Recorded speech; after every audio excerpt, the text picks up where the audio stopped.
Firefoot 45 cheered. X 500.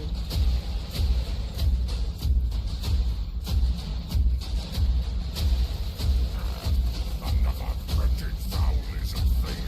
Joins the red host. Cursed Sotek spawn. How are doing this fine April day?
Did you hear about the Scarecrow who won an award? It was outstanding in its field.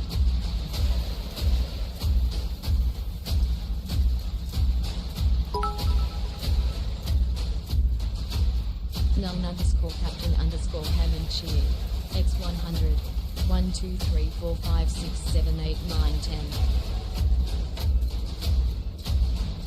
10. Welcome, children! Welcome! The grandfather welcomes you! Another wretched foul is a thing. Joins the red host. Oh, we have such gifts for you all today!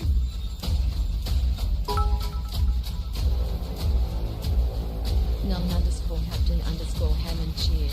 X100. 11, 12, 13, 14, 15, 16, 17, 18, 19, 20.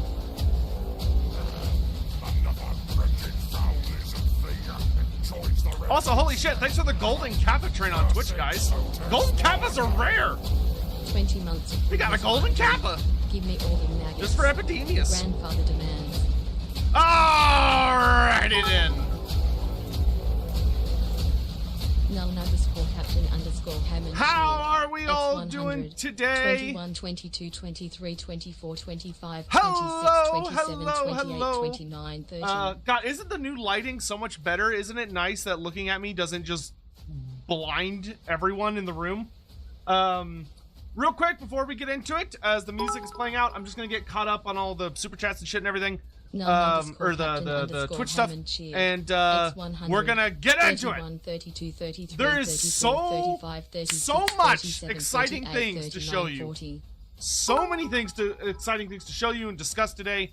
We'll talk about pretty much everything that's going on for FLC. I'll also go ahead and tell you my schedule. To get caught up on Twitch stuff really fast. Null underscore captain underscore Hammond cheered. X100. The count! 41, 42, 43, 44, Don't lose 45, the count! 46, 47, 48, 49, 50. Well, you can't just, it can't just be numbers. You're counting something specific. To give to Throt, yes, yes. 1 boil, carry the 2. 3 boils, carry the 4. 2021 donated $5. Do you think the average dwarf All right, have I'm gonna shush the bot for a minute, so I can get caught up on all these things. Biofoot, thank you so much for the 500 bits. Tex 27S, thank you for the year on Twitch. I really appreciate it, dude. And I'm doing well. I make sure to take a really solid, deep cleansing shower to prepare myself for the filth we're about to throw ourselves into. Lord Gron, thank you for the 21 months. Lord Gron, thank you for gifting a sub. Appreciate that. And another one, thank you very much. Shady Spinach, thank you for the 11 months. Did you hear about the Scarecrow who won an award? It was outstanding in its field. But, yeah, thank you. Thank you for that. Hammond, thank you for keeping the count going. I appreciate all the bits. You sweet, sweet king, you. Although you're Nulled Captain keeping the count, so I guess you got corrupted during the Siege of Null. Shar 9000, thanks so much for the 5 gift subs. Really appreciate it. Yeti, thank you for the 5 gift subs. Thank you so much, guys. Really appreciate the support. Calcifer 303, 20 months of goodness, my dude. Give them all maggots. Yes, I'm so excited to show you all the new Nurgle stuff. Biofoot 100, start with the Fishman reveals. Some things you're not ready for. Your fragile human brains just can't quite handle that yet. One day, though. One day. Godzilla, do you think the average dwarf would have more respect for Theodore Bruckner because of his beard? Yes. Growing that long of a beard and properly maintaining it shows that he not only has proper respect for his ancestry and his, facial hair, but it shows that he's lived for at least some reasonable time. And then, let's see. Can we talk a moment to talk about the Dawi rework? Yes, we'll get into that more specifically once we really get up and running here in a second. So many things to discuss, especially with Nurgle. Great to catch stream. One guy thank you for the 19 months. Ravenous Smooth, thank you so much for the 20 months. Loving the change so far. Shipping up to be a wild redemption arc. Yeah, it's, it's nice. It's nice when Sega gives CA a little bit of breathing room after everything that's happened. They, come out swinging. So, let's keep it up, boys. Keep it up. Roveneer, let's get those boils rolling. Yep. Roiling boils. Ugh. And Hammond, thank you very much for all the count. Crimlo must rise. No, Crimlo does not need to rise. He can just stay down in the depths. Juniper Warlock, thank you so much for the cheer. And Cosper, thank you so much for the gift sub. So, oh, that was perfect timing. Ooh, the music ended just then. Let's go ahead and hop into the game. And I'm going to very, very briefly talk about a couple things, and then we'll hop into the actual campaign itself. And once we're in the actual campaign itself, y'all can bombard with questions, and we'll have a great day. So, in case you have not figured out, how many turns are we going to play? As many as we want. I am Prince and... Sir Hutchins cheered. X100, the Maggot King, the Plague Pajandrum, the Reckoner of Mortality, chosen Tallyman of Nurgle. He comes. His task. Look at him! Look at the belly! Look at that little Nurgling trying to distract him. And he's like, get the fuck out of here. Go on, get. Go on, get. Welcome to Epidemius, ladies and gentlemen. The Tallyman of Pestilence is his faction, and we've got so many fun things to do. But yes, the chosen Tallyman is here. Yeah, he's got those legs, boy. He's got those legs. So, couple of fun things to get into. First, if you have not seen it already, presumably you're probably going to watch the live stream, but when you have some time later today, feel free to go check out. I've already put out a video covering Balthazar Gelt and all of everything to do with his new faction. So, everything to do with the Golden Order. We talk about his new start position over in Grand Cathay, his new mechanics at Colleges of Magic, show off some of the new skill trees, all that other stuff. Do y'all love the maggot that worms its way inside of his chest? Right in his moobs, right there. It's just delicious. They really went ham with the maggots in this update, but they're just everywhere. But yeah, he does have a nice gaming chair. Epidemius is what we all really look like. We know it.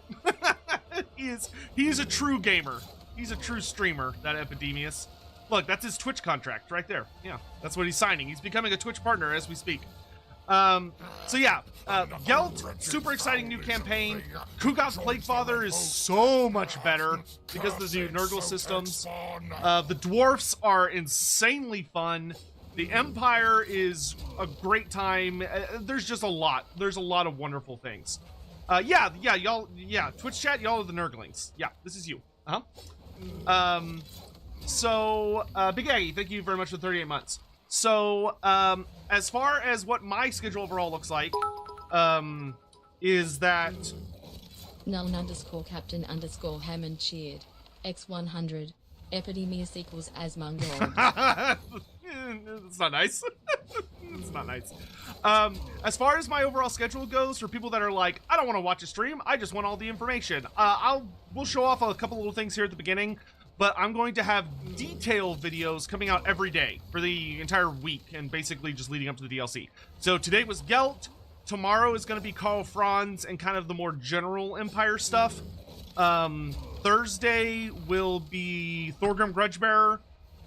Friday will probably be another dwarf character, and we'll just kind of like mosey around some of the more generic stuff.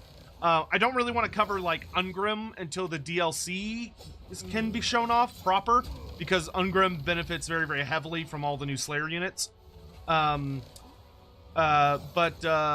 lots of cool stuff to jump into. Should be a super good time.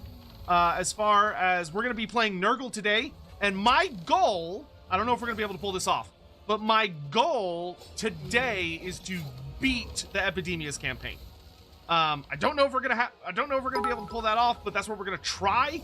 That way we can play a different campaign tomorrow. Sir Hutchins cheered. X100. Can't wait for Thursday. Thursday, yeah. Because I definitely want to get into some stuff as well. But yeah, this is free LC. We have free reign on the free LC stuff. The only thing we're going to take breaks for today,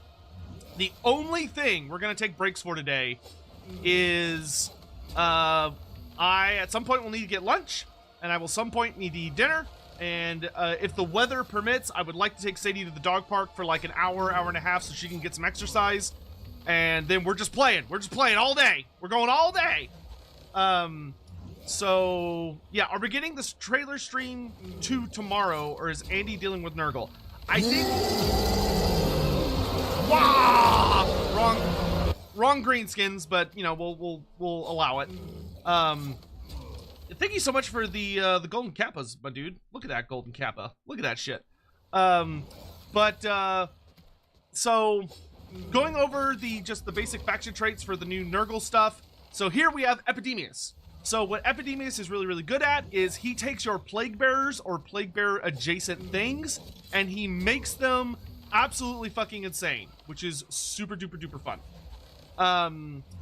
This is an early access stream. For those that are confused, God, I really wish I had Twitch mods right now, but I barely have any. But for those curious, this is an early access stream. But what Epidemius brings to the table is that Epidemius, what makes him unique versus Kugoth, right? Because you may look at them and go, okay, well, Epidemius is on a palanquin and is a Nurgle demon. Kugoth is a Nurgle demon on a palanquin. What the hell is the difference between these two? And the big difference between them is that how they interact with plagues as well as how they overall play. Where Epidemius is a fairly aggressive, tanky melee fighter who kind of just likes to throw himself into the fighting and stay there. Whereas Kugoth is a mobile artillery piece that just has horrific amounts of health and is also a wizard. Epidemius is not a wizard. But as far as what their campaign... But Epidemius makes up for it in a lot of support abilities. He has a lot of mechanics that are all about buffing himself and nearby Nurgle demons and making them very, very aggressive and scary. And Epidemius, when it comes to your plagues, Epidemius is all about the quantity of plagues, whereas Kugoth is about the quality of your plagues. So Kugoth has a significant focus on making the best plagues that anybody can make, whereas Epidemius is all about making as many plagues as possible, and the more plagues you spread, the more powerful Epidemius and his faction becomes. So, for his faction effects, that's what this is talking about, is that the number of plagues that non-Nurgle factions are suffering from, the higher that gets, the more powerful Epidemius becomes. The cycle time for Plaguefesh Poppy buildings is 1 shorter, so that's the Plaguebearer Demon building. That military structure cycles faster than it does for the other Nurgle characters, so that he's able to get access to Nurgle units faster, or Plaguebearers faster. He also gets plus recruit rank for all Plaguebearers and Exalted Plaguebearers, and his Plague Cultists get 25% extra campaign movement. So whenever you create a new plague and you use a cultist to spread it, Epidemius' cultists can run faster. Then for his Lord effects, you get the Tallyman's Blades at level 1, which is very, very strong. It lets you just summon a unit of Exalted Plaguebearers starting on turn 1. And then as you level up Epidemius, it can get more powerful and get some other cool things that it'll do. Also, whenever Epidemius fights somebody who is infected with a plague, his entire army, actually, is it him or his army? We'll check. I think it's his, I want to say it's his army. It might just be him. But somebody gets regeneration. So whenever he fights someone that's infected, he gets bonuses. Also, whenever you're fighting someone that's infected with plague, you get melee attack. You want to hear his voice a bit? Sure. Listen carefully, children. Lord. Actually, also here's the new screen for those that care about that. Let's crank up the audio. In the name of Magnus. So listen carefully. My work is of vital importance to the Earthfather. He's got a very wet voice, which I like. The enumeration has no end.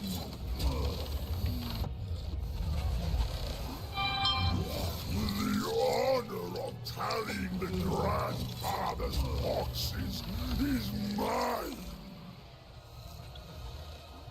Hold on, my brother is texting incessantly, which means that there's some nonsense going on. All right. Oh, do y'all like his tongue? His tongue, he has a leech tongue. Isn't that fun? It's like a big worm. It kind of reminds me of those fish that get their tongues eaten out and replaced with a little bug. That's what Epidemius is like. And of course, he's got the big solo horn because he is a big nasty plague bearer. He's got the horribly fat, rotted legs, maggots all over him, burrowing into his flesh. He's just delightful. So, a couple of the things that are interesting. So, one of the things they've added, which is kind of interesting, is that, so you have legendary difficulty, right? You have all your modifiers. A new modifier they've added for different difficulties is Iron Man mode. So Iron Man mode is now a setting that you can trigger on any difficulty as opposed to only being legendary difficulty. And it basically just makes it legendary. So it makes it where you cannot manual save at all. Removes manual saves from Just your... wait till Andy learns New Evil LL has a deep voice and sounds like a Reeklander. My work is of vital Yeah, poor Andy. importance to the Alright, Earthfather. so we're gonna do very hard because I think legendary is annoying. And let's get into it. Can you show Festus campaign? Festus has not really changed. Obviously, Festus has the new disease crafting system, but like his faction effects aren't different, really.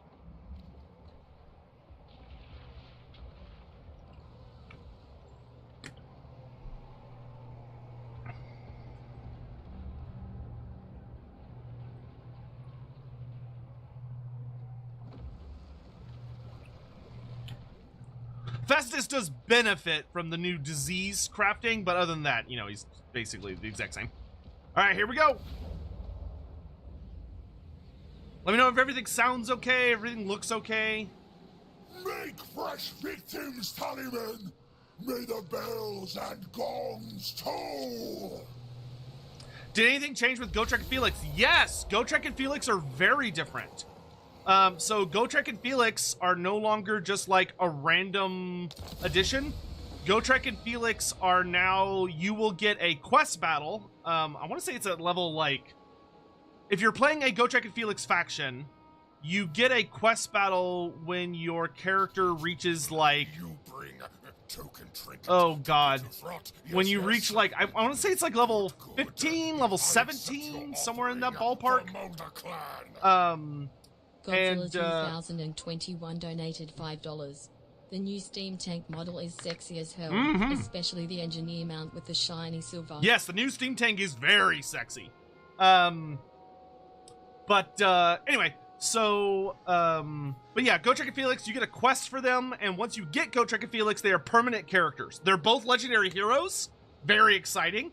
So Gotrek is no longer a legendary lord. He is now a legendary hero alongside Felix.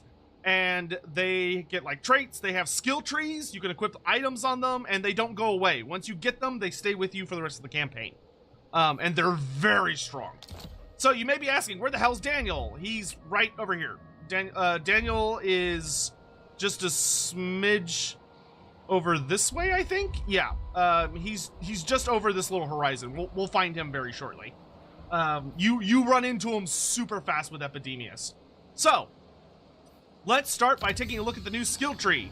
So here we have the... do we have counting? Not as much as I would have liked. I do wish they had re-recorded the Plague Bearers to give them more counting dialogue, but Epidemius counts. Isn't Daniel to the left? No, he's to the right.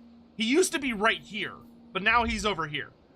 Because they basically put Epidemius in the Nurgle Chaos Waste zone, and then they moved Daniel over to the Zinch Chaos Waste zone. And then Archaon's like right here, and then Tarmacon's like down here, and Kolek Sun Eater's down over here. So the Chaos Wastes are busy. There's a lot going on. Null_Captain_Hammond cheered. X100. So you were a scaly, but now you think steam tanks are sexy? Does that make you a tanky? Scaled tanky. No. No, I don't like where this is going. No. Gregory Chaucer 13 cheered. X100. Any new in-game scenarios? No. I finally pulled the trigger on buying into Age of Sigmar. Ooh. I'm painting a black coach now. You started with a black coach? You're a braver man than I. I mean, I have a painted black coach, but that was not what I started with. From Lustria Bowl to Chaos Bowl. Yeah, I will say, I'm really hoping they're gonna open up the northwest of the... I would really like them to open up this part of the map. If they could open this part up big time and make it where the eastern steppes are like all of this space, like make the eastern steppes much larger, and then make the Chaos Waste up here quite large, and then add the Realm of Chaos up here, that would be very nice. Please give us the Realm of Chaos in this map. Please.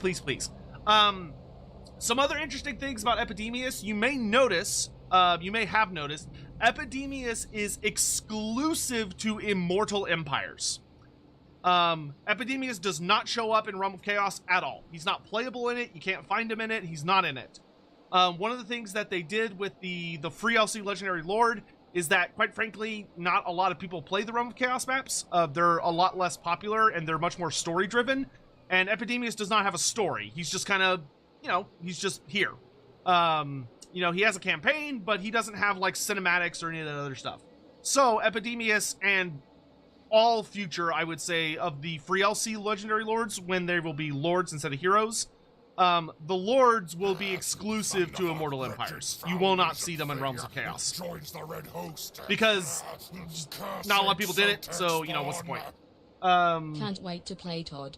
Yep. Do the new changes have you wanting to replay an OG campaign such as France/Thorgrim? Yes. Yep. Yeah, Thorgrim is... they're all super fun. Cheered. X100. Can't stay long for the stream, so quick question before I got to go. Okay, quick. Were there any arcane-style animation updates alongside the reworks? Not that I'm aware of, but that doesn't mean it's there. Like, there are things they snuck in, without, like, really, like, making a big fanfare about it. Like, two examples I know of is that, A, the Gold Wizard is in the game. If you want to see him, go check out my Gelt video today.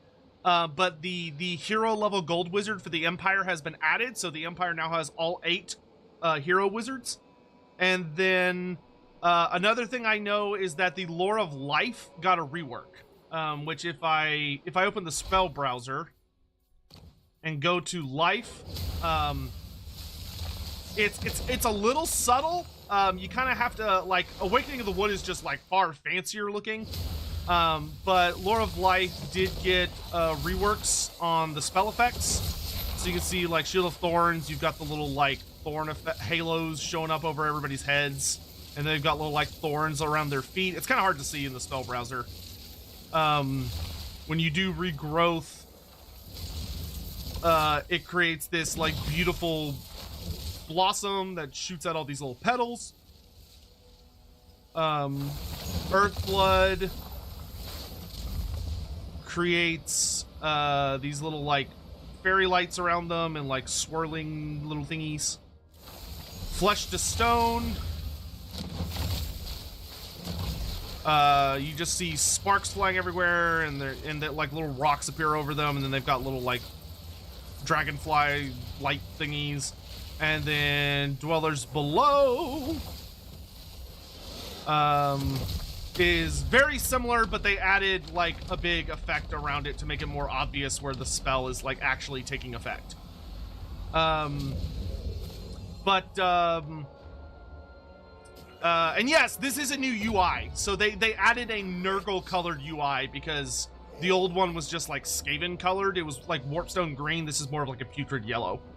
So for people that want to see the victory conditions, destroy Haggrafe, the Urson Revivalists, and the Masters of Innovation, which is Malika Makason. And then for long campaign victory, you have to destroy a bunch of settlements, wipe out the 2 main Kislevites factions, and take Talabheim, which is really cool. For anyone that doesn't know, that's a nice reference that Epidemius is the one who destroys Talabheim during the end times. Yeah. So we're going to go ahead and get on it. To answer some other random things, just as I see them coming up in the chat, did Rune Magic get anything new? The skill trees for rune characters has been reworked. So technically, yes. They have a lot more cooldown reduction available to them if you do certain things. Alright. So wish they would let me save my... Where's Daniel? He's over here. He's literally just off to the right a little bit. We'll see him before you know it. Oh, so this is a really cool change. This is a really cool change. Unholy Manifestations for all of the demon factions have been reworked, so they require significantly less corruption for all of them. So level 1, you get for 0 corruption. Level 2, you get for 500 gold corruption. Level 3 is 1250, and level 4 is 2000. So all of the different ones are now significantly easier to trigger. So that means, and this is for Tzeentch, Khorne, Nurgle, and Slaanesh. All of them are consistent with these changes. So Unholy Manifestations are so much easier to use. Yeah. I think a small number of them have seen tweaks, but I'm not 100% sure.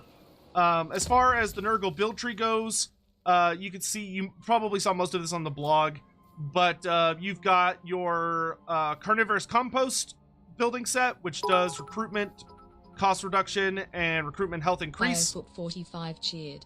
X200. Did the Empire Light Wizards get Illuminic as a mount? No. That would probably be a Wizard Lord thing, but there's no Wizard Lords in the game yet. So anyway, so you got the Carnivorous Compost set, which gives you recruitment cost reduction and recruitment health increase. And you'll notice that for all of these buildings, they all have the same thing, where if your growth is 200 and higher, or if you have maxed out growth, then you get a bonus effect. So you'd also get bonus recruitment ranks. For Deadly Secretions, the Weeping Creepers build structure, this gives you growth and Nurgle corruption. If you have enough growth, it gives you corruption adjacent provinces. You have the Income building, which is the Microbial Bogs, which could actually give you a pretty significant amount of money if you get it all the way up and have the high growth to 850 per turn. And then you've got Malevolent Mycelium, which gives you infections per turn and control, but also makes your plagues more effective if you have enough growth. You're going to build a shitload of these because you need so many infection points. You can see here you've got the Warpstone Locusts, the guarded, so these are the anti-Skaven, anti-Trickster Cult buildings. They also spread corruption, and they also give you access to the Plague Ridden. And if you've seen the blog, you also know that this is where you get the Chaos Sorcerer of Nurgle from as well. Because this is your wizard characters come from the protection building tree. The new garrison buildings, which are very, very nice, because Nurgle can build walls! Thank you, God! Gives you defensive plies, and this gives you your melee heroes. So your cultists and your exalted hero come from the garrison building. Then you've got the gardens, the lesser gardens of blight, which give you your big stompy stomp demons. You'll notice these cost infection points. So in order to build the military buildings, any of the military buildings, I need infections, not money. So you're gonna want a lot of infections.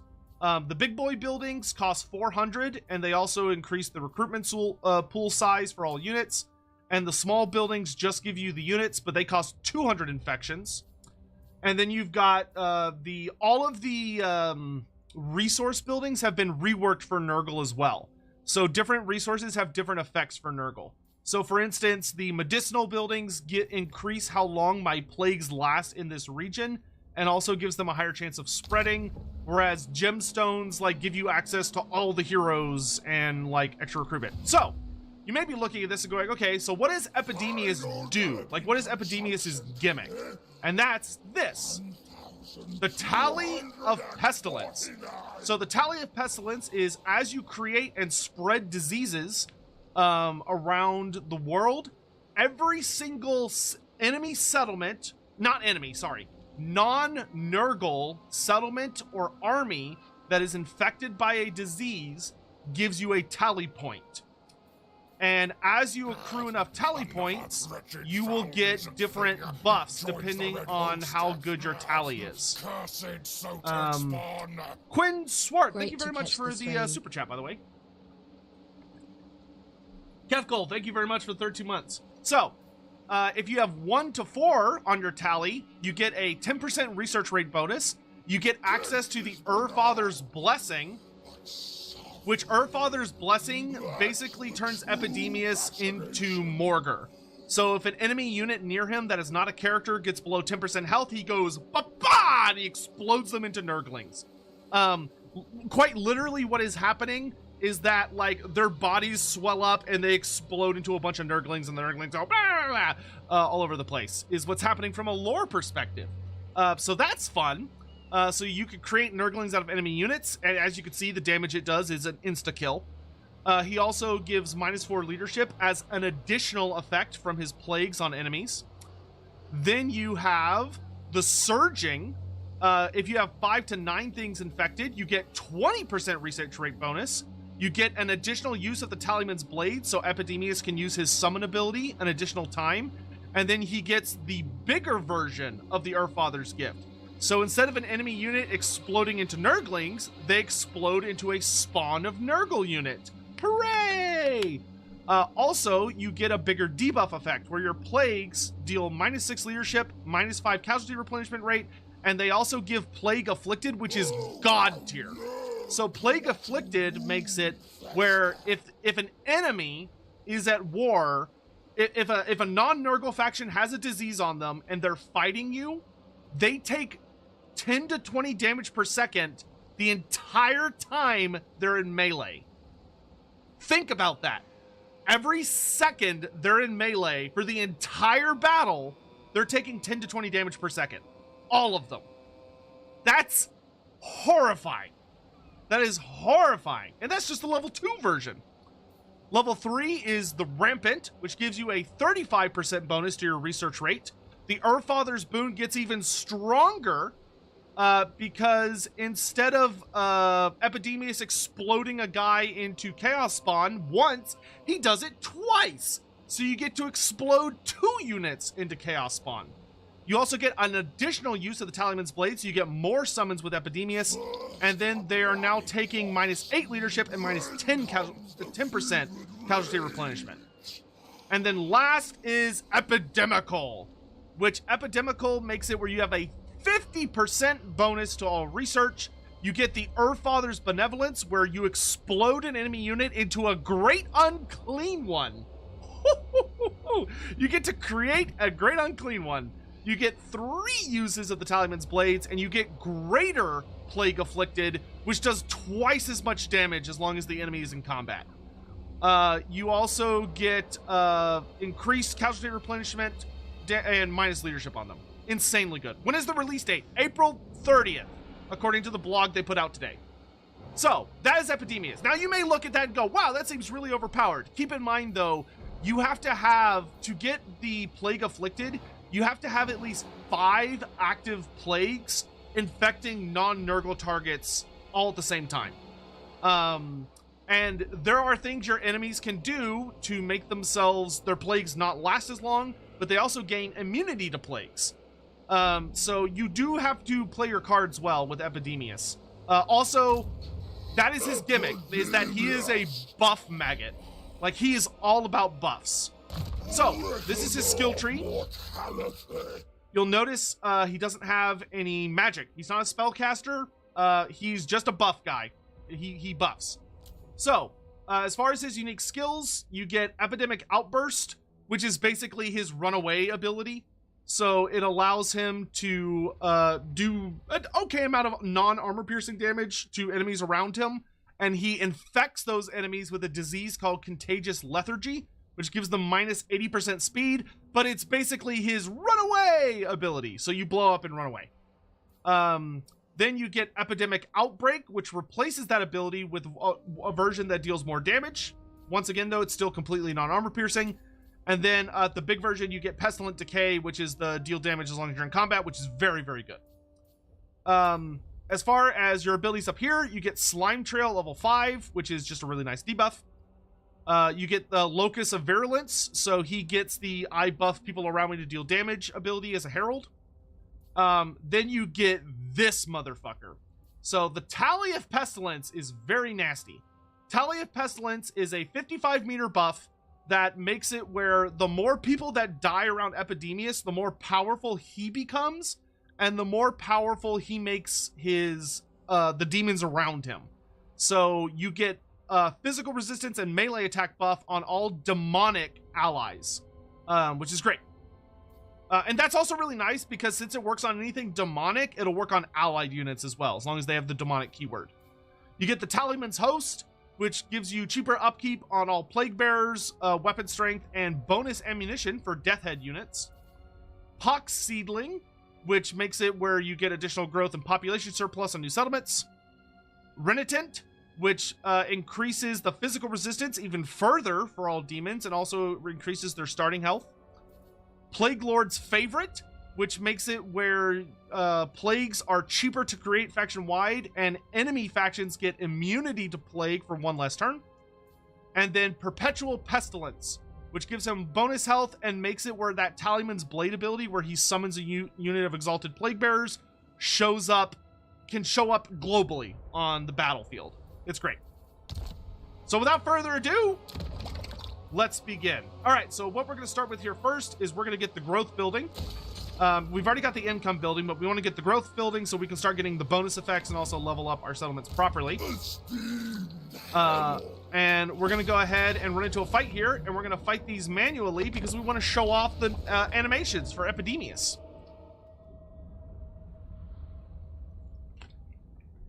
All right, let me answer some questions I see here in chat. Is Belagar's starting position changed? No. The only character that had a new start position is Balthazar Gelt. And technically Daniel, but Daniel moved over like 1 province.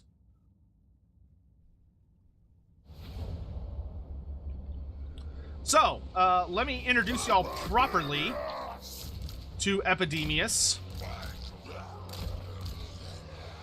The badass himself. So, Epidemius likes to keep a tally. So he's constantly scribbling on his little scroll. You got his Nurgling holding up his little hourglass. What this particular Nurgling is quite funny. This one tries to distract him on a regular basis, but whenever Epidemius notices him, he runs away. This one is in charge of his sword, so he'll hand the sword up to Epidemius when he's about to charge.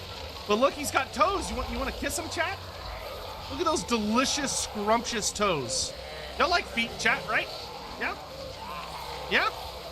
Good? Good. Where did Gelt go? Gelt went to Grand Cathay. I put out a video about it on the channel. You can go watch. Gentos, thank you so much for the 20 months. Really appreciate it. Keithful, thank you again for the 32. So, Epidemius, you can see the... Yeah, he's just delicious. He's so delicious to look at. So, let's get him into combat, shall we? Against the disastrously ever-changing forces of Tzeentch.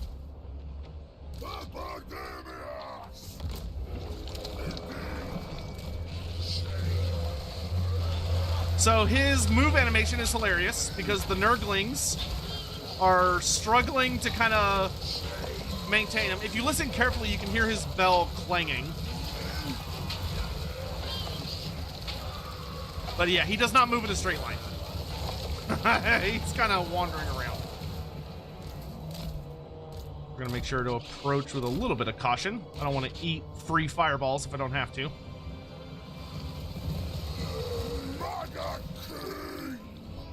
Are his Nurglings silent? Yes, Epidemius' Nurglings are silent, which is a major part of his little storyline.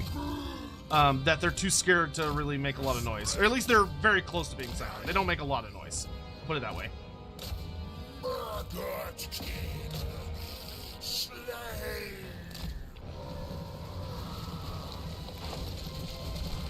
So you can see he's still busy tallying away. He's not going to bother pulling out his sword until it's charge time. That was a good spell there. All right, send him in. And now he sees them coming here in a second. He's like, oh, take me in.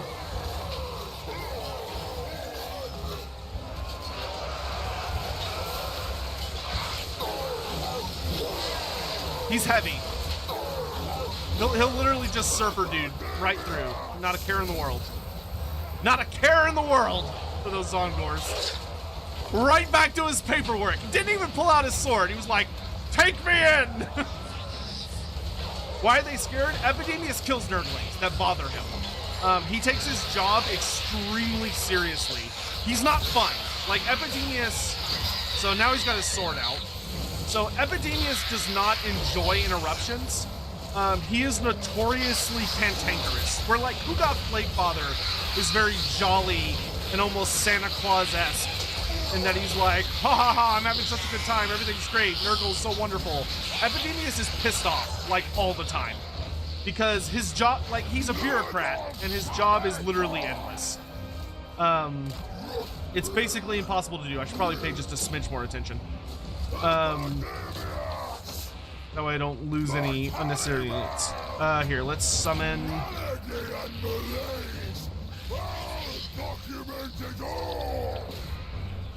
Like, he's literally has to document every single plague that is witnessed in existence. It's a job that will never end. Never. So, he's kind of a sourpuss about it. Understandably.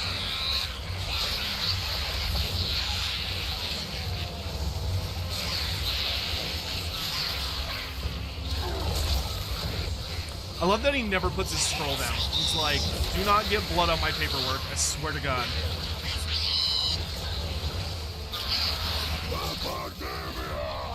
While we deal with him.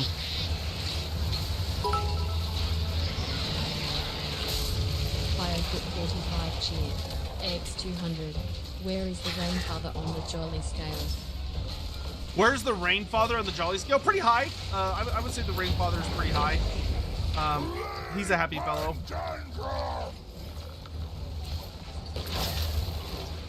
So yeah, this is Epidemius. And we're gonna have some fun with him. Ow, rude.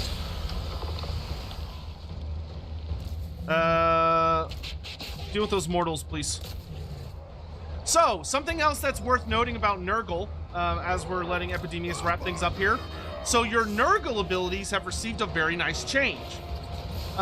Which is that the way you build up your army abilities, the way you used to build it up was by taking damage, which quite frankly sucked. That was a terrible system. It was an awful mechanic.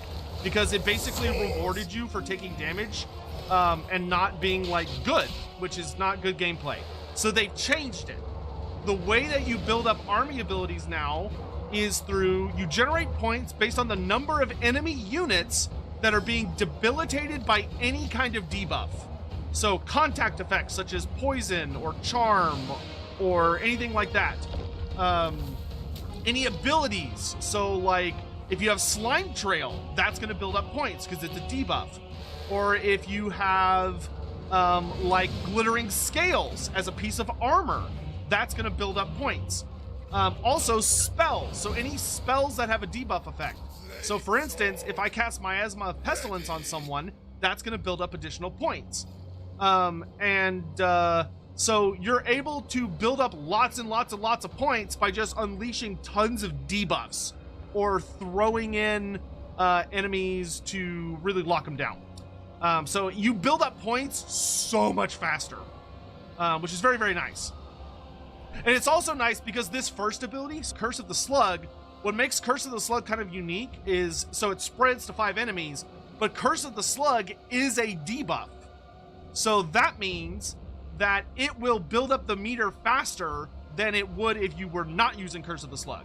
So if you have like cooldowns going on the other 2 abilities and you're like, oh, I want to throw down some more debuffs, it could be good to just chuck a Curse of the Slug out there to slow enemies down to build you up faster points, which is really nice.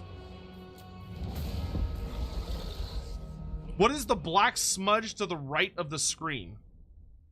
Ah, sorry. There, better. I fixed it. That was my microphone.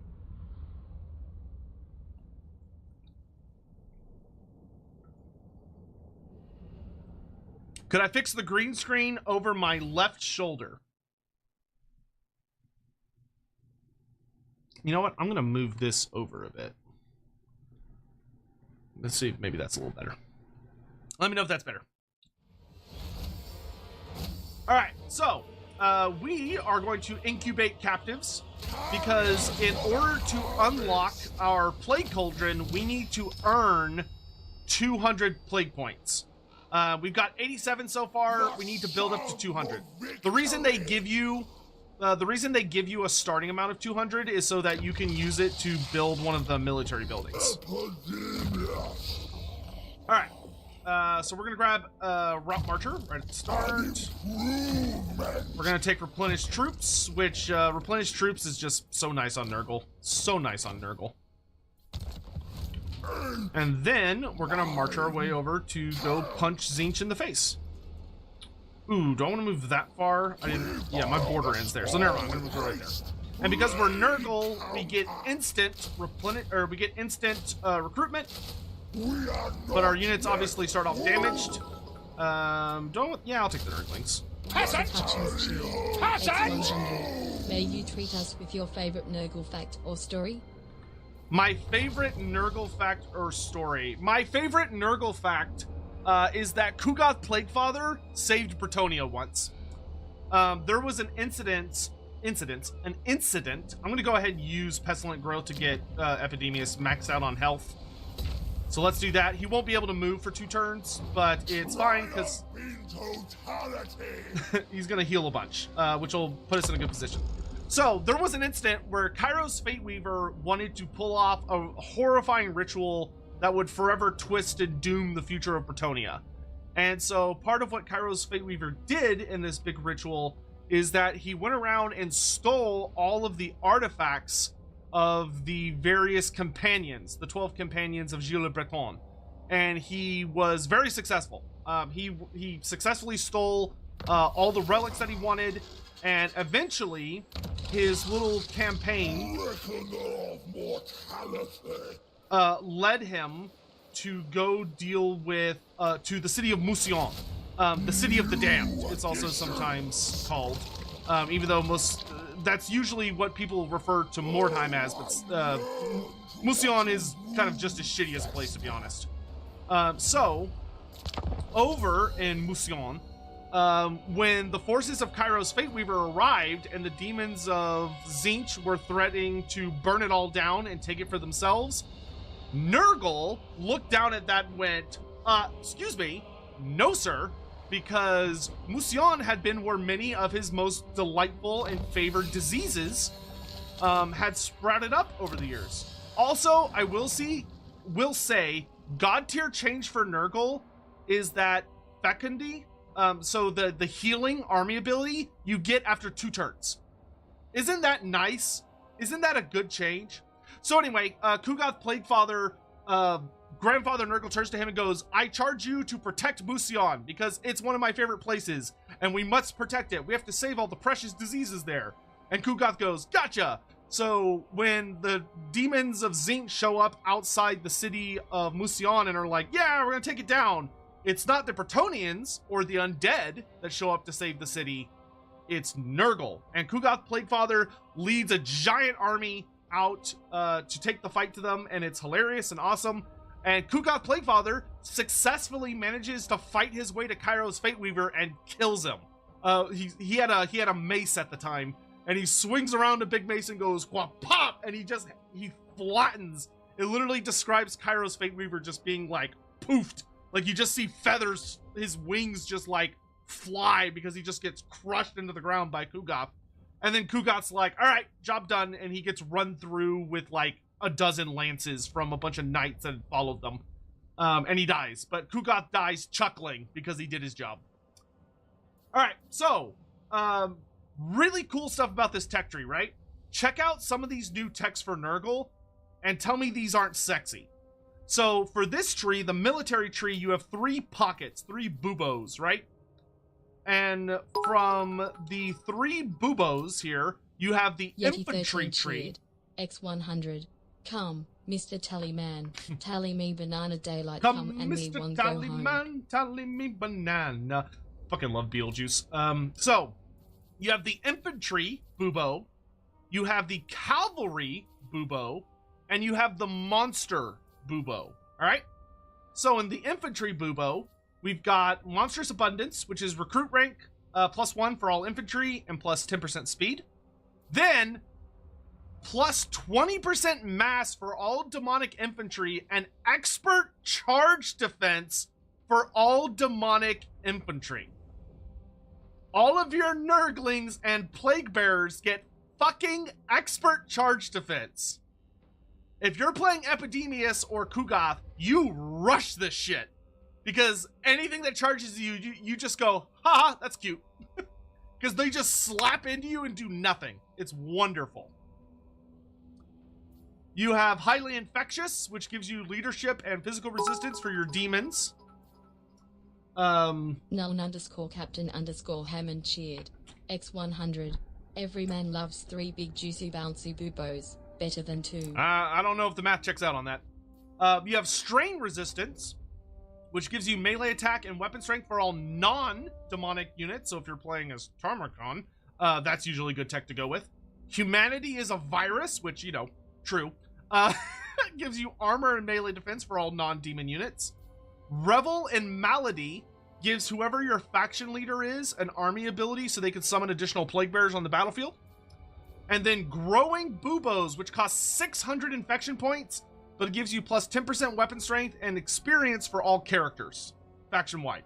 Great, awesome. Then you have so you may go, wow, that's pretty good. Okay, infantry tree's pretty good.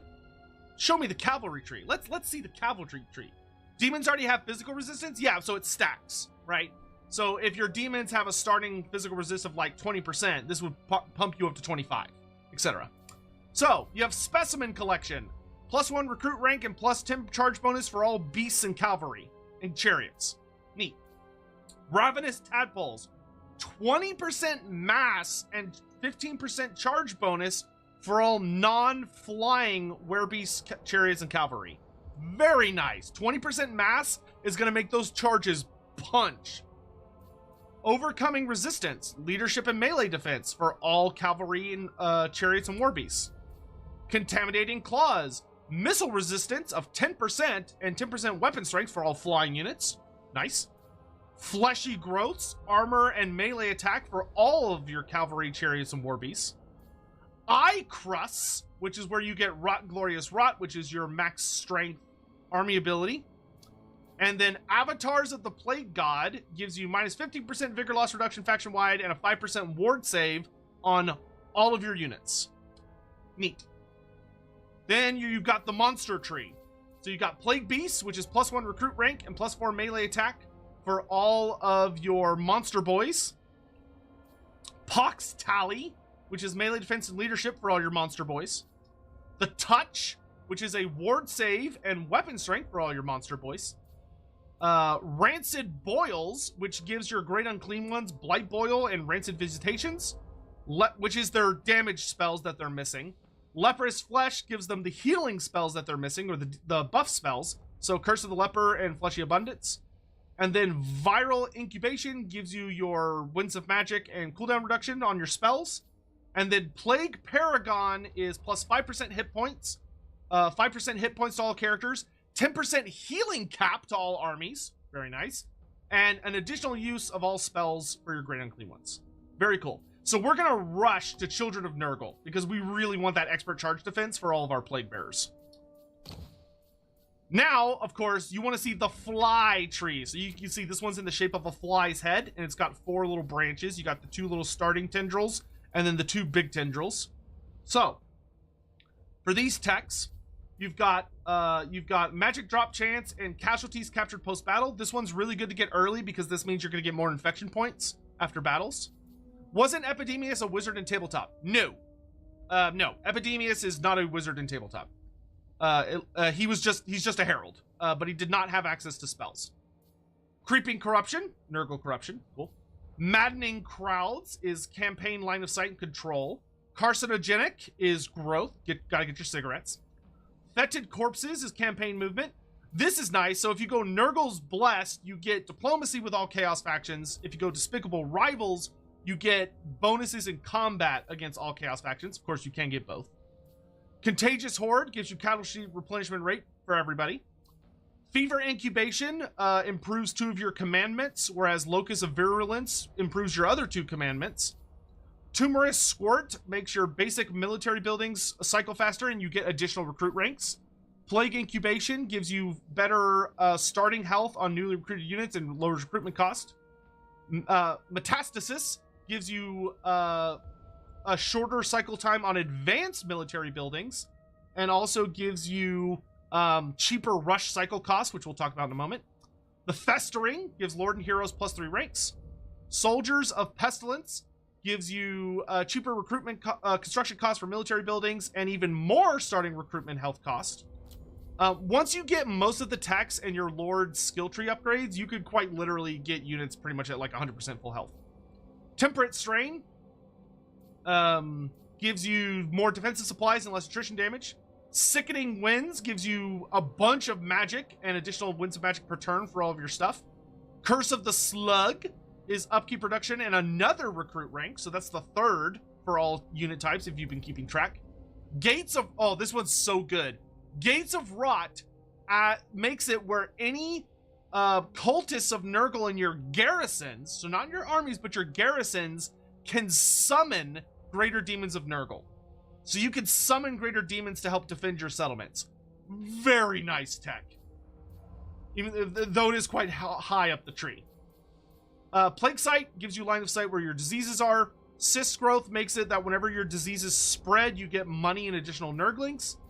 Fattening Seeds gives you additional population surplus and makes all plagues spread faster.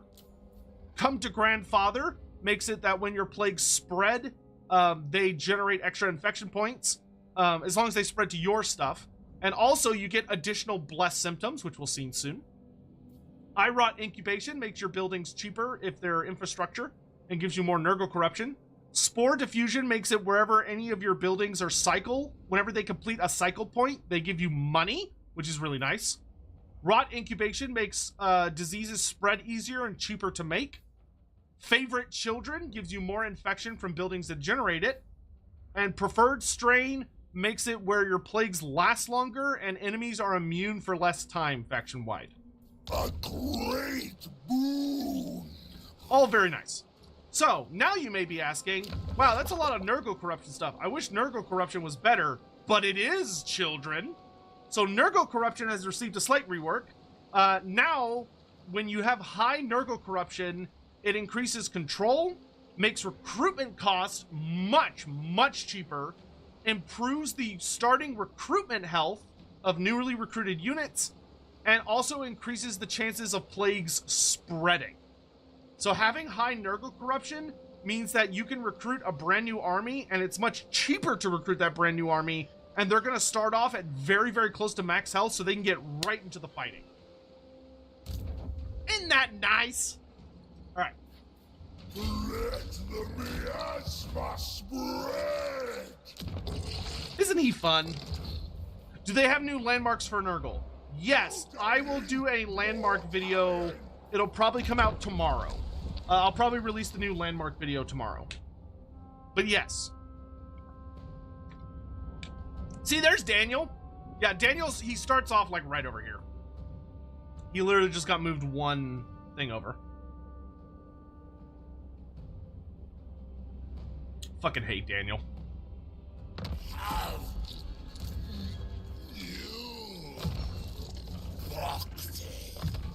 Alright, he's our wizard, so we're definitely going to level up his magic first and foremost. Oh, look, he's going to help us. Great. More time to come. Mine. Alright, Alright, we have taken over the noisome tumor.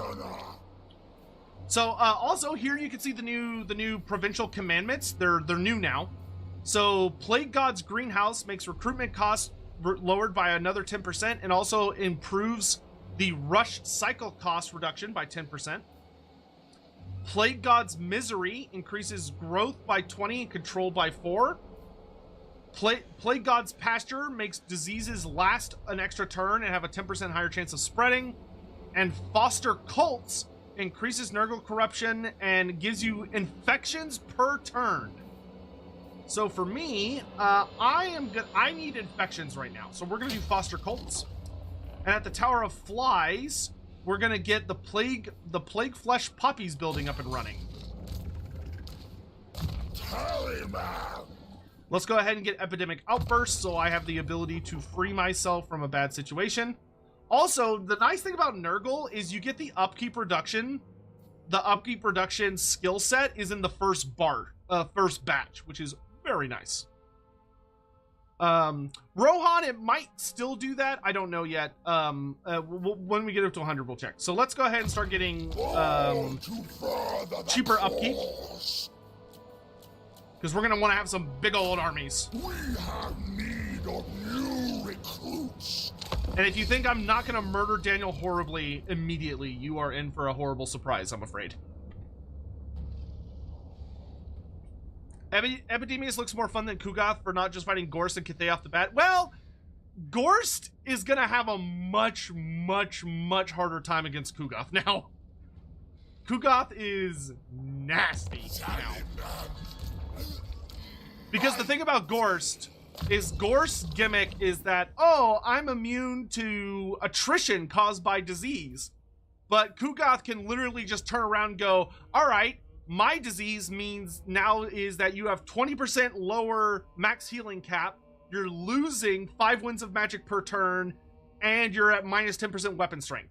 Like, just the fact that he can walk up to Gorst and just cut down his max healing amount makes Gorst hilariously debuffed.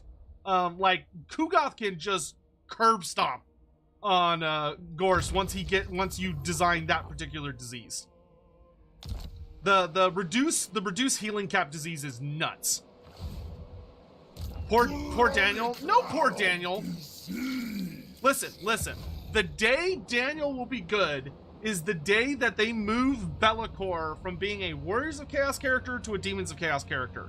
And then use that opportunity to give the Demons of Chaos an actual tech tree and revamp Daniel's skill tree so it's not just a mess.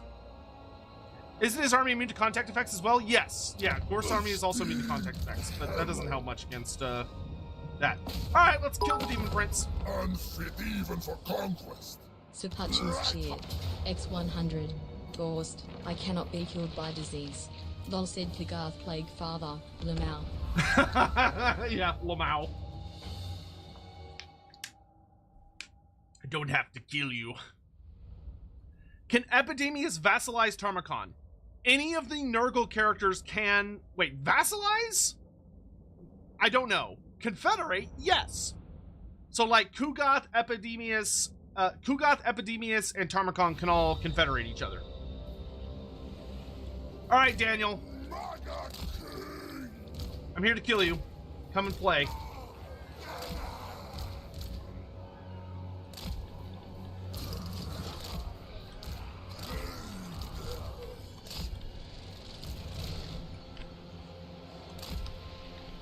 Come and die!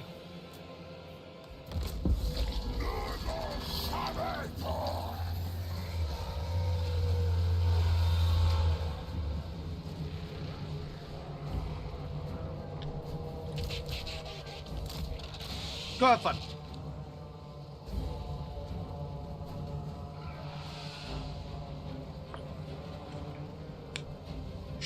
Will I head west to collect the debt Malekith owes me? What do you think, chat? Should we go collect our debt from the Dark Elves? Null _ Captain _ Hammond cheered. X100. A bit off topic, but this is why I wasn't worried about the future of CA. They mess up, but they always redeem themselves. CA has always been like this. I knew from the get-go. I just had to wait a bit. I just had to wait a bit for CA to wake up again. They're like Snorlax, Slacking, or Mike Tyson. When they swing, they hit a home run. There is definitely, there were definitely some mistakes made from certain individuals within CA when it came to, like, how they were approaching certain topics and what they were prioritizing. But it really does seem like they've gone back to prioritizing Total War Warhammer especially. And I think that's a good call.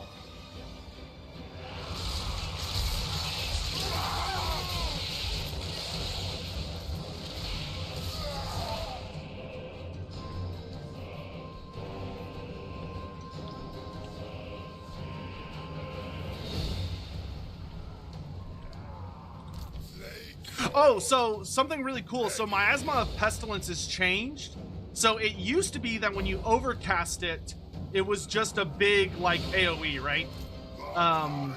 It was just a large area of effect. Now it's a more Nurgle spell. So when you overcast it, it now spreads like a Nurgle disease. So it hits an enemy unit and then it bounces around to up to 6 other targets.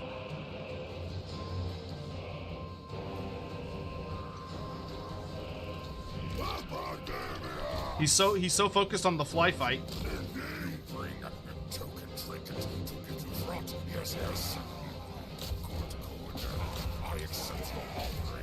Go get him, boys! Godzilla 2021 donated $5. Is it a grudge that Tamerkin seems to have a bigger ogre model than Grease's gold tooth? Yeah, sure, we can label that as a grudge, something that needs to be solved. I definitely need a bigger Grease's model. This game will become peak if they let me play with Snorri Nosebiter and Max Schreiber for the full Trek and Felix experience. So here you can see the disease is going to start spreading, so it's spreading to all these different units. Get out of the way!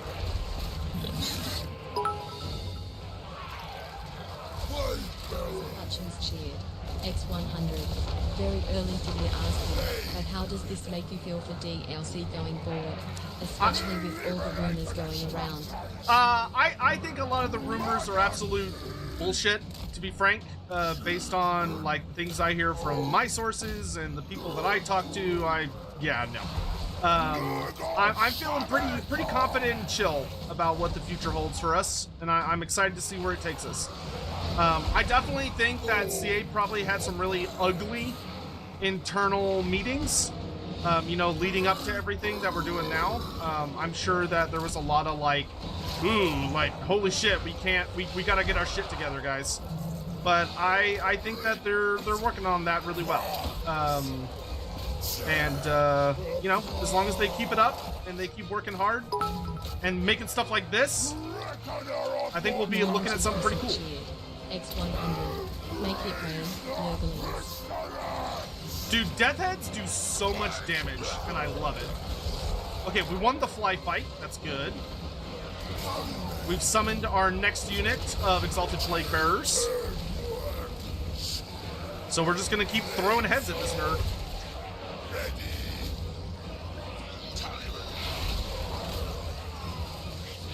Hopefully we can kill him with just death heads. Get out of there, you loser. Run away! Run away! No, don't die. Heal.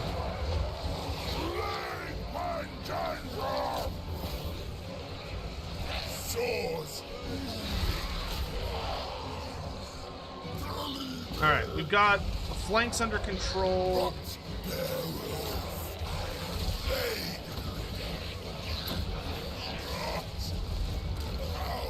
Let's make absolutely sure we get rid of these pink horrors. Plague toads are in too many fights. Let's get rid of their charge bonus. Oh, don't die, you loser.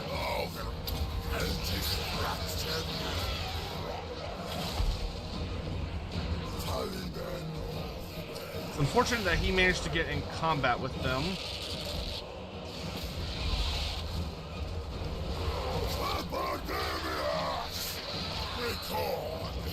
You could fire off one last spell before you die, that'd be great.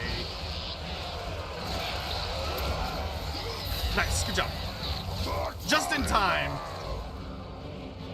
Bitch flew away. I was really hoping to get in with the shooting attacks from the Exalteds, but it's fine. We'll deal. I could get rid of the Seekers. That's probably the next best priority.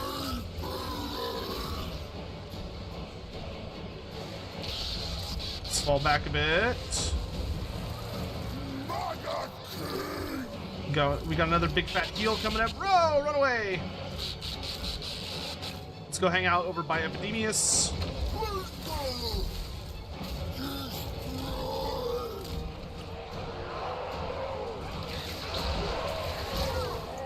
Come here, my precious flies.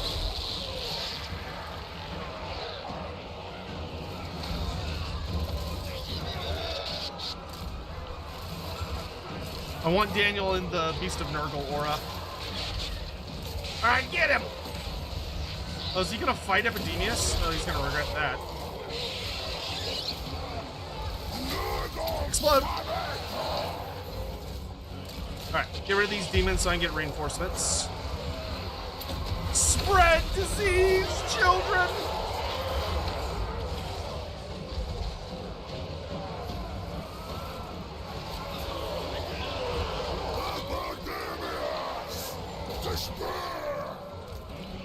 Yeah, Epidemius has a really solid stat line. Like, he starts off at 50 melee attack, 50 melee defense, base. Okay. Flies, good job. We've got that under control. Okay, we've got to get these Seekers out of here. I am sick of their bullshit.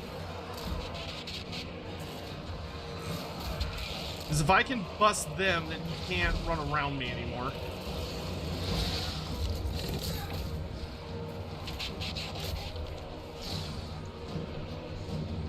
Go, my pretties!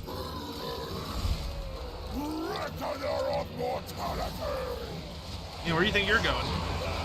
Where do you think you're going? Come to me, plague bearers.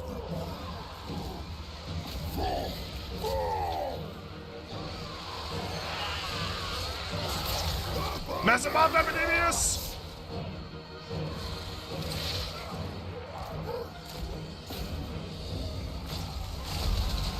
I don't know how many points I have, so I'm going to save that. Flies, retreat! Did he curse at the slug me? That bitch. Get airborne!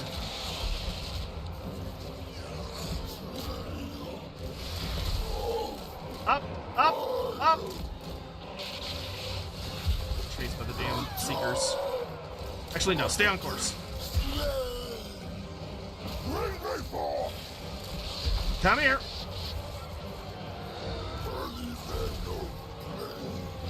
Doing good, Epidemius. Keep it up. Come here, my pretties. Dude, Epidemius is clowning on him. Dive, dive, dive!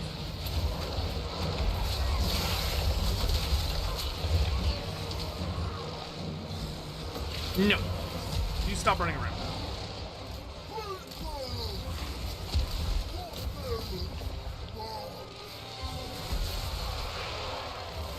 Epidemius!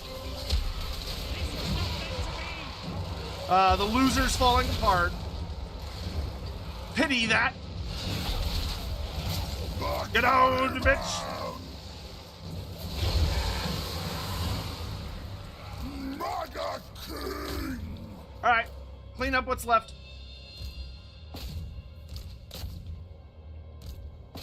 Let's get them leftovers, boys.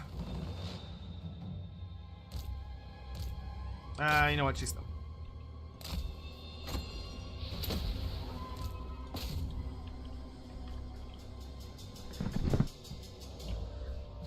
Waiting for the video doing Franz. Carl Franz video is going to be tomorrow.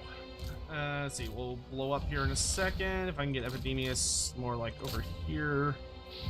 And kaboom. Good work, lads.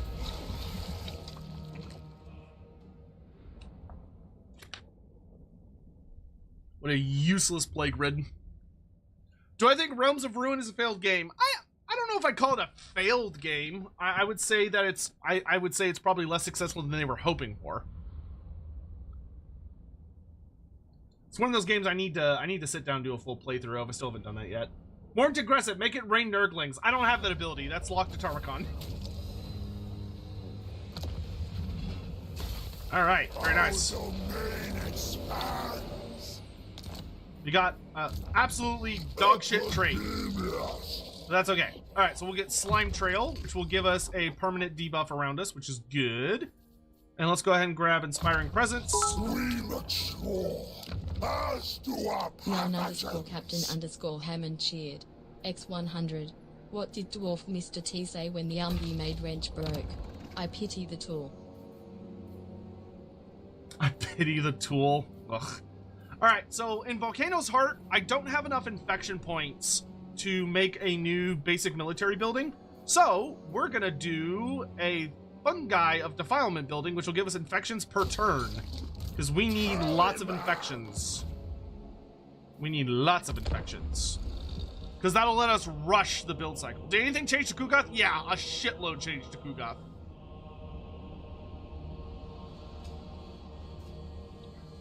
Yeah, shield. Yeah, the dwarfs do have a formation. Yep, shield wall formation is a legit thing. It's not just. It's like Bretonnian lance formation. All right, we got monstrous abundance. Very nice. So for you dwarf fans, you've got some real serious stuff to look forward to. I missed a super chat. Oh no.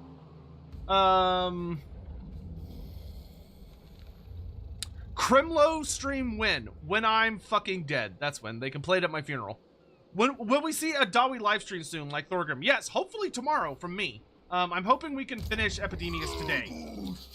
Though I've been moving very slowly so far. So let's put the pedal to the metal a smidge, shall we? You are not on my timetable. He's invisible. No. No peace. Only death. I fucking hate Daniel. I hate Daniel so much. Daniel should have literally just been Be'lakor.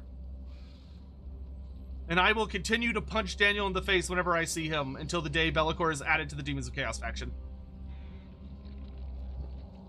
Has CA posted the change for dwarves? No, but there are a couple people that are streaming dwarf campaigns today. Or have made videos about it. Ah, we've unlocked Plagues. Welcome, chat, to the new Plagues channel. Creation screen. So, the way this works is pretty straightforward. You have a bunch of symptoms that will be randomized every single time. Though the first time you get it, it's always guaranteed to look pretty much like this. So each of these has two effects. There's a positive effect and a negative effect.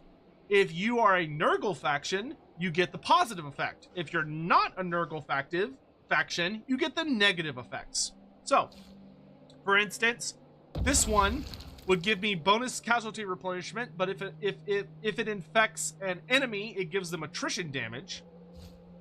This one would give me Vanguard deployment for my units, but would give minus speed to the enemy.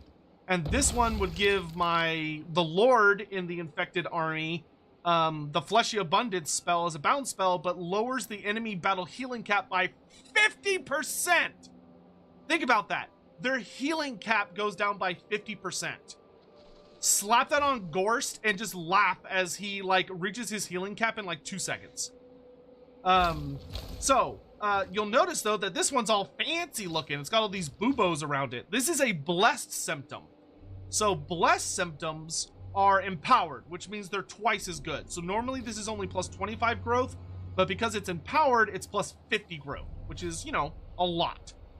Now, what makes Kugoth unique is that Kugoth gets a shitload of blessed symptoms. He gets so many blessed symptoms. That is his like big gimmick, is that Kugoth is like drowning in blessed symptoms because he's fucking Kugoth. All right, so we've got 300 disease points. Let's make something fun. So this will give us casualty replenishment. If we could do growth and put it on our settlements. The other thing you'll see here is all of these numbers. So this symbol with the castle is to target a settlement, because you can target friendly settlements. The symbol that has a little castle and a flag means that it's whatever lord is in that settlement.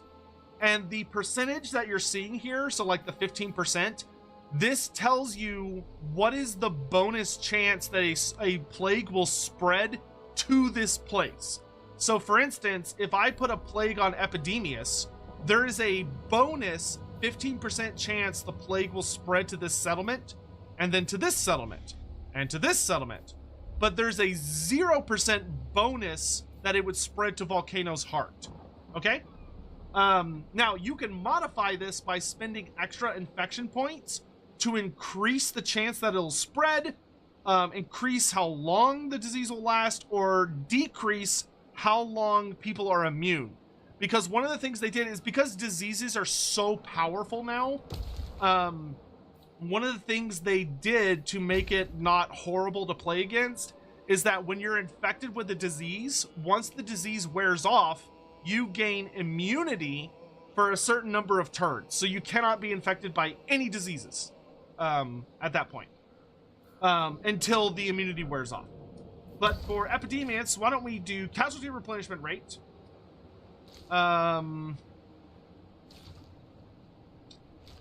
Let's see. Let's do the growth. You know what? No, we'll save that for a second disease. So let's do casualty replenishment, Vanguard deployment,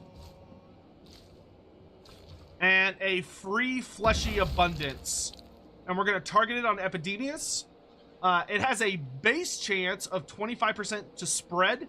And you'll see, once I determined the 3 ingredients, I got my disease. So the plague has been named and given a symbol. So now I have created liquefying lungs. So I'm going to do it like that. I'm not going to buff it any further because I don't want to spend any additional infection points, because this is already going to cost me 200 infections. So I could improve it to make it spread by like another 10% chance it'll spread, but that's going to make it cost 50 more infection points. I don't want to do that. So I'm just going to do the base, and I'm going to infect Epidemius. So Epidemius is now diseased. Now the other cool thing, if you open the disease menu like this, it will show you where all of your diseases are, and it'll show you the symbol and how long the disease is going to last. So now I can mouse over this symbol, this little disease symbol, and it'll tell me, hey, here's the disease you made, here's all of its effects. It has a 40% chance of spreading. Once people are infected, they get 5 turns of immunity. It's going to last for 3 turns wherever it goes. And here's what it does. So it's a very, very nice, clean UI. It's very good.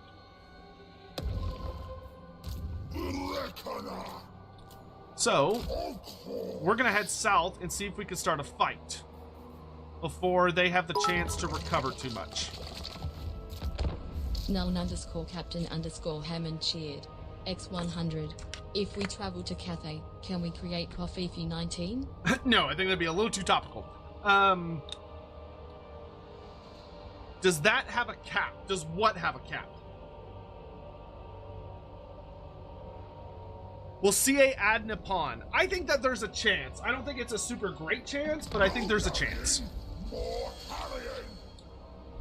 Ah, good. Our Plague Flesh building has finished, which means I can immediately recruit some new units. But I want more units. If only there was something I could do, because the problem with Nurgle is you have to wait to get new units. Oh, wait! No, I don't, because I have this new mechanic here, the Rush Cycle button.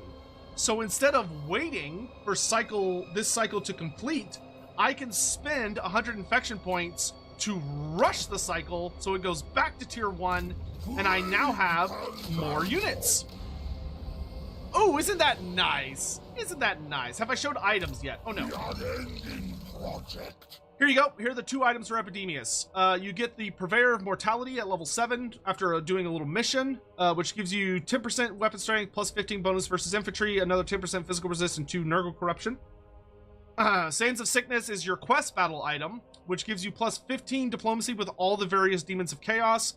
Sands of Sickness, which is a disease that you unleash on the battlefield, that gives allies melee damage reflection and vigor healing, and enemies get minus 24 melee defense and minus 25% speed. So it can spread to up to 5 allies and up to 5 enemies. So it spreads all over the goddamn place.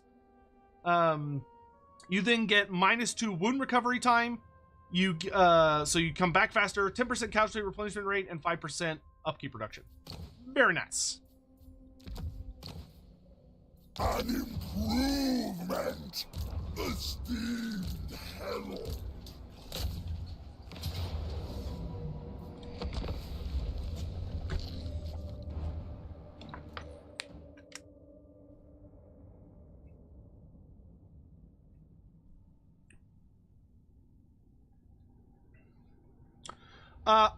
The spread chance / duration. There's a cap. Yes, there's a cap. Token trinket to give to Throt. Yes.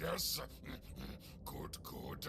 I accept your offering for Motor Clan. Godzilla 2021 donated $5. I think we'll be seeing plenty of more mods after this DLC. Yeah, you're probably gonna see a lot of mods. I would say that's a fair guess. Oh look, I've got Vanguard deployment now. This little bastard hiding in the corner. Okay, so the Sour Guts are definitely going to be a little bit of a problem. We got to be careful with them because their whole gimmick is they blow up when they die. So we might have our Exalteds deal with them. But I'm going to deploy right up in his face. But you'll see, because of my disease, I also have a fleshy abundance in the pocket, which is nice. All right, get them, boys!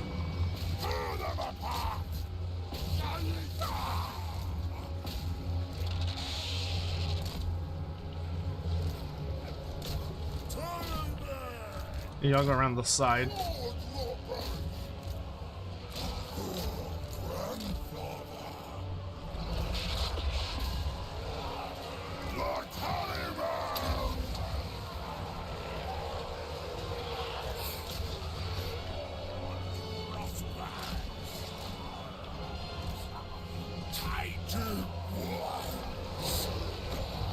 When in doubt, summon more guys. Surround them, boys!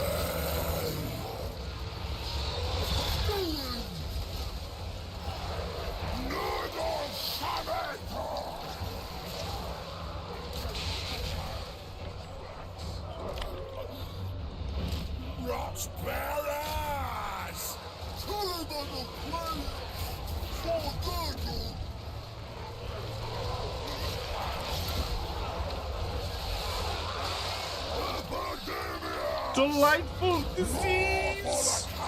I'm taking some damage.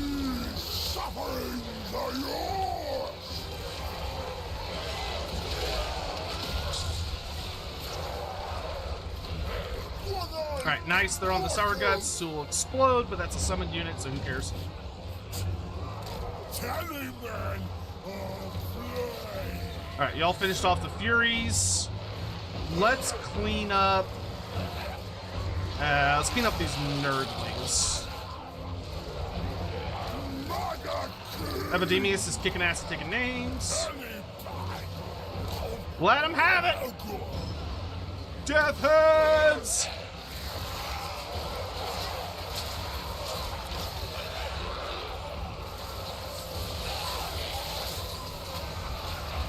Marvelous. One eye. Rotters. Okay, have the rot flies fall back.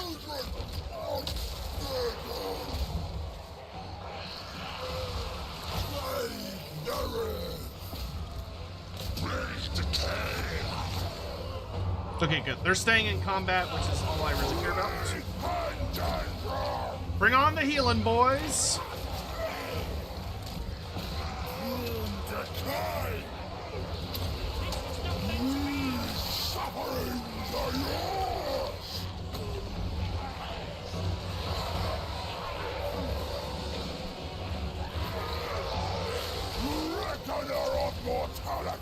Okay, I'm gonna go ahead and throw a big fat heal on myself so I can get back to max health. Go deal with them.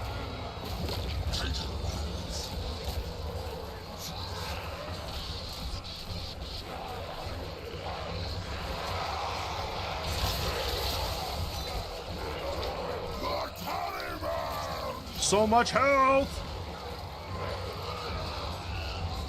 Oh, so an interesting new UI thing they did as well is that when you're dealing with units and you're like wanting to know like your heal cap and stuff, you'll notice that Epidemius now.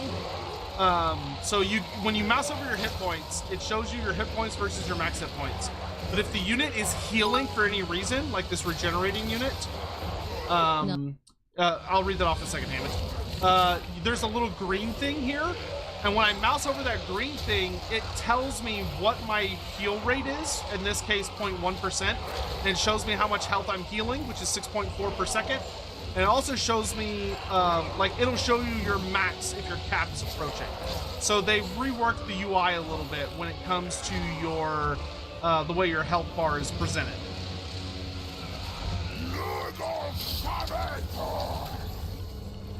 Hammond! How does one go about curing the greatest disease plague of them all? Ligma. I'm afraid there's no cure. Ligma, much like just being a streamer in general, especially VTubers, it's terminal, I'm afraid. It's very terminal.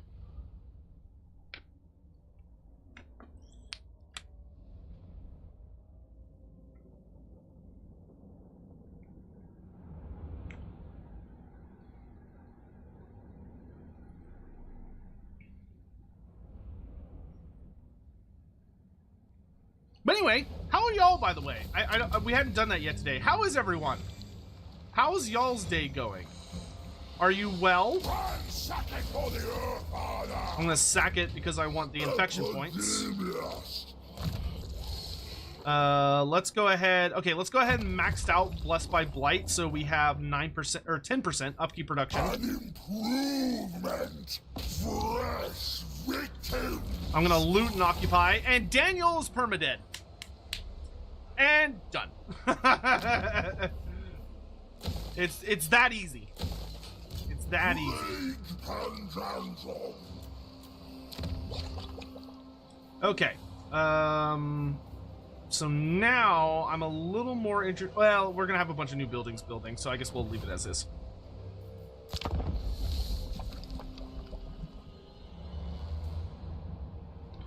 Did they change the summoning mechanic for cult? Yes, yes. So the cultist of Nurgle gets his summon cooldowns by people around him being debuffed. It's no longer about him being below 50% health, which was stupid. So yes, the cultist of Nurgle is now actually usable, which is very nice.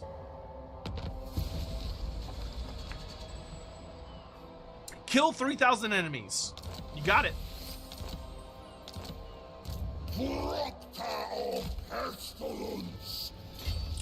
Alright, now we need to deal with these Zinch demons. Let's get the garrison. You know what? Let's get the Warpstone Locust so I can get a wizard at the Tower of Flies. That's fine. We're generating 25 infections per turn. That's not bad. So we're gonna sit here and build up our winds of magic so that we're not debuffed. Doing very well eating breakfast. Nice, nice. Did Karl Franz and other Empire units get facelifts? Probably. I don't know. I'm a terrible person to ask for that. Hold little interest for me. No peace. No peace. Is Epidemius leaving the Maggokin? No, the Maggokin moved. They're now down in Norska-ish? There we go. Expert charge defense on our demons. You'll love to see it. Ooh, the Gallows Tree has a cult now. Also, Nurgle cults are more simplified, which is great. So this is... Oh, this is Tarmakon. Okay, Tarmakon's over here. Mr. Tarmakon, would you be so kind as to give me 5 infections per turn? Also, hey, look, a new landmark building for Nurgle. Thanks, Tarmakon. So this is one of the new landmark buildings for Nurgle, the Gallows Tree. I think this is new for Nurgle. It might not be. I think it is, though. So this gives you makes immunity to disease 1 less for the entire map, which is awesome. Plus 5% chance of plague spreading faction-wide. Awesome. And also gives you a bunch of Nurgle corruption. So this one is a must-have, to be honest. Really good building if you can get your hands on it. This Clan Pestilence has not really changed yet, I'm afraid to say. Hopefully they'll get their time in the sun before you know it. Okay, let's go ahead and get the additional casualties captured. And let's get a regular garrison building here. And then let's spend infection points to hustle this along so that I get more plague bearers. I follow Siege alone. I don't want to attack that place until we have a wizard, probably. So I think we're gonna wait patiently for our new sorcerer to join us. That would probably be wise. And we'll just keep healing and building. Ooh, a rebellion, you say? I love rebellions. It's free money. Oh, damn it. He's over there.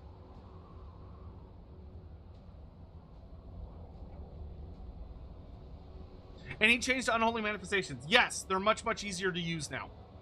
They've completely changed the amount you need for all of them. So it used to be something absolutely obscene, but they made it so it's not nearly as bad. What kind of sorcerer is this? A death wizard? Yeah.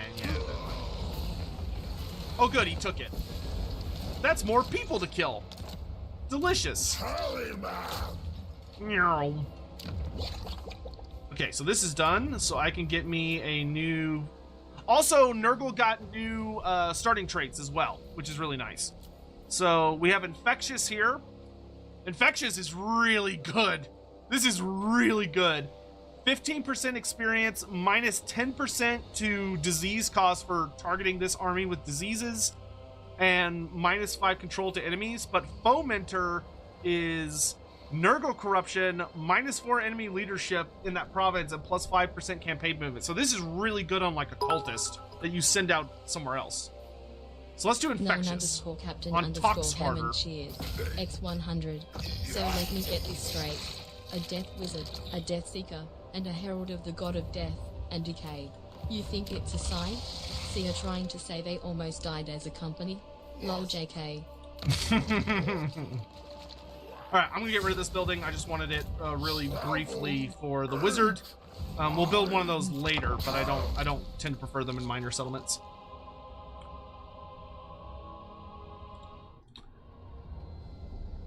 Is this the fantasy equivalent of Mortarion? Epidemius? No. I would say either Tarmakon or the Glotkin are more of an accurate comparison. God damn it. I guess I could just let him have the Port of Secrets, because that gives me another place to, like, just wail on. Recruit a cultist, research a bunch of texts. Okay. So...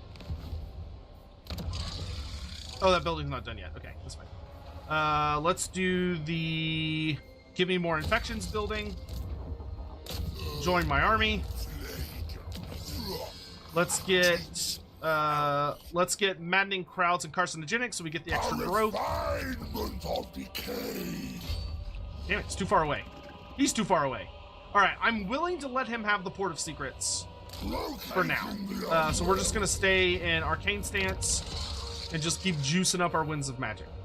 Because if we can get our growth high enough that we start getting the bonus effect, because right now we have 85 per turn, we have to get to 200 per turn. So that will work.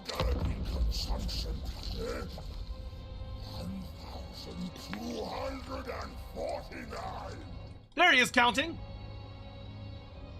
Oh, y'all wanted me to... Okay, we got some unit name requests in Twitch chat. Let me do those in a second. Yeah, whatever, you can have it.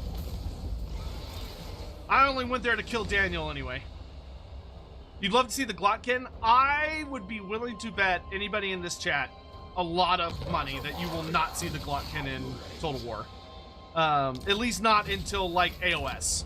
I feel extremely confident Games Workshop is not going to allow them in Fantasy.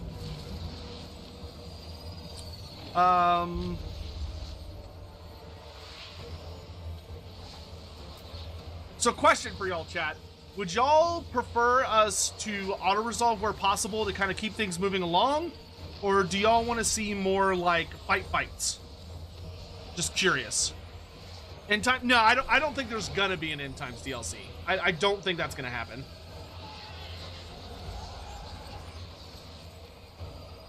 Auto. Just fight when it's necessary.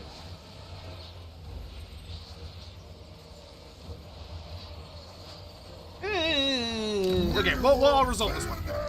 We'll fight when it's, like, particularly fun or something interesting may come of it. But for that one, we'll go ahead and do that.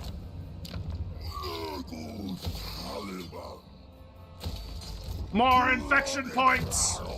More infection points! Alright, let's grab Server Die and Unholy Resilience, because we really want to get up to Pestilential Spawnings, because that gives us a bunch of growth and also more casualty replenishment. Oh, to further the course. Which Nurgle does love his fucking casualty replenishment. More infection points! Reckoner of mortality. Grab those frolicking little Nurglings. Okay, we did get Blessing of Nurgle, so that's nice, but not really I don't really want to use that yet. Do I want to rush this cycle? It costs no, I can just wait, it's fine.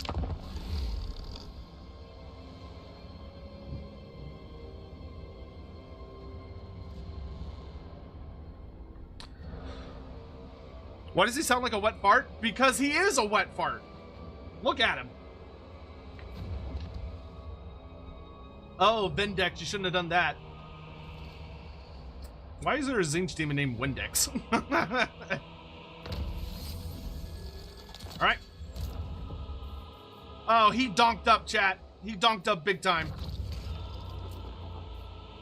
Play counter. To work. Bro, seriously, you think you can just wander into my turf and there won't be consequences? Tisk, tisk! What do I think of Epidemius, yay or nay? Big yay. Big yay. I was genuinely very, very nervous that Epidemius wasn't going to make it in the game or was going to be like a legendary hero, which I did not want for him. My big thing for the mono gods is I think every mono god should get at least a greater demon legendary lord, a lesser demon legendary lord, and a mortal legendary lord. That's the baseline we should be working at. Okay, we have a decent amount of magic. Unfortunately, we only have like one spell. But we would prefer for him to come to us. So we're going to deploy a little defensively and see what he does. The good news is he doesn't have any shooting. He has like no shooting attacks. And we do have the upgraded demons. So all of my demons now have a shitload of mass. And also all of my demons have expert charge defense. So they're tanky boys. So our goal is to make him come to us. By the way, I saw somebody earlier asking about the mass of Epidemius, and here it is if you wanted to see it. So Epidemius has a mass of 2,000 for whoever was asking that. Can Epidemius get mortals? Yeah, I mean, he's Nurgle, so he can get Nurgle mortal units. But that's definitely, you know, not the, that's definitely, he doesn't get any bonuses to them. Alright, looks like he's gonna be defensive. That's okay. So we're gonna wander our way over there, slowly. We'll take our time. I have a bad feeling my rotflies are gonna get massacred. Because Screamers are very good anti-large, and, yeah, that's probably gonna be bad, but we'll manage. So the goal is we need to lure in the Exalted Lore of Change, so that the real thing we want is for our Exalted Plague Bearers to be able to shoot the Exalted Lore of Change and just mow them down with death hits.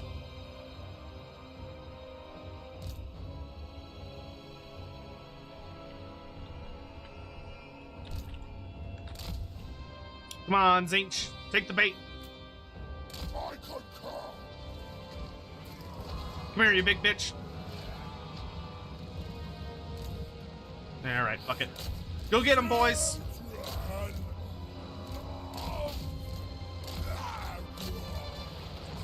Y'all know what to do.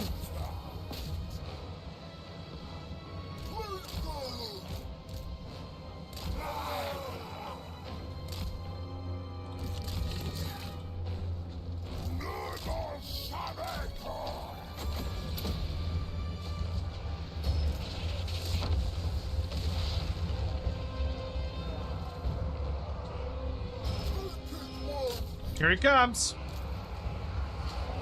Where are you landing? Epidemius! Embrace the pestilence! Okay, good. He did not choose a good place to land as far as... You wander over that way. Open fire! Epidemius, kick his ass! Joins the Red Host. Cursed Sultan spawn. Dagga, dagga, dagga, dagga, dagga. Epidemius! Get him, DB!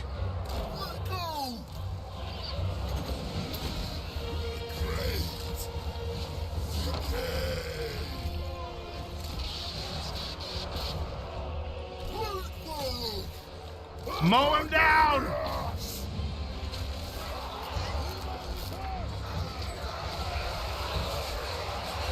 I hate how mobile he is. Rot, child. Embrace the pestilence. Hold the fuck still, you big chicken!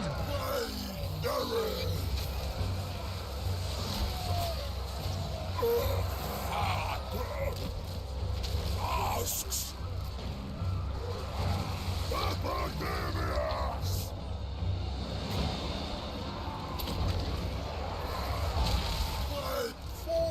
Alright, good enough.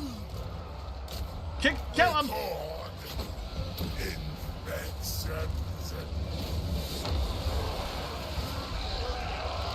Pin him down, boys! Pin him down!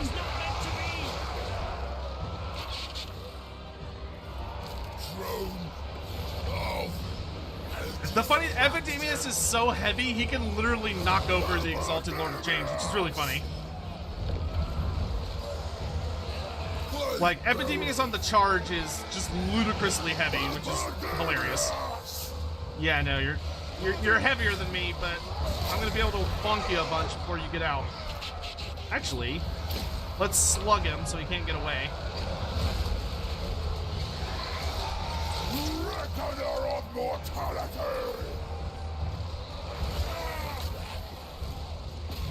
Alright, let's wrap up all these mortals, boys. Swords! Taliban! Alright. The chicken is dead, boys. The chicken is dead. Let's wrap things up.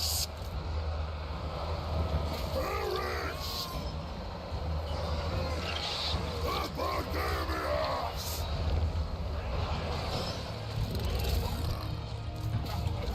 One Kill them all!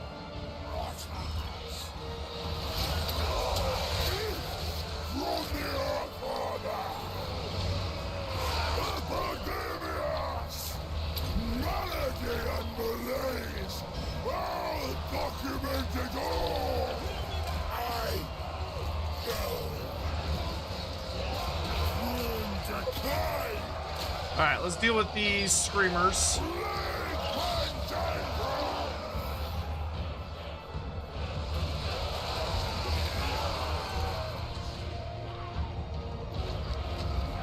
Alright, let's get you back to max health.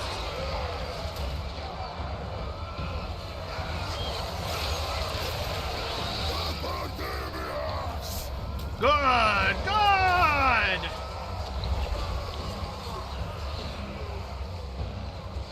Get out of my lands! Alright. Good work, lads. Does Epidemius have a signed copy of the Liber Bubonicus from Playlord Nurgle? No, if anything, I think Actually, it's funny you mentioned that. If anything, Epidemius would probably be grossly obsessed with getting the Liber Bubonicus from the Skaven. Because, according to fairly accurate myths, if you go watch the Lord Skrulk episode, we've done Lorebeards about it. Lord Skrulk, or more accurately, Nurgle, or one of Lord Skrulk's priors, stole that book from Nurgle. So if anything, Epidemius probably wants it back. Because it's very likely it was stolen from him or one of his fellows. There we go. We got the Purveyor of Mortality. Nice. Epidemius! More casualty replenishment. He's faster than me. Let us introduce ourselves. Let us introduce ourselves. That sounds like the opening to a Disney song. Hidden Plague. We can get Stalk and Vanguard deployment through Hidden Plague. That's a fun starting trait. So what units did Warriors of Chaos get? Also, you're super duper awesome. Pestilent. Thank you. Warriors of Chaos, I'm pretty sure they got the new Rot Knights. Supremacy of separation. You can tell there's totally not a mount that's supposed to be here. Wink. Yeah, the Rod Beast Knight is the new, like, standard unit for, joins the Red Host. Cursed Sotek spawn. for Nurgle stuff. Of the Fly Lord. Alright, goody. So we're gonna have lots of new heroes coming to this army, which is grand. Shane Zaku, thank you so much for the 10 subs. I really appreciate that. Thank you so much. Thank you.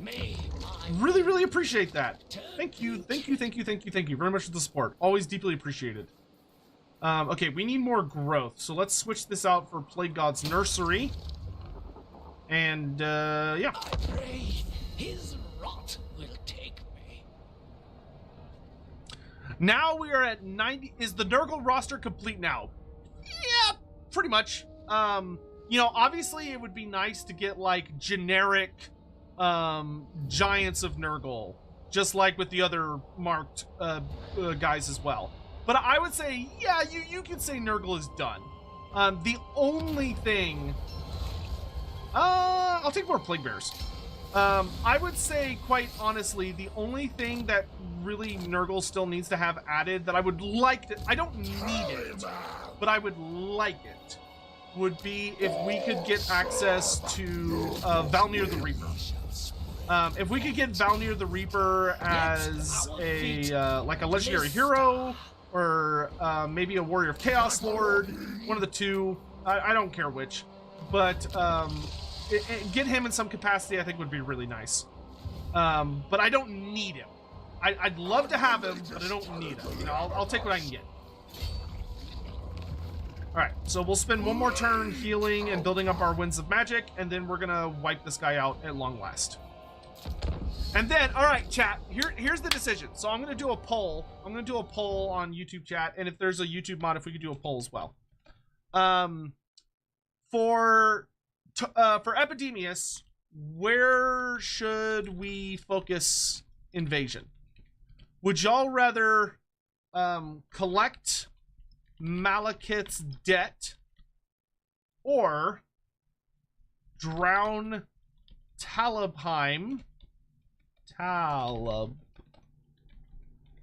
in filth?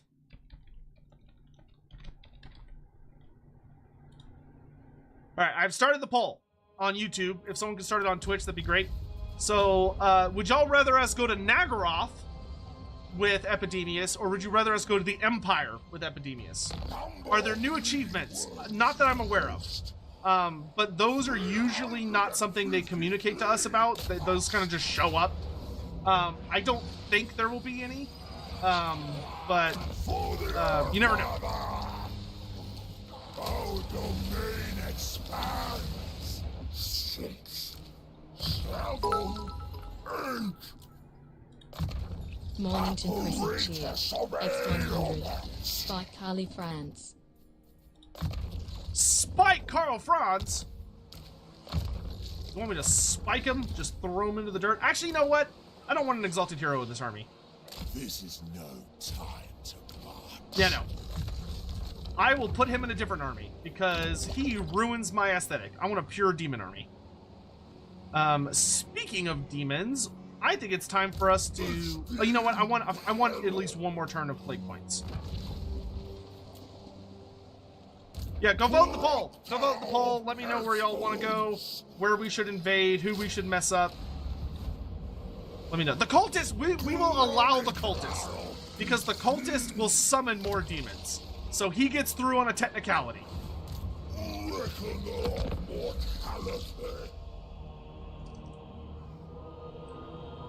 The cultist is allowed. He has a permit. he's more like a fucking chauffeur for additional demon units.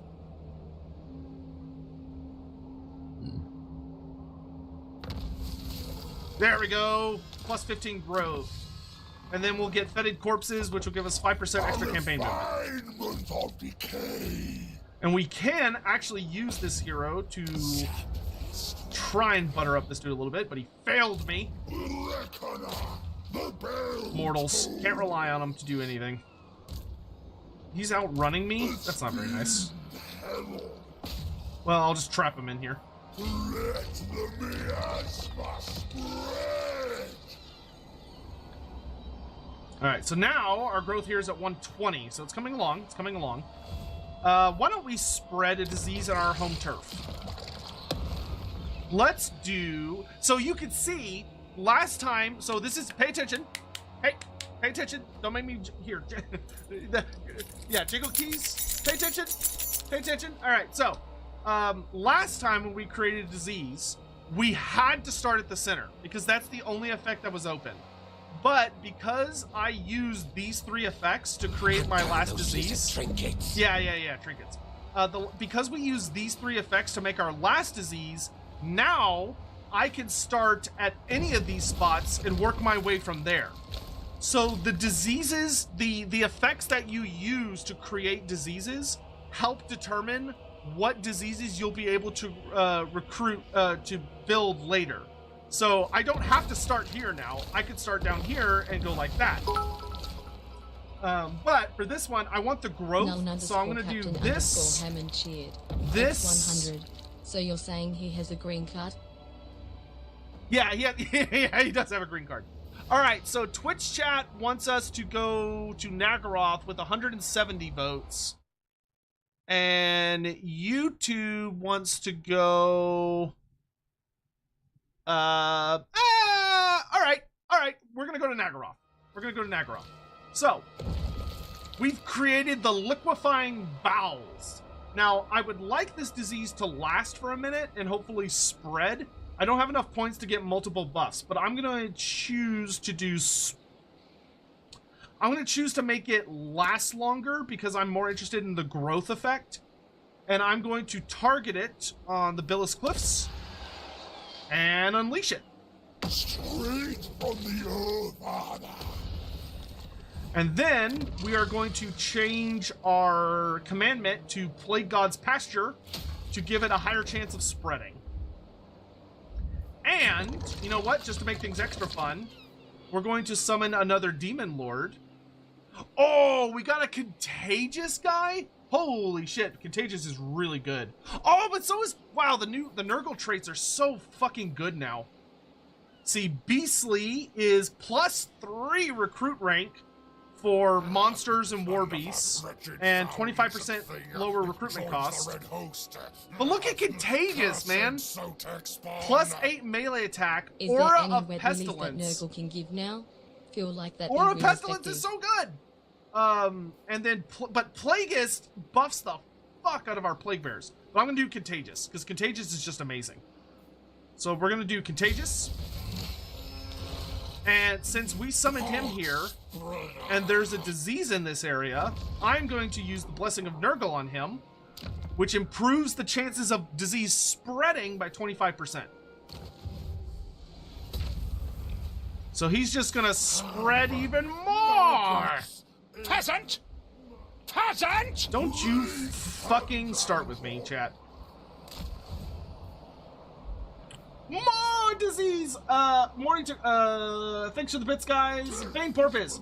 Is there any wet willies that Nurgle can give now? Felt like that would be real effective. Oh yeah, definitely. Nice and wet and deep in there.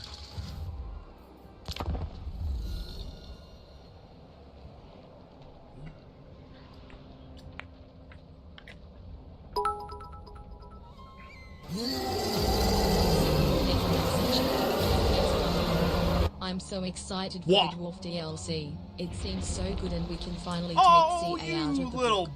bitch. I can't... He teleported away from me. Little bastard. Oh, good. Look at it. It's already spread to 2 places. Delicious. Hopefully it'll spread to Malice Darkblade. Nyum. Exalted hero. Epidemius is probably going to be a little busy dealing with Boris. But once we get Boris under control, we'll go the other way.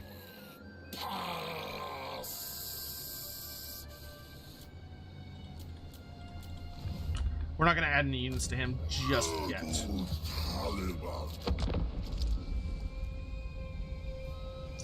Where'd Daniel go? Daniel spawns in this province instead of his old... He spawns one province to the Bang right. underscore Porpoise cheered. X100. Wet and deeper memoirs of Kugarth. Yes, the Memoirs of Kugath, indeed. How are the Sorcerer Heroes? They're part of the DLC. The DLC is not... The embargo for the DLC hasn't lifted yet. Oh, the Magathkin are dead. Sad. So I don't have the DLC on. So you know, I don't have access to any of the DLC stuff yet. That is something that we'll be able to show off and, you know, really delve into in the coming weeks. But for right now, we are focused on free LC only. Free LC updates only. Would you get Tarmacon's chieftains if you confederated him? Yeah, I think so. As long as he has them recruited. If he has not recruited them yet, then no. If he has recruited them, then yes. I would assume. Oh, you poor bastard. Standing outside, all on your lonesome. Oh, I'm not going to lose any troops. And we'll just solve it. Will decay. More infections! Fresh victims! Let's loot and We occupy. will infest the ruins! Good! Good! Alright, we're gonna get the growth building. And I'm gonna switch this out for the money building. Actually, I lied. Do the money building first. We're gonna do infections per turn and also increase Nurgle corruption. Tallyman! Oh, we got the tally! Tally of pestilence, baby! Then let's do Plague God's favorite. This way we get diseases can infect more often, and they also are cheaper to make. An improvement! We're gonna give you... Curse of the Leper is actually really good on Nurgle. But we're gonna get Rancid Visitation. Oh, we'll just get both. Haha, easy fix. More campaign movement, Infernal Champion, and let's grab Deadly Blade. 1, 2, 3. It's so cute when he counts. Alright, guys, I think we should send a welcoming gift over to Boris. What do y'all think? Why don't we send Boris a little present? Something fun, something exciting. Let's say, oh, you know what? If we wait one more turn, though, we can send something really good. So we'll wait one more turn and then we'll send. Let's go ahead and use Pestilent Growth to make Epidemius heal more. Mornington Crescent cheered. X100. Not saying I'm the Plague Lord's favorite, but I have seen the same X-ray technician 3 times for different things at the local hospital. Oh. Sorry. Hope you feel better. All things rot. I'm sorry the grandfather is ladling his gifts on you a little too much.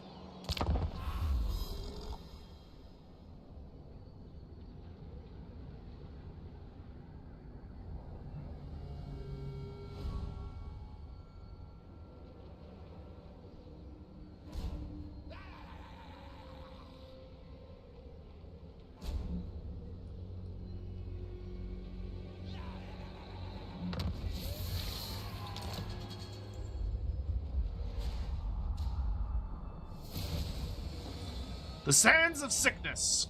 It is the duty of the 7 Proctors of Pestilence to respond vehemently to Nurgle's whims, demanding close observation of specific diseases and prognoses to ensure every detail is recorded in ink. No location is off limits for such a preeminent task, not even Ulthuan itself. At the gates of the White Tower of Hoeth, a plague-stricken High Elf host awaits the arrival of a meddling prophetess of Bretonnia, intent on purifying the Aesir of their glorious pestilence. Epidemius cannot allow this outcome. The diseased High Elves must die, and more than that, their deaths must be observed in proximity before being prevented by the Bretonnians' cure. Oh my. That's a weird premise story for that. Like, that's weird. I'm gonna be honest. Nurgle relying, or the High Elves relying on Bretonnians to cure them is very odd. Let's see. We're not fighting any more chaos stuff for the moment, so I don't think we need Despicable Rivals. I think I would like to get Highly Infectious so we can max out how good our demonic infantry is. A great boon! Alright, I need to craft a present for Boris here.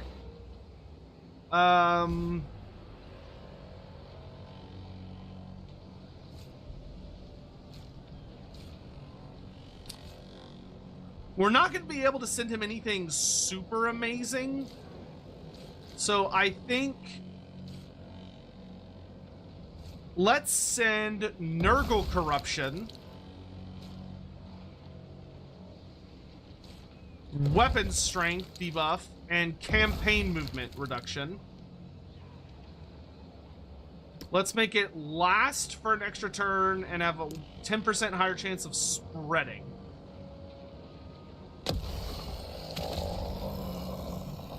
Off you get.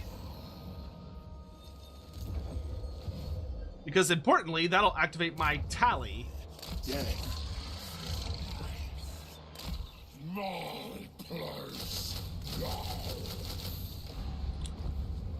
You start preparing for battle against the elves.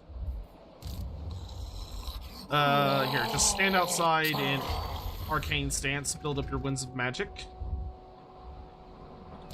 Cultist of the plague. I can't move yet because I'm still healing. What's the max you can crank up? I want to say it's 4 or 5 times for each of them. Lord upon you. What do you want, Malice? Oh, you're declaring war on me. Perfect. Well, that makes that easy. Uh-oh. Run away! You did not run very far, my dude. You did not run very far at all. Damn it, that was a really good character, and he is gonna get absolutely massacred. That's a lot of Dark Elves. That is a lot of Dark Elves. Yeah, no. Do I have a proper city? Well, okay. Okay, he only has so much shooting. No, he's got a lot of shooting. Man, god damn it! If this secondary army hadn't joined, we would have had this easy. But let's go ahead and fight it to just deal as much damage as possible and really slow him down. God damn! I really wish he had been standing in the settlement, because the fact that he's a reinforcement is gonna make this a bitch.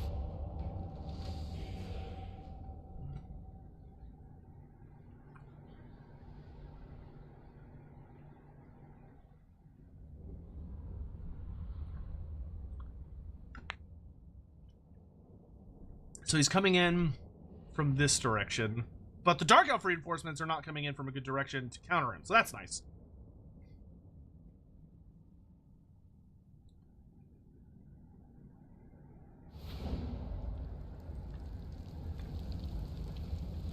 So we will definitely want to focus our efforts on...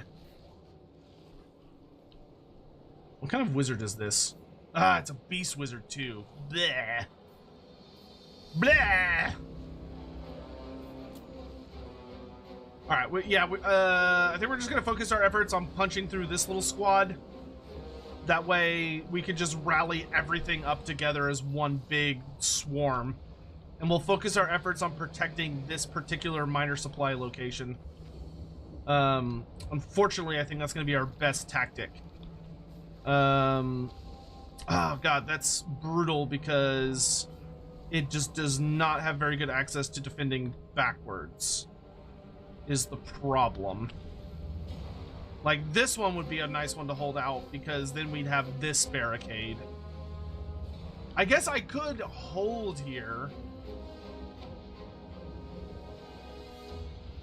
and let them all come at me here and have my... But it's gonna take my guys so long to get over here. No, I think we have to hold it this one, even though it's not ideal. But that's okay. We will make do. So we're gonna put one of these down there, and then we're gonna build... we'll save our money. And our goal is we're just gonna jump on these guys immediately. Surround them, mess them up.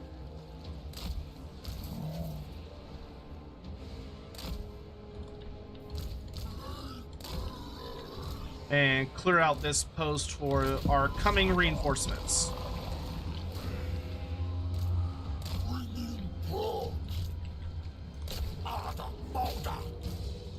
There is a pretty nice number of shooting units over here, so that's good.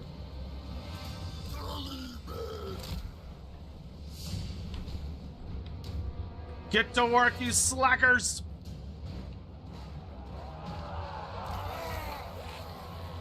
Nurglings, go all the way around, please.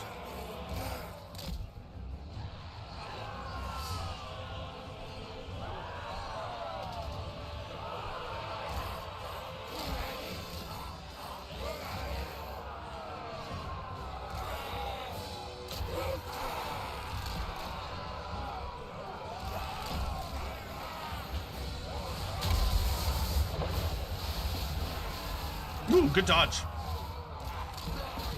Go get him.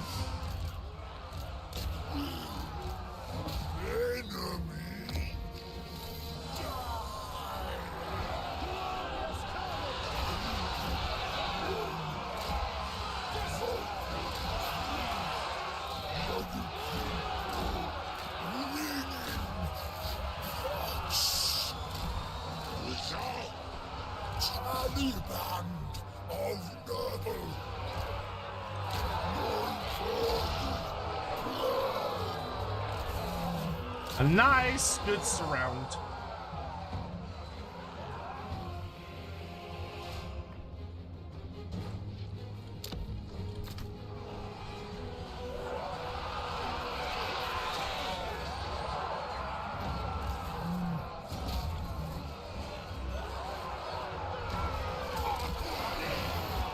Look out! Ow.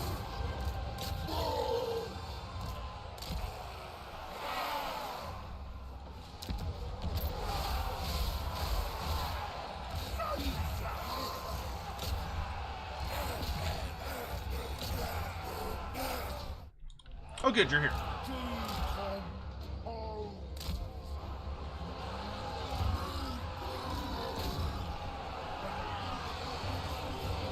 Kill them. Okay, that unit is shattered.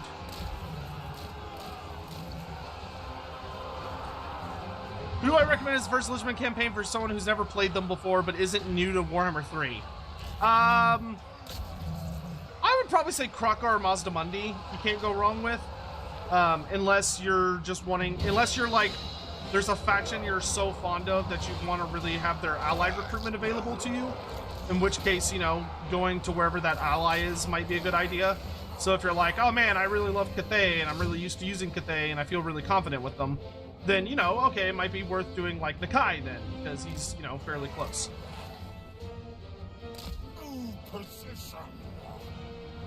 Yeah, waste all your bullshit black art crap.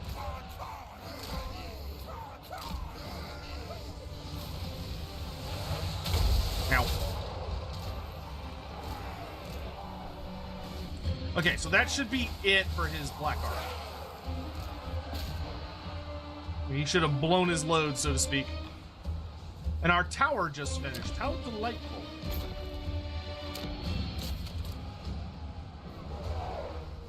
What? Oh, shades. Stop those shades!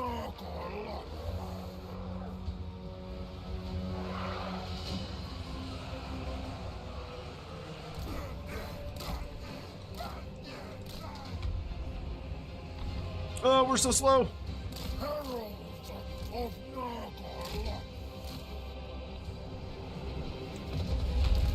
Toads! Is the tower shooting?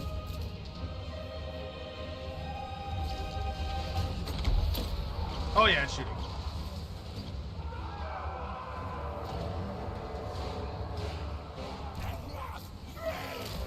Get on that victory point, you idiots!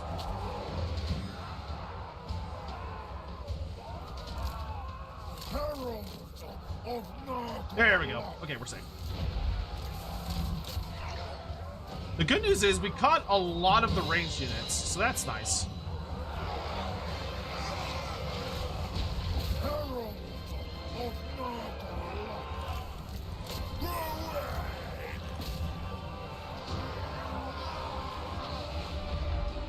Kill them!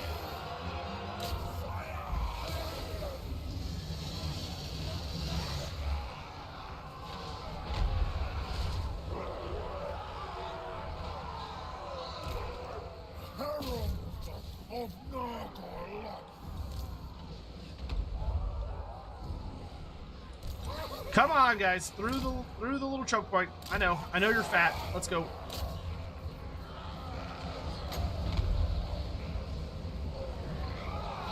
Ooh.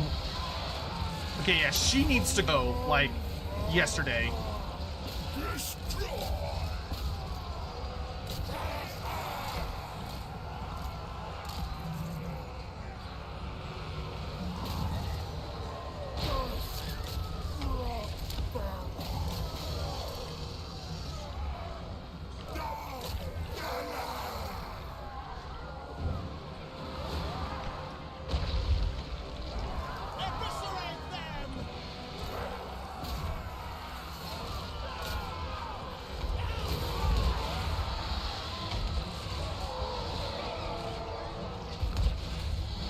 I hate these wizards.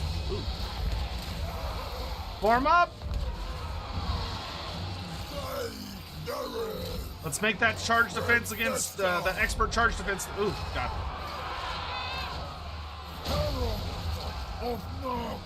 Where'd she go?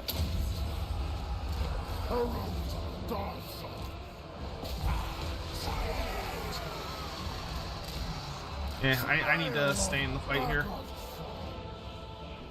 Oh my god, the Medusa really fucking hurts. Yeah, cool, tower. Let's maybe shoot something actually helpful.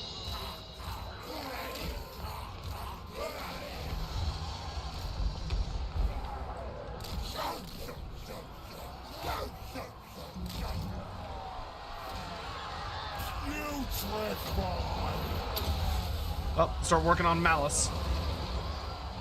This 25% ward save. Oh my lord.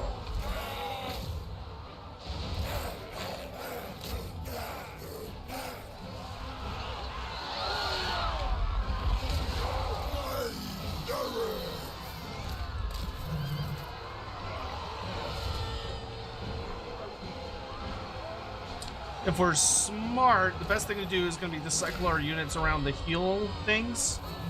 Because these have healing, the Nurgle shrines. So if I can get my boys on them, they will heal. Though not when they just decide they're going to die, unfortunately.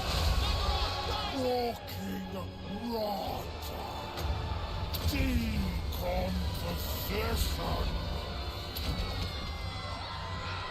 Heal health.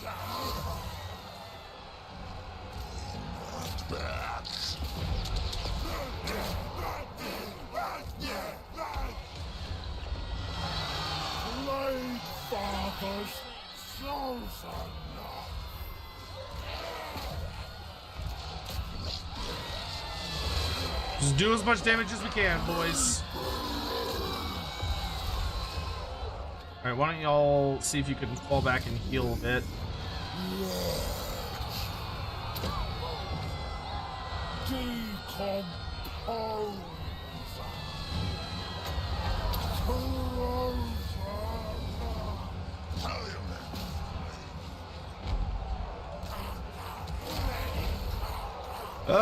Medusa, stop!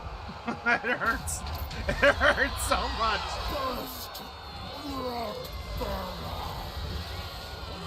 If I could kill at least the Beast Wizard, I would be very happy. Because she is going to be a problem in the future.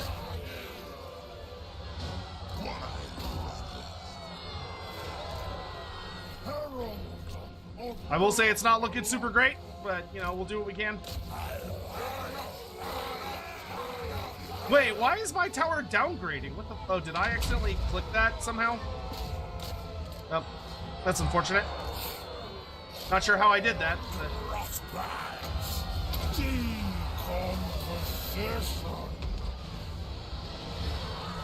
Everything hurts!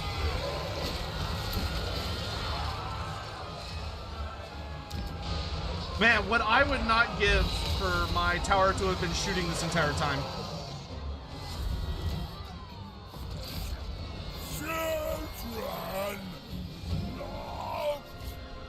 Oh, we messed. Hey, we killed her. Nice. All right.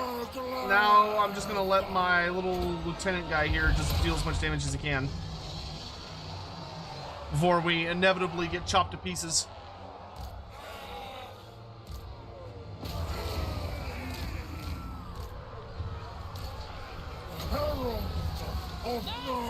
Let's see. Is there any like high value targets here? Some dark shards. Get rid of some dark shards. Joins the red host. Cursed Sotek spawn. Keep firing! What do you Keep think it will firing! take for GW to realize that having beasts intro is a mistake? What do you think it would take for Games Workshop to realize that having beasts in the old world? No, I mean having Beasts of Chaos in the old world, I think is a good thing. Having it where they can only be in the old world and not in Age of Sigmar is super stupid. And I'm hoping Games Workshop figures that out sooner rather than later. And it's just due to the way that Games Workshop is like set up as a company, which is a really dumbass way that I hate. I am super not a big fan of the way they're structured as a company, because it makes for a really negative work environment where the whole point is that they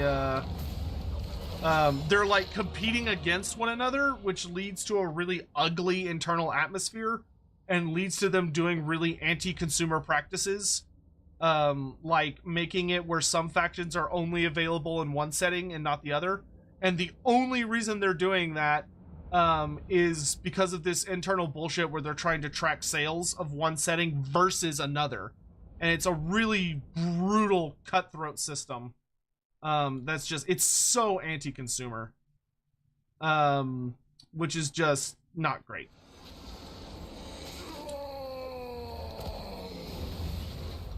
He fought bravely. We could get some 07s or Fs in the chat for Magangus. He fought well. He did slaughter the Beast Wizard, the Beast Sorceress, and he slowed down Malice enough that Epidemius will hopefully come to reinforce. But we're gonna need some 07s. For our faithful lord. Ooh, plus 20 research rate? Yeah, give me those samples. Epidemius! You are needed at home. Squish. Ride! Ride now! Oh, we got the Barons of the Bog. Oh, baby. Oh, the Barons. Oh, baby. Barons of the Bog are so fucking strong. Let's get Tallyman's Host to give us further upkeep reduction. An improvement. Evasion.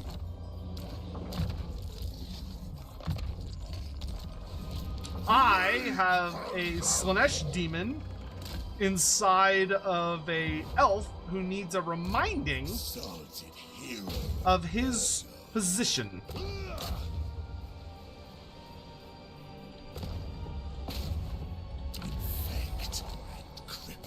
And this guy is just gonna spam assault units until the world blows up. You dare, Malice Darkblade! You dare! Alright. I would like to craft a disease just for him. Cultist of the plague god. I want you to go fairly deep into enemy territory to spread that around. What does that mean for AOS lore? I have no fucking idea. That's the biggest thing that fucking pisses me off about it, is that there's been so much build up in Age of Sigmar to what the Beasts of Chaos are gonna do. There's been all this build up about the return of Morgur. You have the whole thing where that Azir was originally, like, the original race to have civilization in Azir was the Dragon Ogres, and Krakenrock the Black was like the big bad for Azir and had been kicked out of it, but he was always like looking for a way to return. So you had this really fascinating storyline like following that, and there was like all these cool things going into it. And now all of that has just been like thrown in the garbage because Games Workshop is just making some just fucking asinine decisions. So I need to do a video about it, but it's hard for me like to talk about it without just like turning into a raving lunatic, which I don't think makes for very good content to watch. You can combine these obsidian lodestones. Void armor? Yeah, okay, I guess. It's not, whatever. Like, more physical resistance is always not. 40% physical resist, not bad.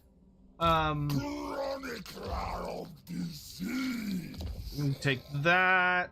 Causing terror is always nice on our guy. That's good, good. Cool. Alright. So, what we're gonna do with Epidemius is we're gonna pop into ambush stance. And we're gonna see if we could trickle Malice here into a trap. The good news is we do have our base level tally, which is nice.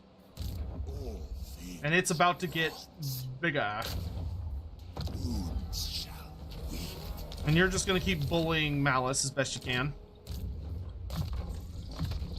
We're gonna make you a anti-agent specialist. See, I have Plague Bearer. Oh, no, I don't. Okay.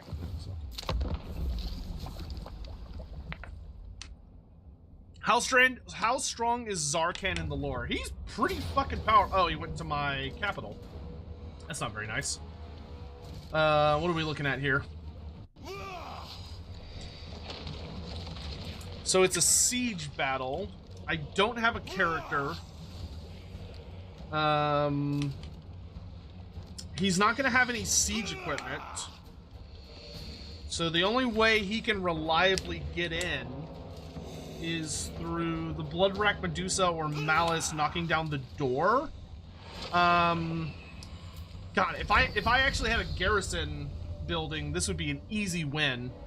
But I doubt we're going to be able to kill Malice, but we can slow him down as much. We can slow down his army and force him to fall back. Attila, you may have already answered this, but did Clan Pestilence get any plague changes with update 5.0? Attila, thank you so much for the super chat. I do not believe so, no. To my understanding, Clan Pestilence is still the same, where if they get infected by a disease, they ignore the negative effects and they generate their own unique positive effect. I do not believe... Oh, he split his army up. Okay, that's interesting. Interesting. I guess he's just gonna climb over everywhere.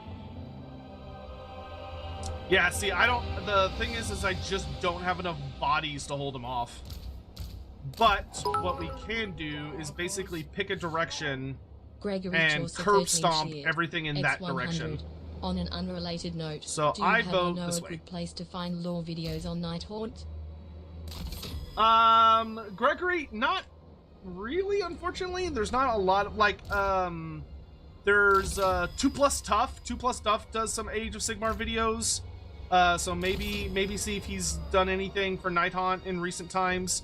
I have been, it's been on my, unfortunately, very long to-do list to make some AOS lore videos. That's something I've been very much wanting to do. But unfortunately, I am really bad at prioritizing my time, and there's like a million other things I also want to do. So I have not yet had the privilege to really focus on that yet. It's something I would like to do. But yeah, unfortunately, I don't really have an answer for you other than, so not that I'm especially aware of. Maybe there might be some other channels that would be good for that. Maybe someone in the chat could have a recommendation, if anybody knows of a good one. All right, we're just gonna activate a lot of towers, and we're gonna mostly focus our efforts on trying to destroy this bunch, because it's got both of the Cold One Knights in it. So if we can pop them, that will be a pretty devastating hit to Malice going forward.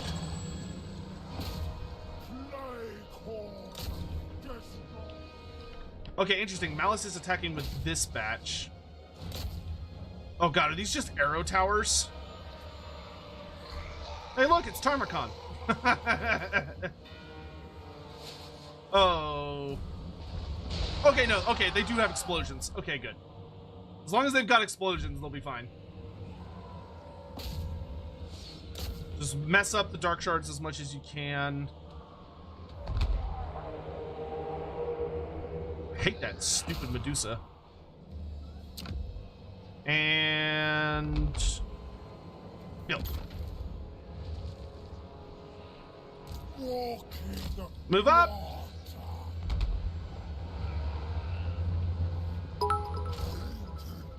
Alright, we can sacrifice... Necromancy cheered. X100. I'm so happy that Scarb are now getting he's their pissing age off. updated for Eos. Where is Daniel?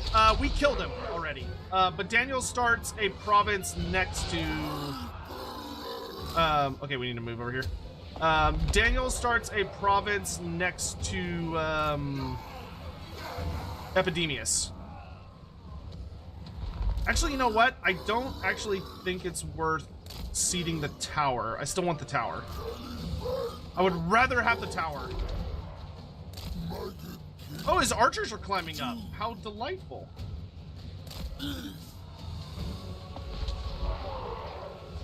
The Medusa's just bullying us. If I keep the tower up, we can just bombard his Cold One Knights until they're no more. Kill the Shades! Nothing else matters. Fight on the walls, because Malice can't get to us up here.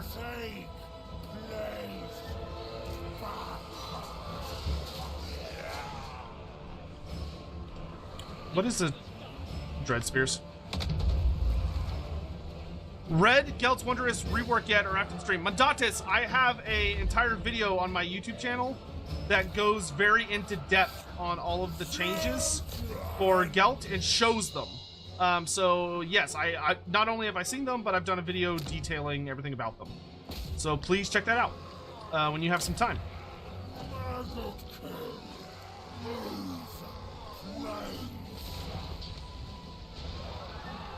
You forgot how strong Medusas are? Well, yeah, I mean, though if you go read the subreddit, you'll find people being like, oh, the Medusas are so garbage, they can't hit anything, they're so terrible, blah, blah, blah. It's like, nah. Maybe learn how to use them and you'll get some more favorable results. Just possibly. Alright, let's set up some bonus towers to antagonize people as they're moving through my city. Nurglings, you have my permission to go outside. This is gonna take a minute. You. Go this way. Another wretched foul-lizard thing joins the red host. Cursed Sotek spawn. For the grandfather. Okay, we want to stay on the walls as long as possible. We do not want to come off the walls unless we absolutely have to.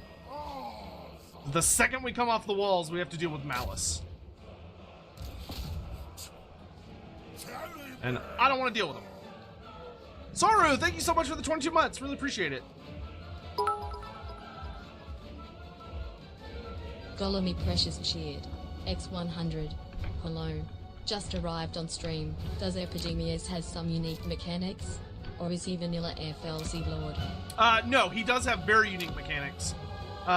Epidemius revolves very heavily around a series of mechanics where the more active diseases you have on the campaign map, the more buffs Epidemius himself gets. And Epidemius also makes all of your plague bearers into absolute like chonguses. But he is if your goal is that you want to just drown the world in a bunch of different assorted diseases, he is your guy. If you prefer to make like perfect diseases, like you're like, oh, I want to craft like the fucking perfect artisan version of the super plagues that every single one of them is guaranteed to be incredibly effective and super powerful and yada yada yada. Oh, you know what? We're gonna run back inside because he's got Murderous Rampage up, so we're gonna go hide inside. If that is what you want, then you're gonna be better served by Kugoth. So Kugoth is your artisanal disease crafter, whereas Epidemius is more about the amount.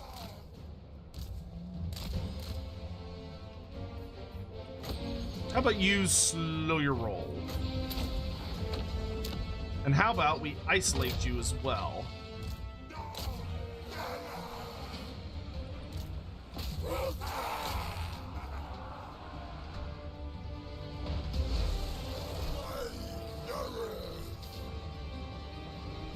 Is Malice? Did he transform? Oh, no, that's just Murderous Prowess. Okay, I was like, what? Why did we take so much oh, he blew us up on the walls. What a rude boy.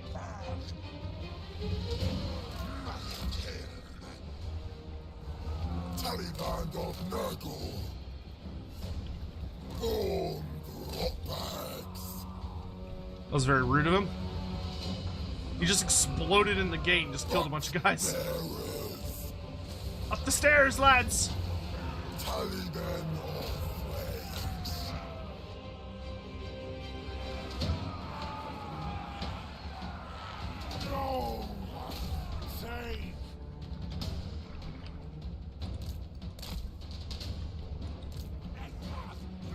Nurglings to me!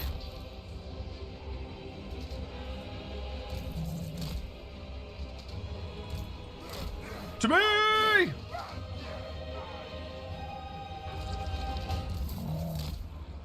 Remember, the goal is not victory. The goal is dealing as much damage as possible. Charge!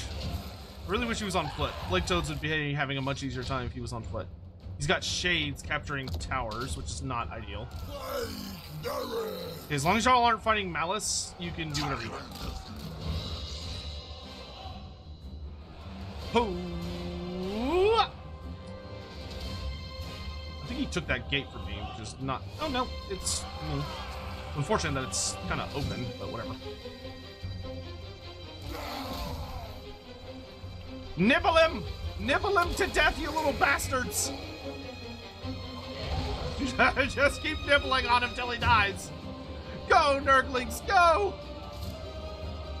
Your efforts may be in vain, but, you know, we'll do what we can. No mercy!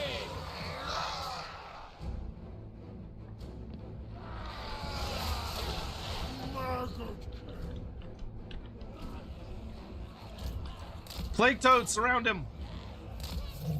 Y'all actually have AP, put it to use. Yep, yep, yep. Everybody around him, yeah, get around him. Nice and around him. There you go. And start doing belly flops.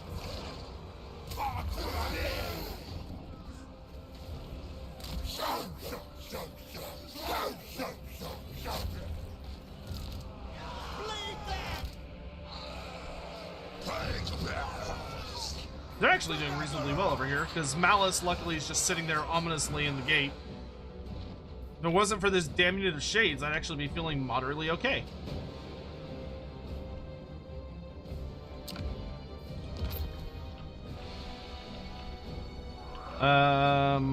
Where do I want to throw a heal?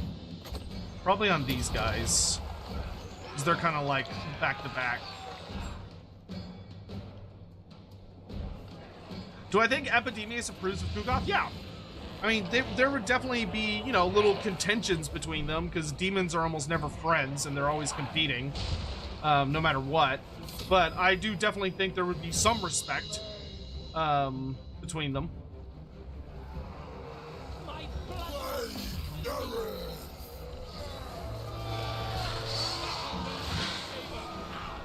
We're just gonna pretend Malice is not there. We're just gonna ignore him. Okay, the Master's actually taking a pretty good amount of damage. The toads are wearing on him. All right, let's speed things up here. And put that there. Oh shit! Malice figured out how to get inside. On the walls. Get on the walls. He can't get us up there. Hide. Hide. Run away. Playing fairs for losers.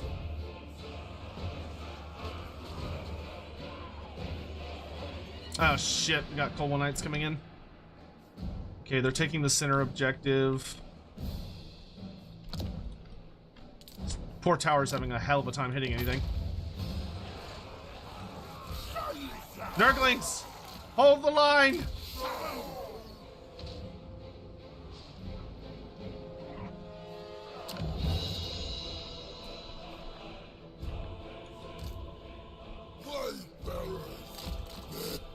Get on the walls and run away! Yeah, okay, whatever. You have fun with your little spinning blade there. We're leaving.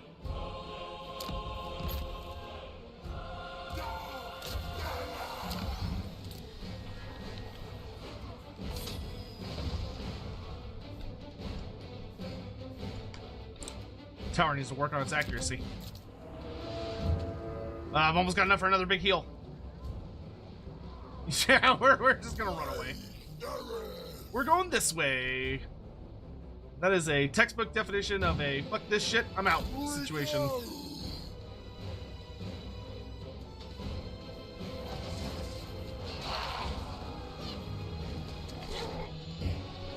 Wear him down, lads.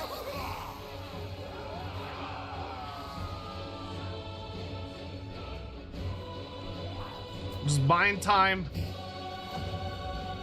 Okay, Nurglings, fall back. I'm gonna fire off a heal here in a second. These fucking shades. Oh no, the Medusa's in the walls!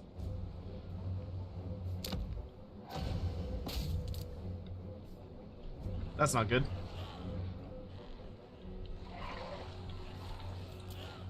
Meow.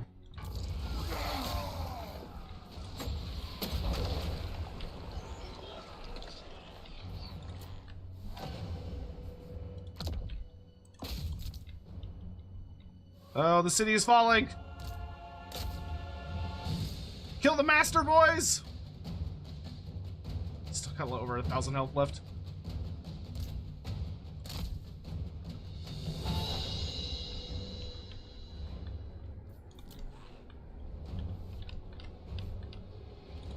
Boop. Keep fighting!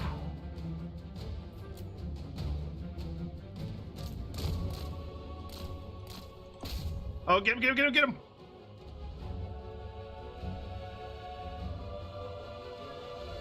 I think army losses are about to kick in. Come on, you got him, boys! You got him! Wear him down! Give him the most embarrassing death ever seen.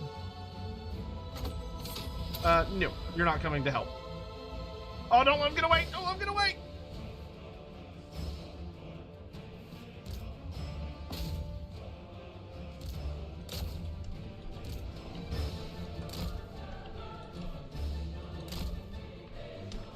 No! He lived. The absolute bastard. Oh, and they're taking my final post. Well, they put up a sprightly defense. Good job, lads. You did well. You did well. Ah, shit, it's Malice. Well, go out fighting. Might as well. Oh, he brought the master with him. Kill the master! Kill the master!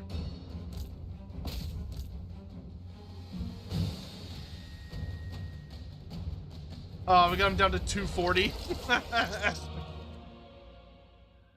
No, so, for those of you unaware, the towers you build inside of a city cannot do friendly fire. They literally can't. They can knock your guys around a little bit, so like if they hit them, it'll knock them over, but they cannot do damage to your friendly units. So even if the explosion just misses and it blows up in the middle of your guys, it's not gonna do any damage. It just kind of like makes them go, ah, but they don't take damage from it.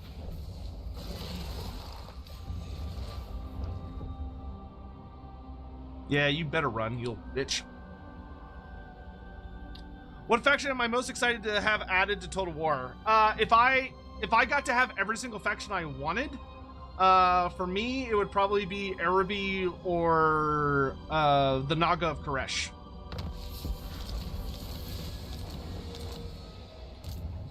Epidemius. That son of a bitch. Have I played Dwarves or Empire? On my own personal time, yes. Have I played them on stream? Obviously, no. Alright, Malice, I've got a gift just for you. So you can see here, because I made 3 diseases, my disease tree has reset. So it's changed where everything is. So now in the dead center is the campaign movement debuff. So against those troublesome dark elves, I don't want Malice to get away. So I'm going to do campaign movement, melee defense, and attrition damage. Go forth with pestilence. So now he's not getting away. He is not going nowhere. Cultist of the Okay, Archaon's fighting Boris. Archaon, I think we're going to want to be buddies with. I see death. Also Throg. Oh, wow. Who's that mysterious faction in Krakadrak? with that strange flying airship over the campaign map. I will never know. Challenges about time. We'll never know. Whoever could that be? Take what's theirs. Definitely nothing about that coming up soon. Nope. Battle is no fun without the rot. Very mysterious.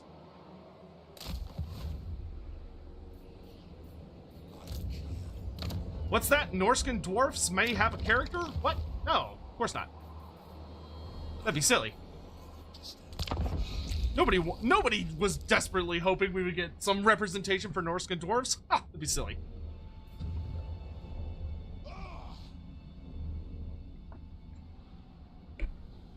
Yeah, that's the new Cathay faction. Yep. Yeah, that's the short dragon. Yeah. Very popular faction.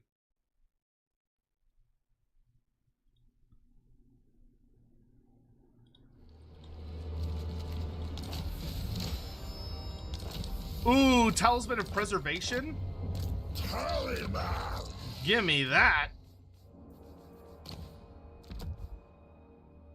An improvement.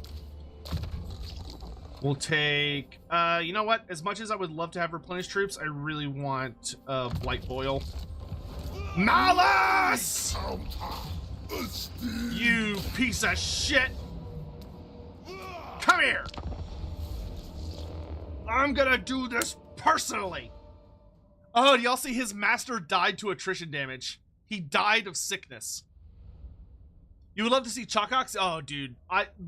You could get one more good Lord pack out of the Lizard Men. I really hope they do get it.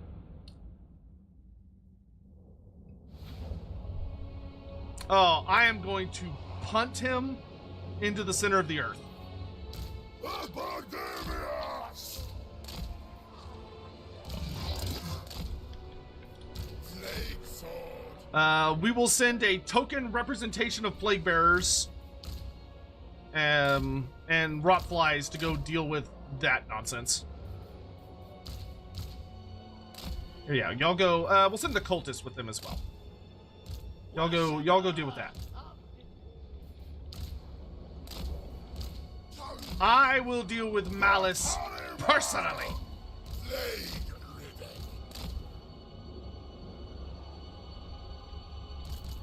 Reckoner of mortality. Oh, I have more units. I glutinate my fellows. I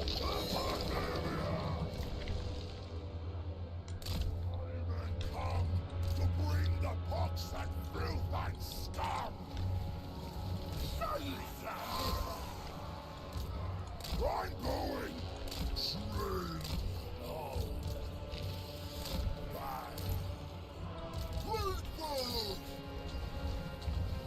Epidemius!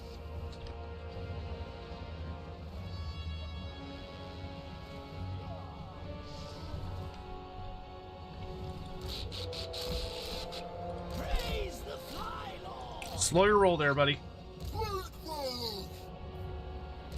Cleanliness is blasphemy.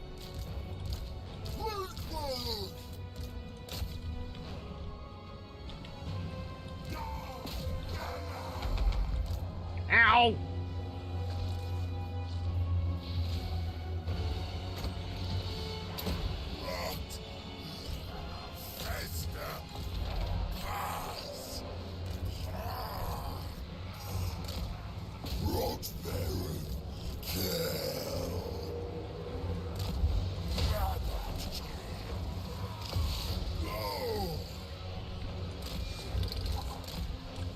Now. Let the Nurglings have their first crack. It's only fair.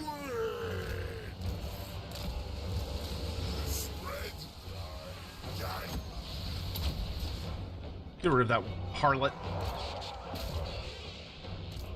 In despair.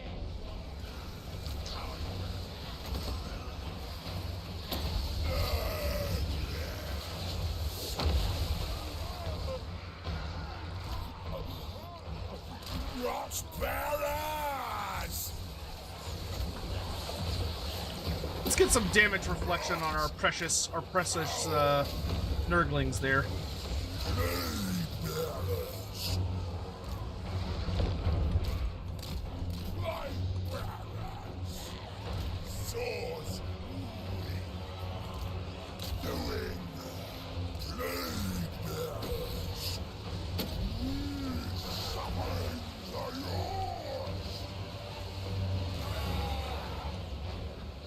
We turned her into a group of Nurglings. Amazing. Alright, lads, you know the next step. Malice Darkblade wants to be a cool hero? Well, he can fucking die. Enjoy all your death heads, buddy. Oh, Zarkan! Good to see you. Come to join your friend.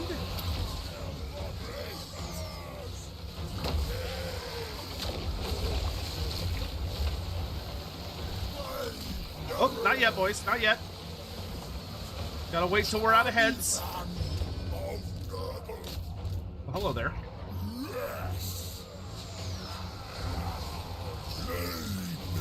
The Nurglings performed their role wonderfully. Alright. Kill him.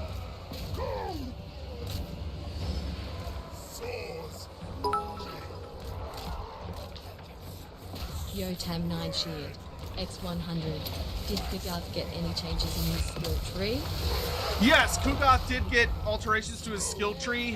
One of the big things that Kugath got, that if you're a big Kugath fan, you're probably gonna love, is that they buffed Kugath's skill tree considerably, where in his personal tree, it used to be that Kugath would give Nurglings in his army regen, which kind of sucked.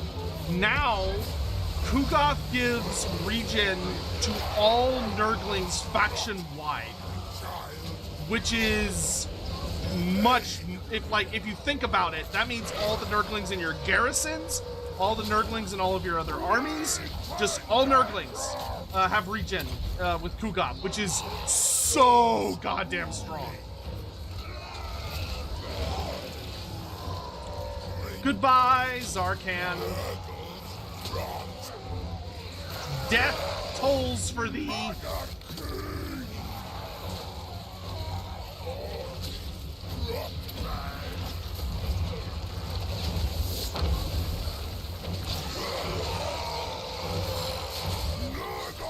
A keeper of secrets is no match! Even if he's wrapped up in the body of an elf. Wonder if Epidemius knew Zarkan? Probably not, like, terribly well, but I'm sure they were familiar with one another.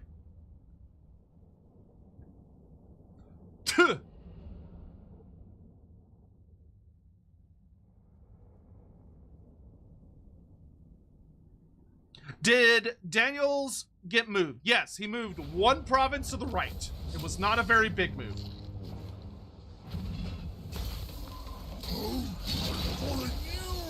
Ooh, the Eternal Blade, not bad.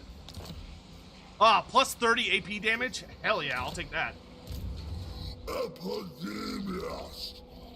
Alright, now if you'll excuse me, I am about to go murder the living hell out of so many elves. Pestilent warrior. Sap their strength.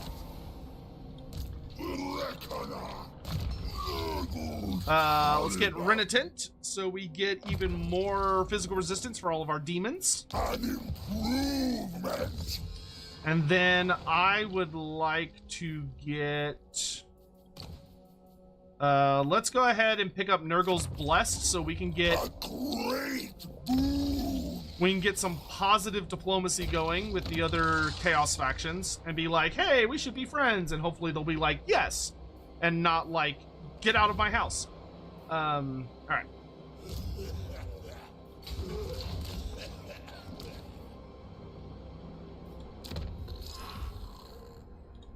Reckoner of mortality.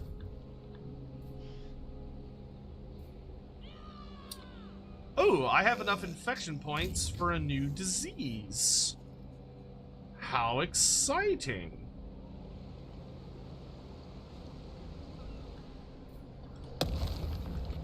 Let's send another present.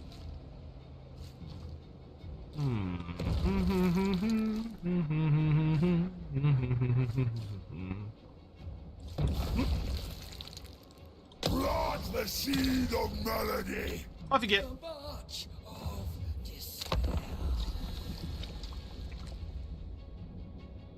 Where does Epidemius start? He starts next to the Forest of Decay. Oh, you're so cute. Bye-bye. And these two. You know what? I'll take the... I will take the casualty replenishment. Sustenance to continue my task.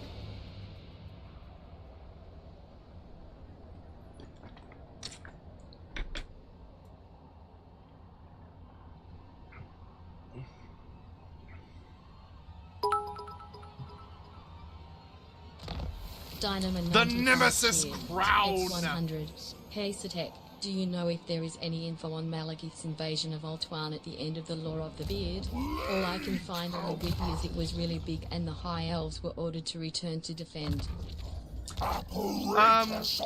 Yes, so unfortunately, most of the information you're gonna find relating to that would be the second major invasion of Ultuan. Technically the first major invasion of Ultuan.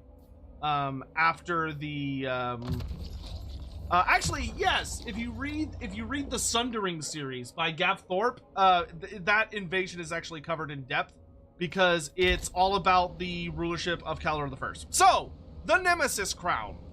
This ancient and powerful artifact known as the Nemesis Crown whispers to you from somewhere in the Empire, promising great power should it be taken into your stewardship. The crown lies near a large forest in the Empire. What a cryptic hint. We'll have to send a character there to see if they can find it. I know just the guy to send. Fight and fester. So we're going to send our exalted hero to a forest somewhere in the Empire and see if we can track down the Nemesis Crown, which is hiding out here somewhere. So some fun things about the Nemesis Crown is that the first time it spawns, it will always appear in the Empire first. So no matter what happens, no matter what campaign you're playing or what you're doing or any of that, it will always show up in its canonical location first. Once it has appeared there, it resolves, so to speak, it then has the opportunity to show up somewhere else.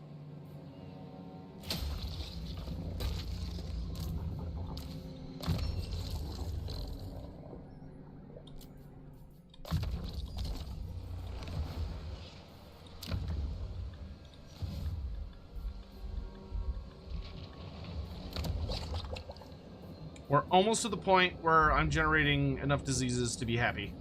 We're not quite there yet, though. I think a garrison in our port would be good. But with Epidemius here, I'm now in a position where I can hopefully catch out Admiral Leech. We also need to go do our quest battle here in a moment.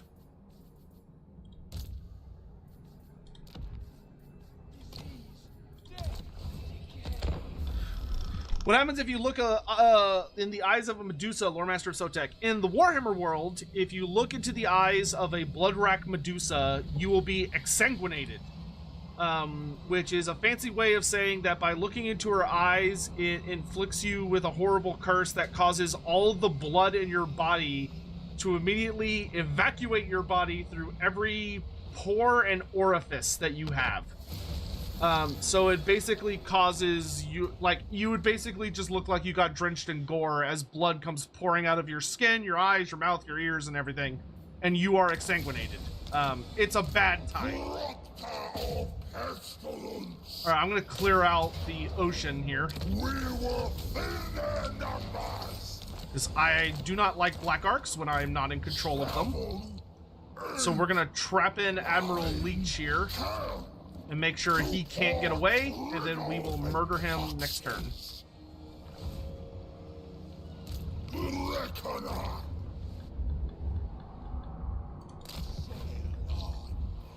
Did Aranessa get Slayer Pirates? I don't know. I haven't had, so we're not able to do stuff with the DLC yet. We're still kind of at the stage where we're waiting for that. Eagerly, I might add. But we're still, we're still kind of waiting. So hopefully the answer to that will end up being yes, but right now it is I don't know.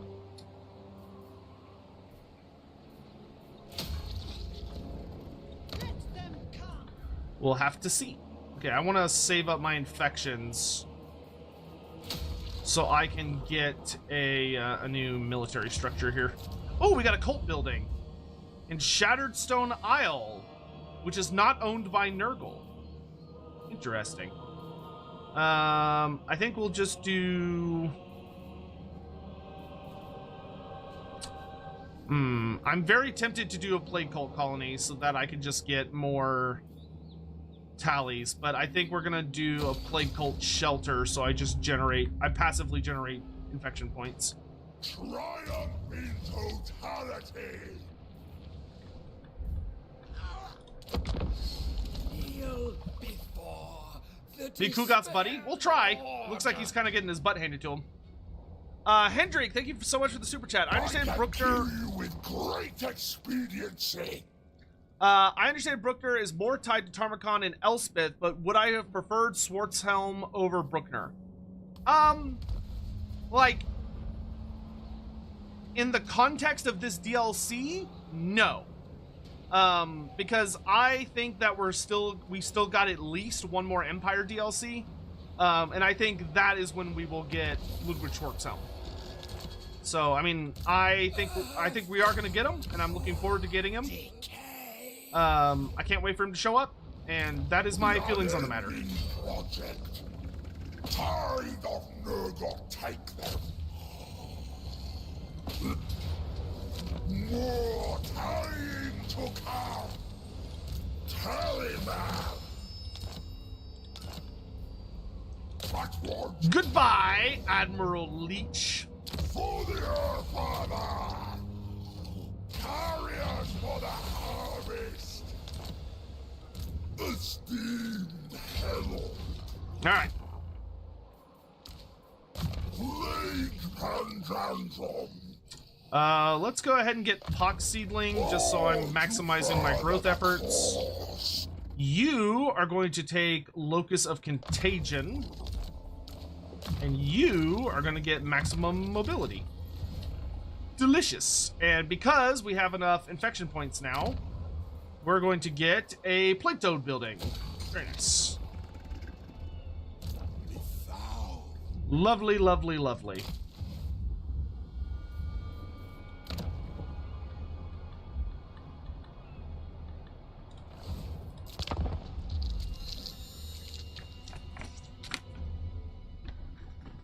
What units would the extra... Ooh. No. Oh god, that was almost bad. What extra units would an Empire DLC have? I would go with a Midland DLC that's also focused on the... Midland has their own version of the Colleges of Magic, which is... oh god, I can't remember what the name of it is off the top of my head. It has a name. I'm just blanking on it because I'm stupid. But they have their own university that studies the Colleges of Magic that's been there forever. It's been there for like a crazy long time. Knock knock. These two. We will infest the ruins. So I would very much enjoy seeing a Midland DLC. A Midland DLC that is focused on magic and basically wrapping up. So I would do, for free LC, you would get the Wizard Lord, I think the yes, the guild. Yeah, the guild. Thank you, the Guild of Alchemists and Wizards. Yeah. So I would do a focus on As to our pathogens. you get Wizard Lords as a free LC. Now that we have all the 8 colleges, they just need to make the Lord version. But you get the Wizard Lord as FLC, and then you get Boris Toddbringer as FLC. And then for the actual DLC, you get R. Ulrich as a new legendary lord, who is the big high priest of Ulrich and is like a pretty decent badass in fighting. And also has some various gimmicks around like all of the new Middenheim goodies. Then for the new units, you get the Grandmaster as the new generic lord. The Grandmaster being a hardcore melee specialist who wears heavy armor and can ride, either be on foot, ride a barded horse, or ride a demigriff. So they have the demigriff as a generic mount. And they're all about like buffing your combat units, but especially your knights. Like they're all about buffing your knights. Then from there you get the generic hero, which would be the Priest of Ulrich. So you get the generic Priest of Ulrich, who has new prayers based on what we have in Warhammer the Old World. Or from the Storm of Chaos roster, rather, from Storm of Chaos, which Creative Assembly is very, very fond of using Storm of Chaos. And then for your new units, you get the Celestial Hurricanum, which is similar to the Luminarch of Hysh, but it's the Lore of Heavens version. It's more offensive, where the Luminarch is defensive, as far as what buffs it provides. And it functions very similar to the Wuxing War Compass of Cathay. You also get Knights of the White Wolf, which are your heavily armored knights that have the big two-handed cavalry hammers. You would get Knights Panther, who are also very heavily associated with Midland, who have the really crazy fancy helmets, and that would give us all of the iconic knight units. The Knights Panther would probably have more of a specialization into anti-large, whereas the cavalry hammers of the Knights of the White Wolf would just be like super hardcore armor piercing. And then you would get Tütingen Guard, which are an elite infantry unit that are associated with Middenheim and Midland. And so the Celestial Hurricanum, Knights of the White Wolf, Knights Panther, Tütingen Guard. And then from there, you'd have a couple of different options of something you could fill in as far as how do you want to do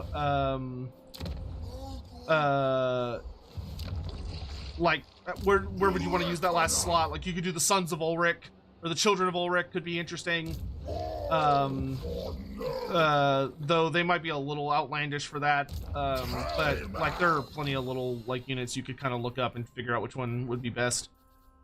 That's a lot of Armoreds of Silvered Steels. Let's combine some of those and see if we get something cool. Wow, the Abhorrent Lodestone. Great. Awesome. I guess it's better than Scroll of Power, but like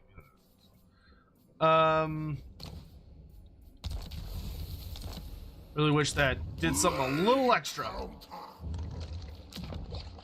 Okay. I think we've done everything we need to do for this turn. We're gonna hire a new Lord soon. We should probably get a mortal Lord. That way we kind of have one of each.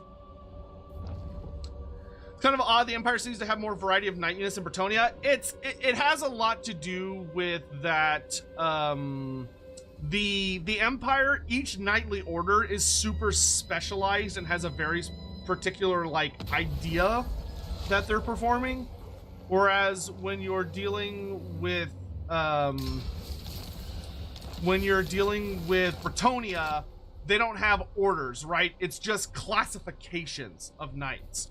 But the big thing would be that the Grail Knights and the Pegasus Knights are just kind of like a higher caliber, like the Super Pegasus Knights, the Super Grail Knights, and all of them are just kind of a higher caliber than what you would find in the Empire. Like Bretonnia has like better knights, but they're not as like elaborately unique and kind of all over the place.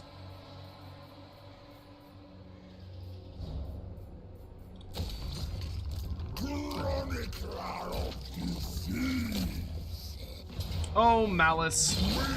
I am going to just beat you into the ground over and over and over again, my good sir. All right, let's start doing. I still haven't maxed this out yet. Tools for cultivation. I got distracted by my personal tree. Okay. What do we get from wood? Ooh, wood makes basic military buildings cycle faster. Hell yeah. So give me another basic demon building. Our hero's going to continue on his glorious journey down south. Hopefully Archaon will behave over on our flank and we can be buddies with him. See, is there somebody that he hates that I can be like, hey, I'll hate them with you? Where is he? Very well. The Eye of Sirium has already told me your offer, but I will hear it from your lips all the same. Urson? Yeah, I guess. Are you a god? Alright, that gave us a non-aggression pact with him. Hopefully Urson doesn't just hop across the ocean and attack me. Oh, well, I do have a garrison here, so we should be okay. Yeah, we should be okay. Alright, good. What units would I put in a Bretonnia DLC? Oh, baby. I think Bretonia's got one good DLC in it. One fat DLC in it. So, all right, listen to this. Me is a mistake you make twice. Who could this be? Malachi Mackeson? What? What? He's in the game? Oh my god. He's a resource hoarder, and he's protective, and he holds grudges, and he's reliable, and he's good buddies with Kislev, and he's trying to extort me for money. How dare you, sir? Well, we're about to go pick a fight with the dwarf. So, Bretonnia DLC, as far as what do I envision that looking like? A, it's sexy. So hear me out.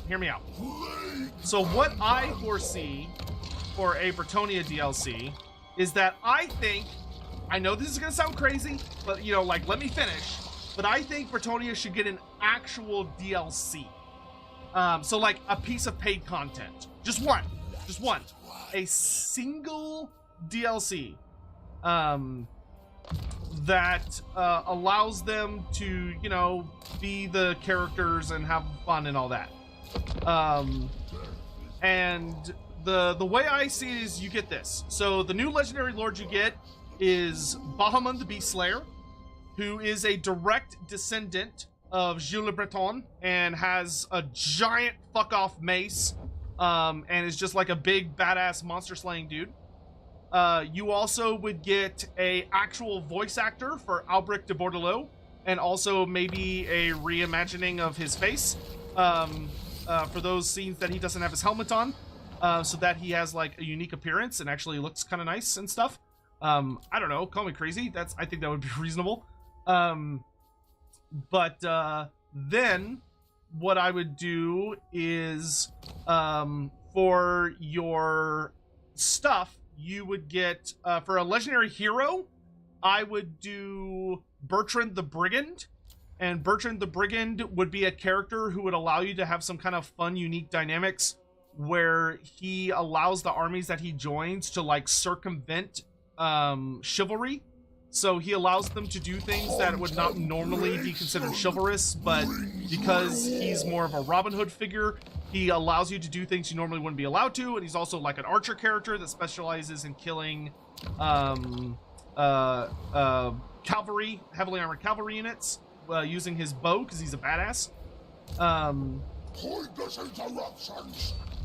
Oh, you're laying siege to him. Foolish request. I don't like this. Are you ready for a headbutting contest? Oh, you're nobody's vassal. Okay, so I could just murder you and not feel bad about it. Okay, hold on, let me finish my conversation. So, you get, bomb. Granted, I would love Bertrand the Brigand as a legendary lord. I would actually prefer Bertrand the Brigand as a legendary lord, but I feel like most people would have an aneurysm if you took a Bretonian duke and made him a legendary hero, because I would really want Bahamut the Beast Slayer in the game one way or the other. So, like, I personally would be kind of fine with Bertrand being a legendary lord and Bahamut being a legendary hero, but I feel like most people would lose their shit.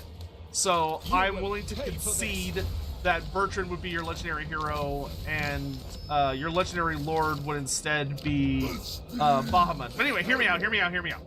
So, you get Bahamut the Beast Slayer as a legendary lord that starts in the jungles of Koresh, and his whole thing is that he's out there to hunt monsters in the Far East. Like, he's gone out on an epic quest to strike down, like, the worst beasts the world can offer, and he goes after the monster-making horrible snake men that are found over there. Super cool, awesome, great. With him, you get Bertrand the Brigand as a legendary hero for all of the Bretonnian factions, who has a big gimmick about allowing you to circumvent chivalry things and perform non-chivalric actions. And he's also a hardcore anti-large, anti-armor specialist that's good, really good at killing knights. Then you get for a generic characters, you get access to what is that guy called? I think it's the Yeoman Craftsman or something like that.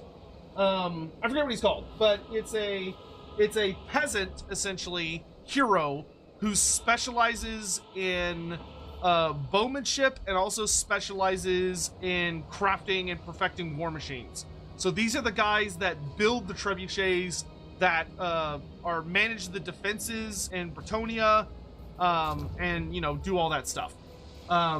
So he would give you a hero choice that has, like, maybe a ranged weapon, like maybe he has some kind of bow. He has like a peasant longbow, and is like a reasonably good archer, but he also specializes in buffing your war machines. Then you get the following units. You get the Heremolts. So the Heremolts are skirmish archers that specialize in dealing anti-large damage, because they run around with Bertrand the Brigand and are good at dealing with knights that have gone sour, so to speak.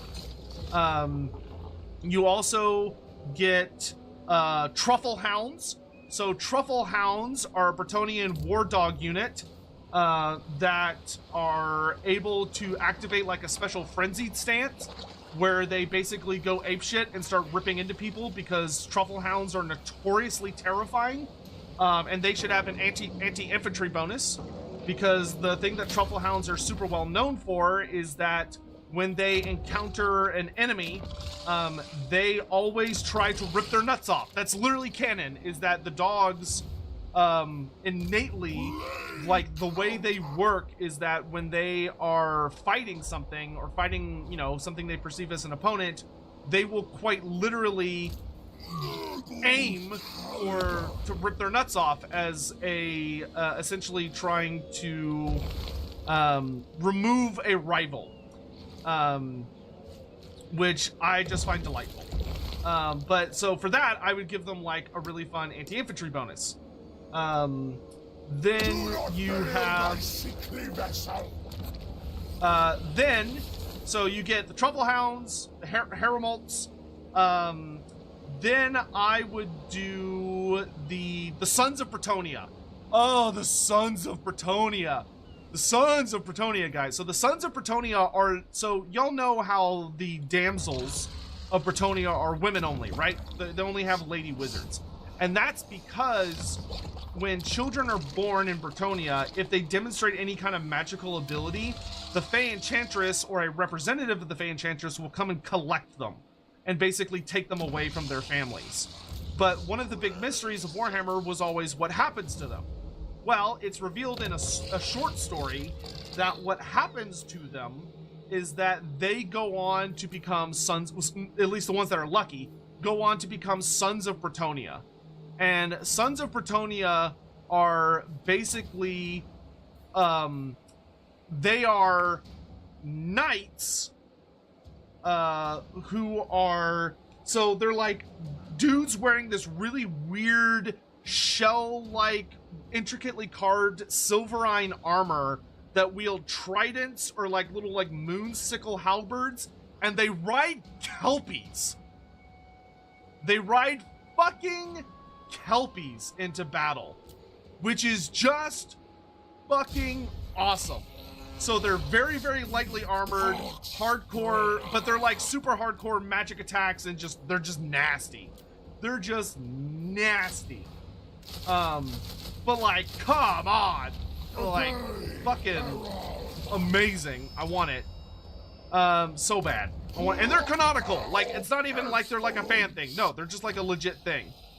A what? Kelpies are like, they are horses that live, they're horse-like creatures that live in lakes or rivers, that have just Google it. Google a Kelpie. Kelpie, I think.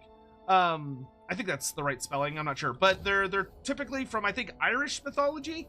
But they're fucking beautiful creatures, though they're scary as fuck. Like, their mythology is very spooky, because they're murderous as fuck. Like, they lure people to water and then will like drag them down to drown them. Also another thing, and it's so okay, so you get the Sons of Bretonia, which ride Kelpies. Sorry, Celtic myth, my bad. So you get the Sons of Bretonia, your Kelpie riding Uber Knights. You get, who are like, they're not like Grail Knights and Grail Guardians where they're relatively squishy, but they rely more on like physical resistance and all that kind of stuff. Then you get the Truffle Hounds, which are like a war dog type unit. So think like Chaos Warhounds, but with like a different gimmick. Then, cause they're maybe a little more anti-infantry. They have the ability where you can like activate a ability of theirs, which causes them to rampage, but maybe it makes them deal more damage for a time, etc., etc.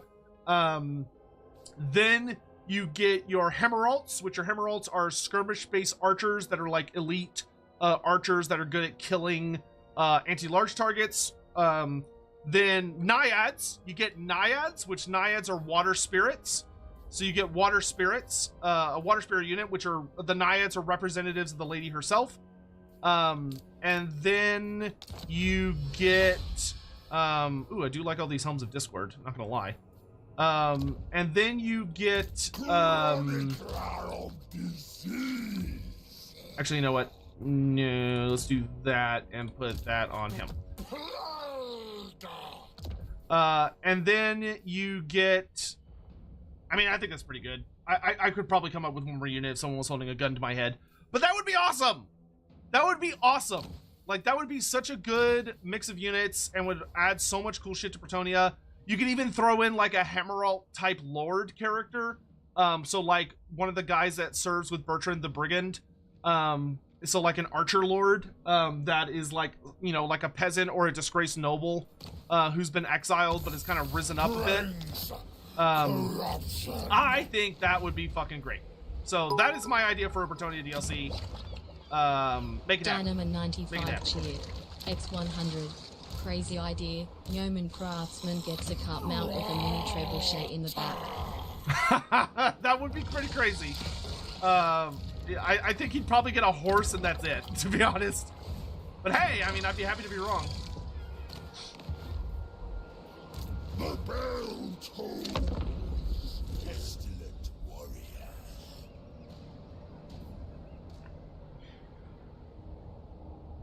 Yeah, you could have the Faceless. Yeah, the Faceless could be the generic Lord, who's like an archer, and is like a disgraced noble or something. The Faceless are pretty awesome. And then the last important thing is that, so you get Bertrand the Brigand as your legendary as your just legendary hero. You get Balmond the Beast Slayer as your lord, and then you rework the Green Knight. You rework the Green Knight so that he is an army ability, which I've made a YouTube video about this that you can go find on my channel. But you rework him so that he's an army ability instead of a regular legendary hero. That way he can literally be everywhere at once. Goodbye. Actually, you know what? Put the AP on our him. For the Earthfather! These once living containers shall serve. Tallyman! Steady, Nurglings, or you go overboard. Steady, Nurglings, or you go overboard. What a rude boy.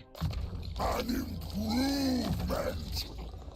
I love that Epidemius hates Nurglings. Like, they irritate him, and that drives him insane.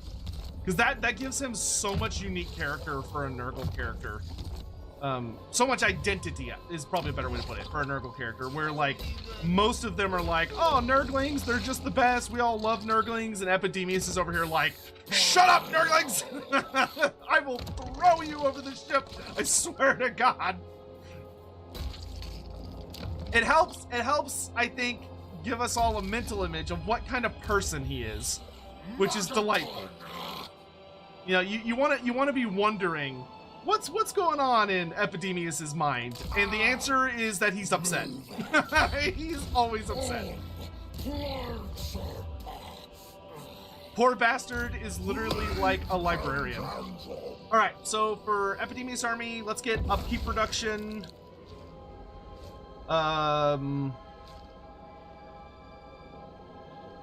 We're going up against Slanesh, so let's do upkeep production, armor, and bonus weapon strength. I like that.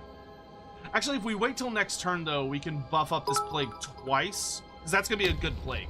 So let's do that next turn. Dynamo 95 cheered. X100. Just imagining Epidemius as the strict, no fun accountant dad while Kagarth is the grandpa who spoils the kids. That is very accurate. That's very accurate. Thank you for the bits, Dino Man. Why is Epidemius so upset? Because Epidemius takes his job incredibly seriously, where, you know, he's all about, he has to count all the plagues, and have like a meticulous understanding of how disease are developing and yada yada yada, all that. He takes that extremely seriously. But because of that, there's the whole aspect of oh, that was not what I wanted. I was wanting money. Name a character Queef Putaker. Queef Putaker. Can I say no? I don't want to have a character running around with that name right now. Okay, hold on. Let's hold off on that upgrade because I need money right now. Boop, boop, boop. And then I want this to last for 5 turns. And that makes our income positive. Which means I did not need to actually cancel that construction now that I think about it. But that's fine, that's fine. Because now I can do this, which will give us more... That'll help stabilize our income. Ooh, Sirtha Ek is over there. Let's go that way. 2, 3, 4. I'm gonna fall back over here so I can heal. All right.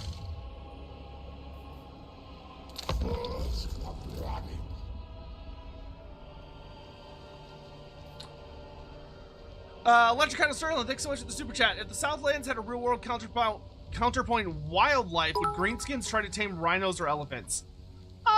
Awesome Line Saurus cheered. Theoretically. X100. All these amazing reworks is making me want more reworks. Hi Elves. Kislev, what other factions could use this level of attention? Poor Kislev. Poor Kislev, dude. Thank you very much for the bits. This DLC seems like a huge comeback for CA. I want to play with every new lord as well as the reworked ones. I was gonna say, the thing that I'm particularly fond of is that we're not even doing any DLC stuff right now. Like, everything we're doing right now is purely FLC. Which is great. Like, that's awesome.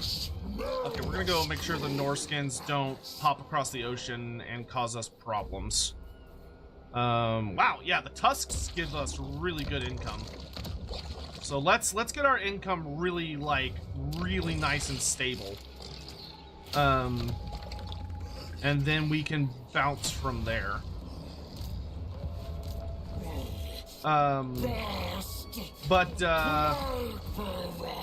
And Bishop of Terror, thank you so much for 35 months. I really appreciate it. What was I talking about? I lost my train of thought. Oh, right. Would Greenskin try to tame rhinos or elephants? Probably not. I mean, greenskins are interesting in fantasy because they don't tend to actively try to tame that many creatures. Often what happens is that they move into an environment, and then if the creatures that live there end up having like an attitude or lifestyle that sort of is cohesive with that of that particular greenskin culture, then they will sort of mesh together. Where generally the creatures they're riding are a reflection of the type of greenskin that is riding them. Disturbing me is a mistake you make twice. It would be... I'm very tempted to take that peace treaty. You know what? Deal. Because then I don't have to deal with it. The Nemesis Crown has been revealed! And it's all the fucking way down here. Cheered. X100. Should we run and go get it? If things are as awesome as it seems, I'm going to buy an extra copy and gift it to a friend to support CA. Hopefully, if they do well, they will do more stuff like this. Right? Yeah. Yeah, I mean, if it sells a lot, they'll keep doing it. So, should we just...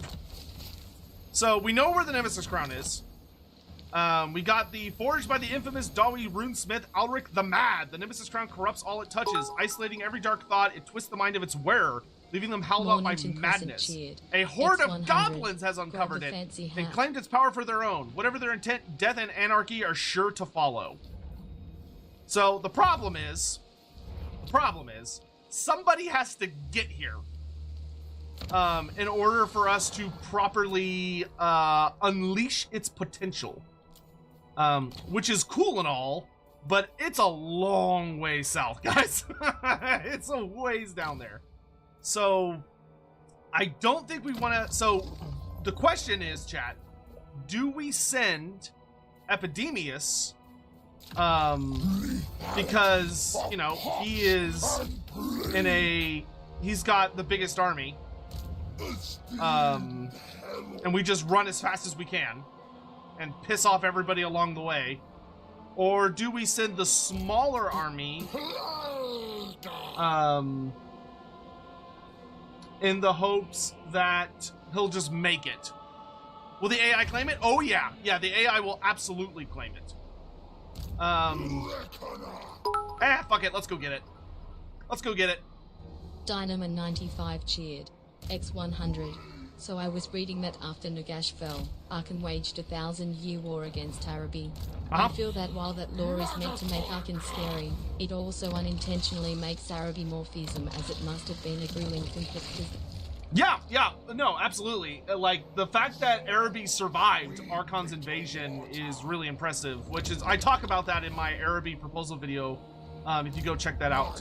It's genuinely impressive they survived.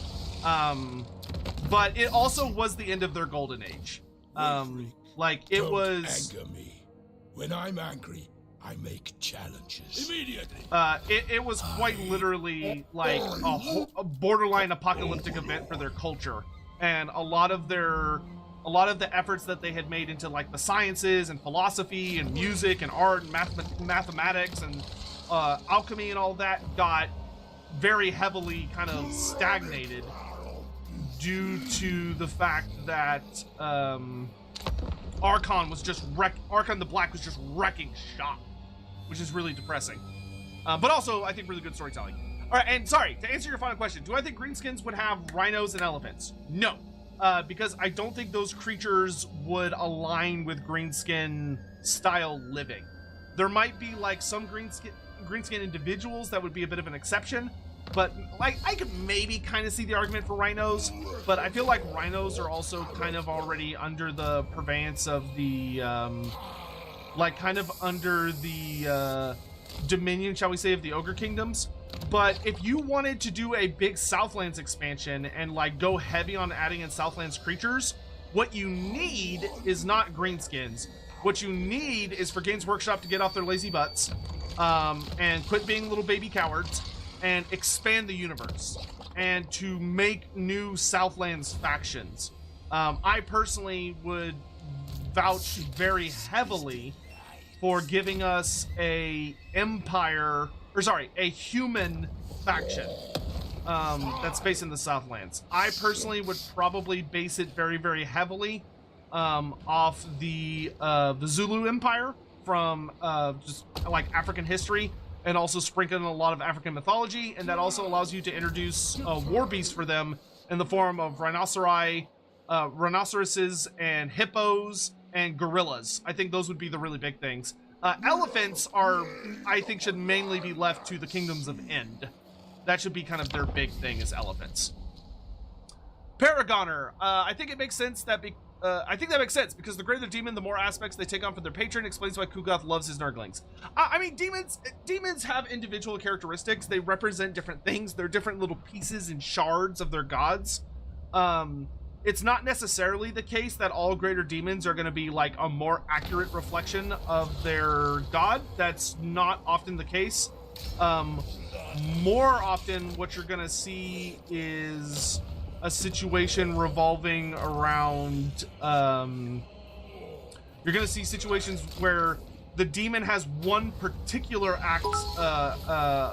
idea that they represent like super strongly. Do you think the chieftain mechanic could be used for Archeon and his lieutenants?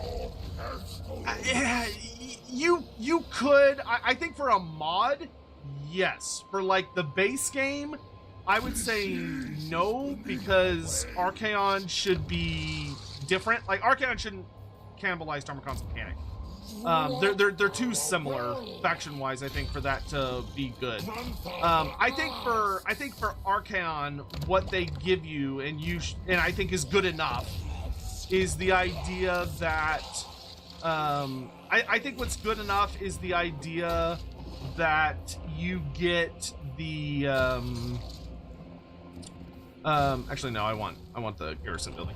But I think the idea that Archeon can confederate any Warriors of Chaos faction, and and that's like he's the only one that can do that besides Be'lakor, which Be'lakor should be moved to Demons of Chaos, so Archeon is the only one that can do that. I think that is a fine representation of that mechanic, is that Be'lakor is able to recruit whoever he wants into his faction through confederation. I think that's a perfectly viable way to interpret that.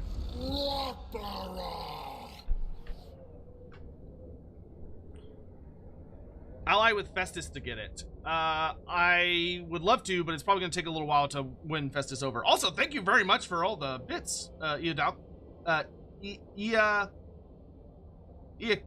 Iakodak? Razio, great hair today, Sotek. Oh, well, thank you. How sweet of you. Let's see. Let's get Contagious Horde. There we go. A refinement of decay. That'll open up some really nice text for us. Is Boris dead? Yes, Boris is dead. Awesome. The only thing I still absolutely have to kill is Malachi, but I want to go get the Nemesis Crown first, and then we'll come back for Malachi. And I'm going to craft a disease of campaign movement, Nurgle corruption, and yeah, sure, melee attack, whatever. And I want to make it last for an extra. Yeah, I want to make it last 2 more turns. Okay, so Epidemius, he's got his speed racer boosters ready to go. Epidemius is revving up his engines. And you are gonna focus on bullying Sigvald, I think. As spicy as that's going to inevitably get. And you're just gonna keep babysitting the crown to make sure nobody touches it.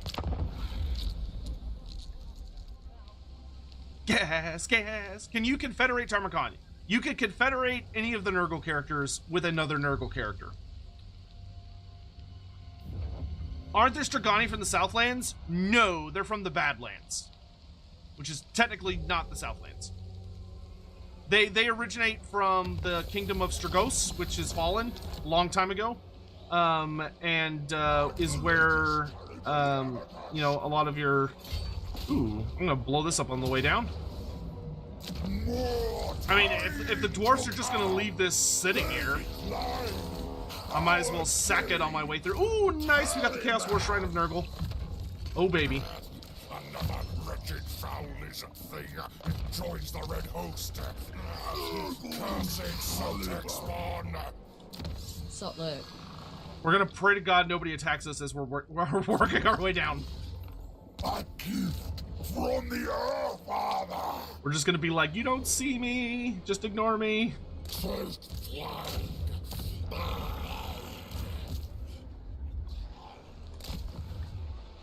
I really doubt we're gonna make it in time for this, but we're gonna try. Rathalos, thank you so much for the 60 months. I really appreciate it. Would I like to see the Glotkin in Total War? No. Sorry, I'm gonna rephrase that. Would I like to see the Glotkin in Total War Warhammer? No. Would I like to see them in Total War Age of Sigmar? Yes. I think having Glotkin and Tarmacon is too much. You get one or the other. Ooh, Nurgle is Ascendant. Others search for the crown. I'm going.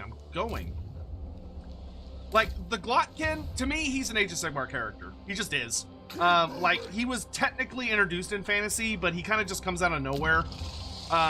And he was clearly introduced to service the end times.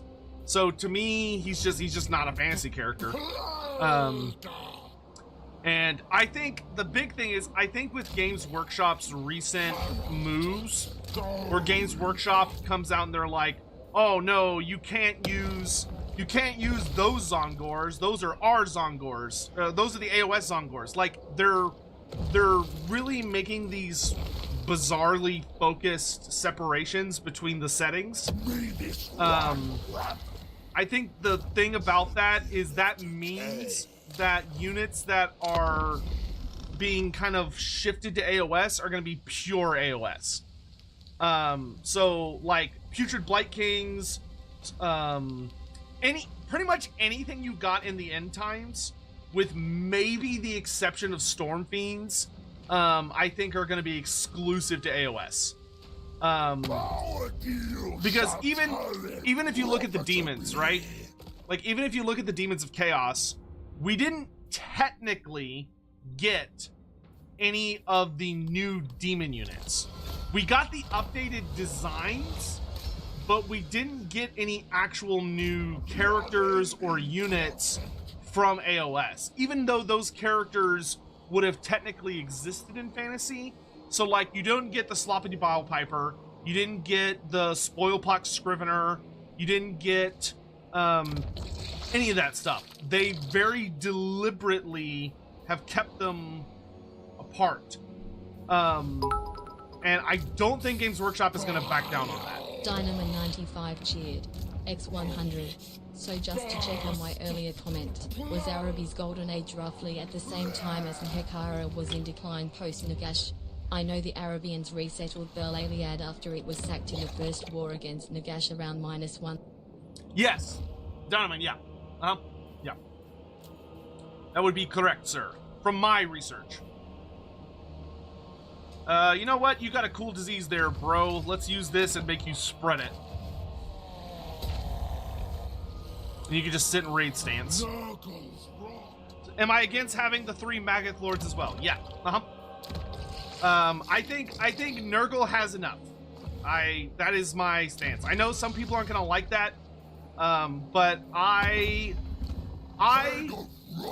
Hey, what's up, dude? What have you to say to the Master of Hosts? Can we be friends? Grandfather Nurgle blesses you. Oh, bless you too. Damnate. Master of Hosts. Speak. The thing for me is that I don't think Nurgle needs anything more other than, like, Valnir the Reaper. That's it. Like, you have everything you need to explore who Nurgle is. And when you start looking at, like, the Magath Lords, you would get so much bloat. Like, the sheer staggering amount of bloat that you would have to the Nurgle roster that can't be replicated in the other rosters would be just an absolute mess. Like, the only one of the end time characters that I would be like, oh yeah, like, I'm okay with having this character, I'd love to have this character, for me would be Gutrot Spew. That being said, regardless of what I think, like, completely ignore what I think the issue is that Games Workshop is kind of lost their minds as far as I'm concerned, where Games Workshop has become deeply, deeply obsessed with the idea that there needs to be a very clear division between the Warhammer setting, the Warhammer Fantasy setting, and the Age of Sigmar setting. Which I think is stupid, I think that's idiotic, and it's completely unnecessary, and all it's... Wow, look at that Skaven Plague, holy shit. Okay, yeah, okay, so the Skaven Plague definitely has been updated, where it just communicates all the information. Oh, my lordy. Vigor loss reduction for all Clan Pestilence unit, casualty replenishment, frenzy, leadership, growth, construction time, and wow, so those positive effects go to me as well. So I would get frenzy if I get the Skaven Plague. That's cool. Nurgle is bloat itself, different kind of bloat. Like, at the end of the day, if you come to me and you're like, hey, could we get all the Magath riders? I would say, how about we do like a Norska expansion instead? Or let's focus on evening out the playing field and giving everyone else where we want to be. And you know what? If we've got bonus time at the end, sure, we can do some more Nurgle. X100. So we'll probably not see Gutrot Spew. Unfortunately. I personally would love Gutrot Spume. I think Gutrot Spume is one of the only end time characters that actually, like, makes sense in fantasy. Like, I think he works phenomenally in fantasy. Because, you know, it's like, oh, he's a Norskin character. Like, they did a good job building his story, right? It's like, oh, he's Norskin. He had, like, a big fight with Karl Franz and Tsarina Katerin way back in the day. Well, not way back in the day, but, you know, not that crazy long ago. Like, he's got some really interesting, relevant stories. He leads, like, a plague fleet, which is like, oh, okay, that's, you know, that's perfect. It makes a lot of sense. Like, I think they were doing a really good thing with him. And he was perfect for the setting. But I just feel like Games Workshop is going to go, no, he's a Putrid Blight King character, therefore he's AOS only. Which is very unfortunate. Do I like Stormcast? Yeah, I think the Stormcast are awesome. I love the Stormcast. I'm still really pissed off that Games Workshop came out and just axed all of the second edition Stormcast, which was super dickish of them, to be honest. All right, guys, the Nemesis Crown, we found it. There it is. You see it glowing above the goblin's head? That big shard of warpstone with the rune stamped onto it. X500. Do you think we will see another Beastman DLC we found with all it. the marked Beastmen in these Chaos DLC, as it feels less likely? We're also being backed up by the Empire for some reason. Do I think we'll see another Beastman DLC? Probably not, no. I don't think you'll see another Beastman DLC. I do think you will see more Beastmen, Legendary Lords, and Legendary Heroes, but I think they will come with a DLC that is purely focused around characters. Because I know for a fact that CA is exploring ideas of doing different kinds of DLCs. So I think the idea of them doing like a character pack where it's only characters and their mechanics, and it doesn't come with any new units. It just adds characters to some factions that are pretty much just done, but just need a couple of missing characters. And it's like a really nice, like, you know, just a little $10 DLC. Or $8 DLC or whatever. I think there's a lot of strength there. And I would personally like that very, very much. For them to come out and be like if they came out and were like, hey, here's a little, so Damad Howlers is this unique faction. You can see they have the Nemesis Crown as their faction icon, which is really cool. But like, you know, if they could come out and be like, hey, we're gonna do it, we're gonna do this system so that you get, here's the DLC, and you get the Centaur Legendary Lord of Goros Warhoof, and he's got all these mechanics based, he's got like fun little mechanics for himself about like his drunken rampages and the fact that he's the father of monsters and that he gets all these like Centaur mechanics. So he's a new Legendary Lord.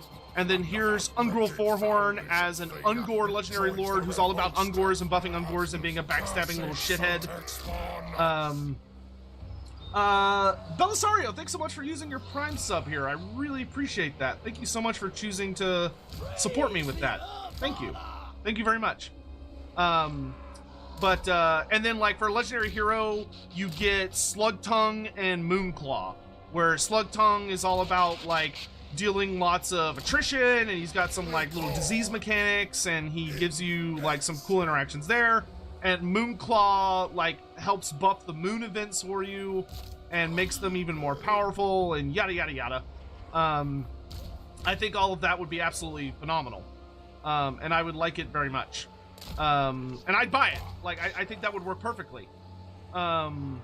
I know not everyone's gonna agree with that, but like I struggle to think like what you could do for a whole nother Beastman DLC. Like I don't know.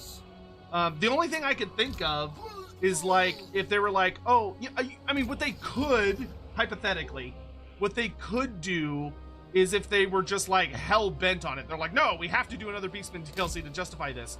They could just do a lot more marked Beastman, where it's like, oh, you get the Centaurs of Slaanesh and the Centaurs of Slaanesh, Khorne, and Nurgle, and you get the Minotaurs of Nurgle, Tzeentch, and Slaanesh, and you get like, so like the units that they already have a marked version of, they just do all the other marked versions.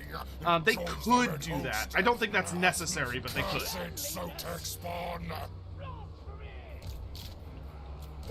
Alright, let's get this Nemesis Crown, baby! And I'm sure all of you are getting your screenshottings ready. Though I'm sure someone on Reddit's already posted everything everywhere.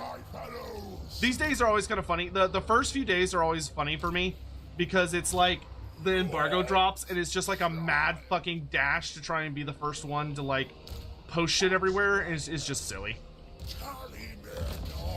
But that's the nature of the beast, baby. Oh god, he's doing shit! Ah!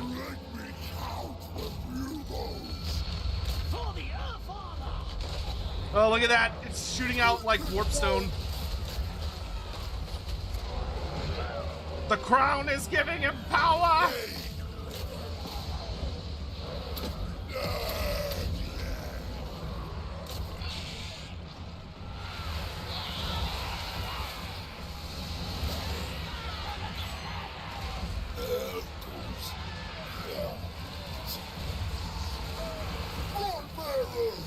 Ah, he's using the corruption of the crown to deal damage per second, and it really hurts. The gift of sickness. Embrace the pestilence! Kill him!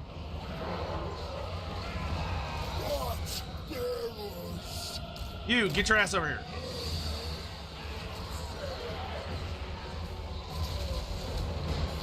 So he's got the Nemesis Crown, which is that area of effect that summons a bunch of bombardments. And then he's got the Corruption of the Crown, which deals damage while he's in melee. But luckily, he's only got a level 1 crown. So kill him we shall.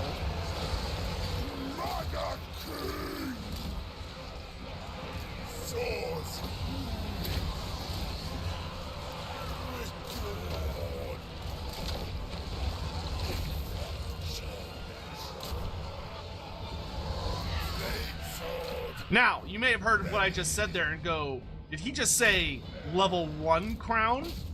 To which I say, yes, I did. And we're gonna put the crown on Epidemius's head, and we're gonna make it as powerful as possible. Is he not dead? I think he's dead.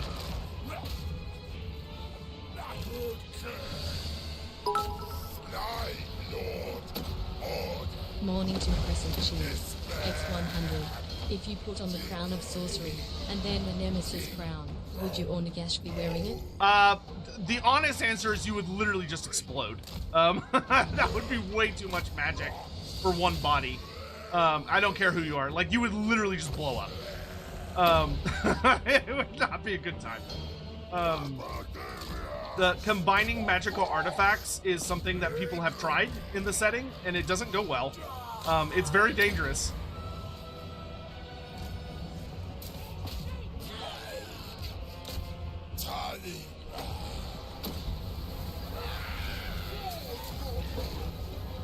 And these goblins just keep fighting.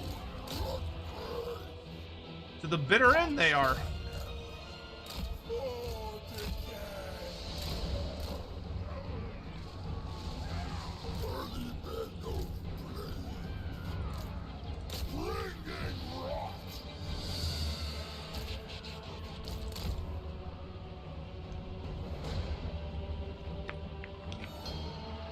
Mr. Samurai Guy 689, having a hard time playing Kislev with all the different themes and chaos creatures. Any lore suggestions to help explain Kostaldan and Naggarond using the things in the woods? So, the things in the woods are the hardest one. Like, they're the one that's the most difficult to kind of look at and be like, really? But the way to think of it is that ultimately they are those creatures from a Kislevite perspective, because Creative Assembly and Games Workshop, by extension, has kind of functionally rewritten their lore, where they're not chaos creatures, right? Not truly, not in the sense that they're like creatures of chaos, right? They're not on Team Chaos and they're spreading chaos corruption and they're mutants and all this other stuff. That's not what they are. What they are creatures that live in the deep woods who are cursed individuals that were struck with a terrible curse that is likely chaos in origin, but it makes them no more of a chaos creature than, say, a griffin or a hippogriff or a demigriff. Creatures that, from what lore we have, are said to have been created by chaos entering the world and causing all sorts of fucky shit to happen. But we do not consider them true chaos creatures because they're kind of stable. And that is what I would say to that, is don't think of them as, oh, these are these weird chaos creatures. Instead, what it is that they are cursed inhabitants of the deep forest, the deep wilds of Kislev that have emerged to help defend it. So they are creatures that come running out from the depths of the forest, the deep unknowns of the Oblast, to come charging into the enemies of Kislev and tear into their flanks and mess them up and all that stuff, because they are basically the Motherland's immune system. They are the Motherland defending itself, is the best way I can explain it. Now, whether you think that means Kostaldan would tolerate them, or Naggarond, is up to you and the way you like to roleplay with your armies. When I play Kostaldan, I definitely, under no circumstances, put things in the wood in his army, because I don't think he would tolerate it. Naggarond, I do think would tolerate it. I think Naggarond would understand what they are and would be willing to utilize them, just as she's willing to utilize, you know, all of the power of the Ice Court. But so take that as you will. Bearded Freckle, I was just in San Antonio at the most profitable GW store. I was sadly underwhelmed. Oh, I'm sorry. I'm sorry to hear that, my dude. They might make a lot of money, but unfortunately, I don't think their store is very big. A really cool store was the Houston store, actually. The Houston store, when I was little, I don't know if it's still like this, but when I was little, I went there and they had like a full Helm's Deep display. So they had like a fully recreated Helm's Deep that had all the minis and everything. It was fucking wild. Super cool. That was many years ago. That was at least 20 years ago. But if you ever come into my area, I live in the DFW area. If you go to the Grapevine store, which is called the Warhammer Cafe, also known as the Citadel, they sell Forge World models there, which is nice if you want to buy Forge World stuff. But the store's it's pretty nice. You know, it's all right. It's got a good amount of space, and the little cafe is cute, but yeah, whatever. Sly, need to watch all your uploads today, so I'll catch up with the stream later tonight. Loving this content. Oh, thank you. I'm really glad. All right, so anyway, Nemesis Crown. The timeless, blackened power of the Nemesis Crown now rests in your hands, awaiting a choice that may impact the course of destiny and the fate of the entire world. You could seal the crown away, so that its evil may never threaten the world again. But of course, such power is always begging to be exercised. So we have a choice.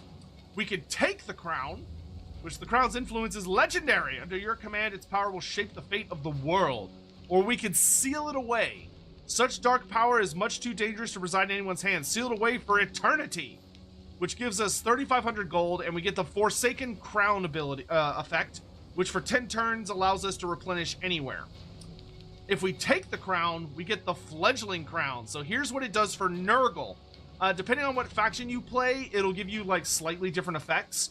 So each of the factions kind of has like a unique interaction for the top buff.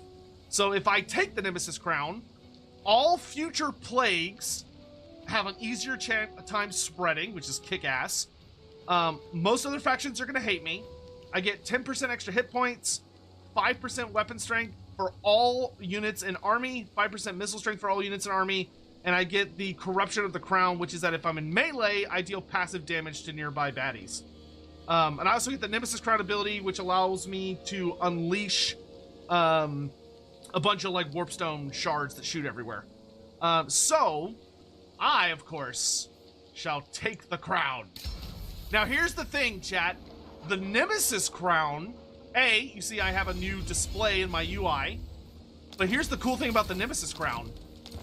The Nemesis Crown does not take up an item slot. The Nemesis Crown you get in addition to all of your other items. Ain't that slick?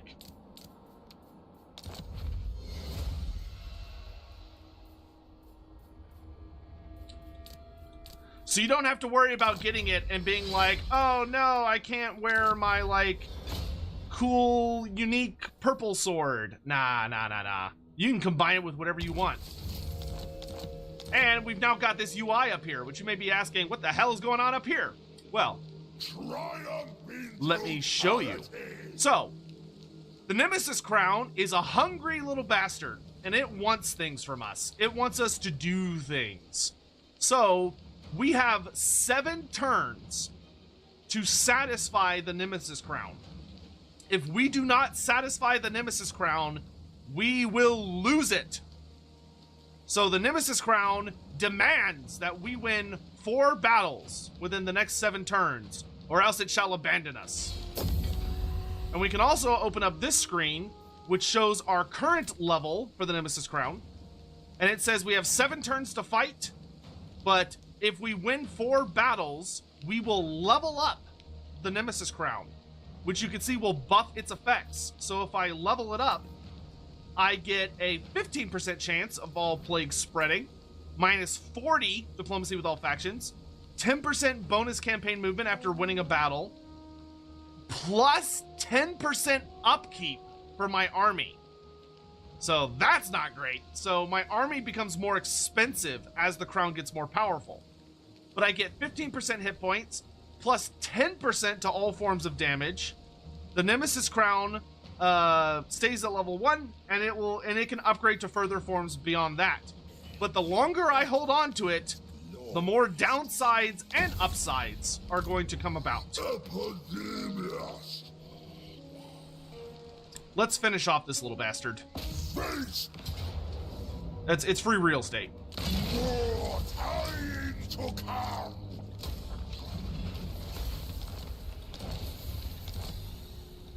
All for Nurgle. Reckoner. We mature as do our pathogens. So now we've got the crown. And the time has come to make our way with all haste to Naggarond, where we will put it to devastating effect. We continue until I say otherwise. Pestilent warrior. Heart spreader.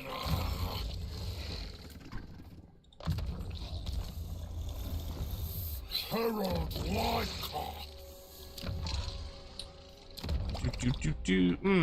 I can build. I have a lot of settlements I can upgrade. Let's get the. Yeah, let's get the cliffs under control.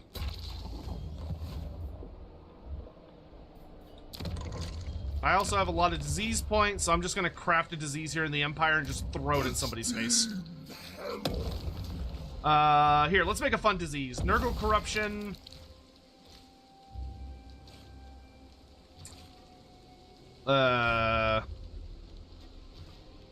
Lower recruitment and attrition damage. That sounds like fun. And let's make it where it's really good at spreading. So you can do it each of these up to 3 times. So let's make it really good at spreading, and let's make it last for a long time. And say, hey, Empire, have fun! Boom. Delicious. All right, so that's gonna spread like a bitch. Strongest rock bearer. Yeah, you just sit there and look pretty for a minute.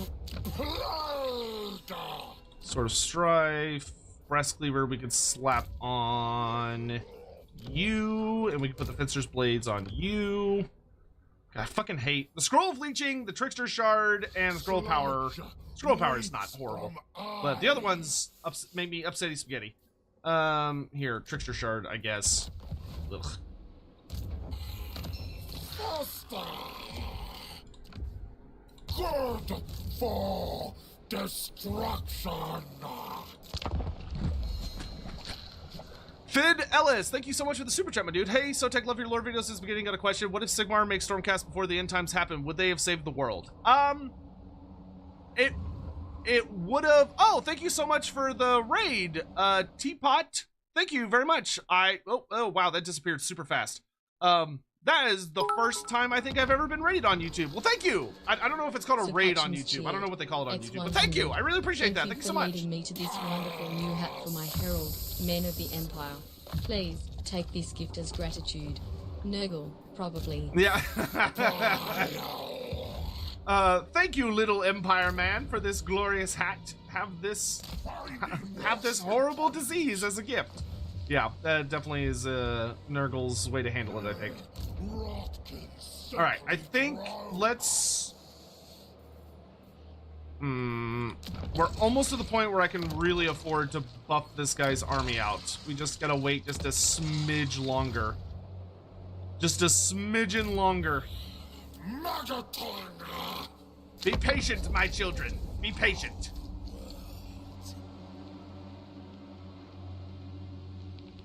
I think we will blow up some random Empire shit on the way out, though. Help out Festus a little bit. Why did I use only demon, not warrior units? Because I like my armies to be thematic. It may not be efficient. It may not be optimal. But god damn it, it has a theme and it has a good story to it. Isn't taking Talabium on the list for Epidemius?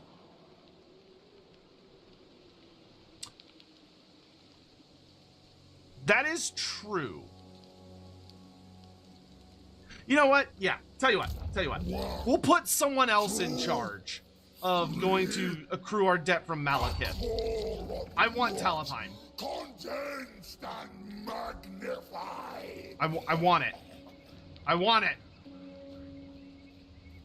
I want it! Obey your master, little ones! Nurgle asks. Yeah, I bet we could just take one of the small settlements. So why don't we walk over there? Awesome Lionsaurus cheered. X100. Seeing these awesome reworks, what reworks would you like to see to High Elves and what lords, if any, could use Volkmar/Geld treatment? Seeing all these awesome reworks, what reworks would you like to see the High Elves and what lords? Could use the Volkmar/Geld treatment. For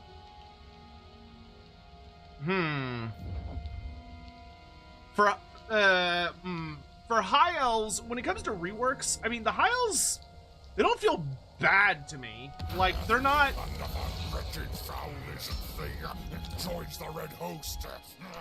The Hiles are a little bit peculiar. Thoughts on heavily armored Chaos Warrior Beastmen?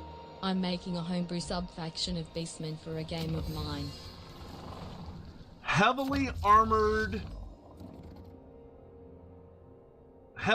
Chaos Warrior Beastman. Yeah, go for it. A gift Kick ass. from the Earth, Father. Oh, good. Telepine's empty. I'll just help myself. I don't agree with that. For the Earth, Father. We're gonna have a big fight coming up very soon, and I'm looking forward to it. Oh, we got the standard of Seeping Decay. That's a nice one. Hello, boys. All right, let's make our Plague Bearers extra spicy. Tools for cultivation.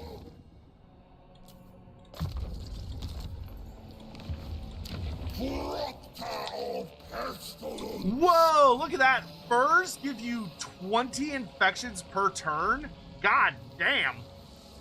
I want growth first, but we'll definitely be picking that up in a minute. The unending project. Okay. I've got quite a few disease points. You're not infected. Let's fix that. Campaign movement, attrition damage, and melee attack. And make it spread. Plant the seed of melody. More disease! Yeah, you can start blowing up garrisons.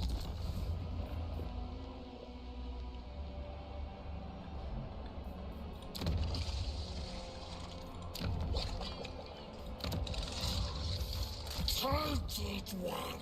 $0. Best plague. He's not even trying to defend it. I guess I'll just take it. Take gold. Might as well. It's free real estate. So the nice thing is that once you've gone up a tally, you don't go back down. Which is super duper nice with Epidemius. Alright, I want that banner. The standard of Seeping Decay. Delicious.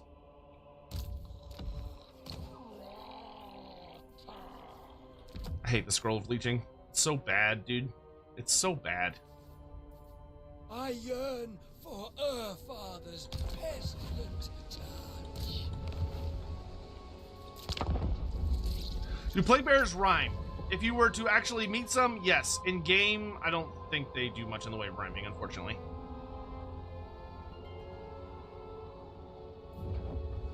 Nurgle's UI is the only new UI color-wise. They added one for Nurgle because they felt there just wasn't an appropriate one. Malachi's getting a little twitchy over there. This man recognizes you. Hey, Fastus, what's up, bro? You have matched wits with a doctor.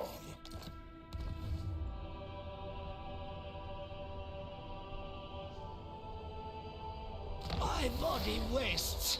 The brown My note. power grows. Oh, you leveled up. Nice. Can almost summon a greater demon. Chronicler of disease. I should probably clear out the space around Festus to make him more stable. Krunwald looks like a fun fight. Let us. Come, children. Let's go play with the neighbors. Hutchins cheered. X100. If you could add new voice lines to the Plague Bearers or other Nurgle units, would you rather focus on the jolliness or the utter despair aspects? When you're dealing with Plague Bearers, it should be the despair. Plague Bearers are not happy. They are often miserable, groaning, just counting, just... they are usually not in a great place mentally. Because many plague bearers are mortals who lost their souls to Nurgle's rot and were permanently made into these horrifying abominations who will literally spend the rest of eternity counting and cataloging and tallying Nurgle's diseases, which is literally as horrible of a fate as you could possibly imagine. Epidemius!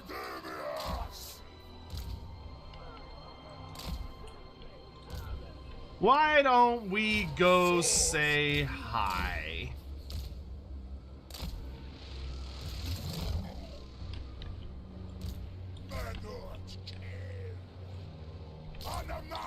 All together now. If you die in service to the eternal cycle of rebirth that Nurgle cherishes.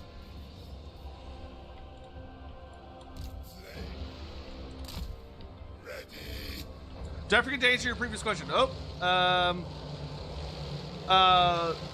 would Stormcast have saved the world? Due to the power scaling they would bring to the setting, probably. But if you were to do something like add Stormcast into the, if you added Stormcast into fantasy, it would probably result in an appropriate and equal level reaction from some force. Whether that be Chaos or Nagash or whatever. So it would probably not be terribly wise to do, because it would result in like other ramifications. And I think ultimately the world would be doomed. However,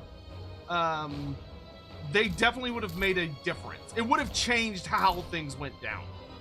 I don't know how much, but it would have resulted in some notable alterations. Ow! Fireball my Beast of Nurgle. Rude. Alright, here we go.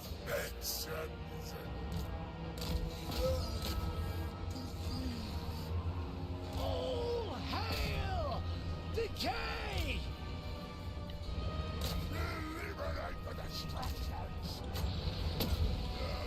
Have you ever seen such a juicy place for a blight boil?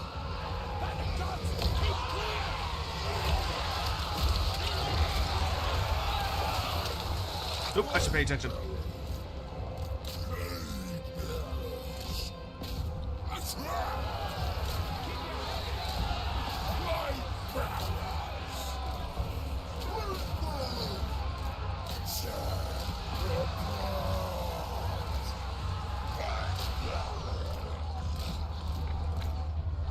Well, let's get to work. Oh, I love this. He's gonna be able to fly over this dude and activate his, oh my god, stop it. Here. Look at all this damage! Oh, look at all that damage!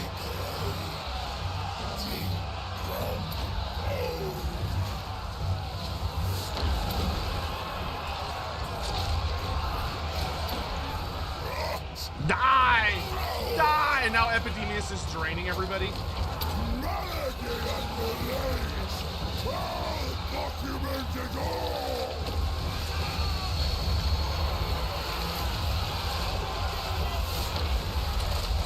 Oh my god!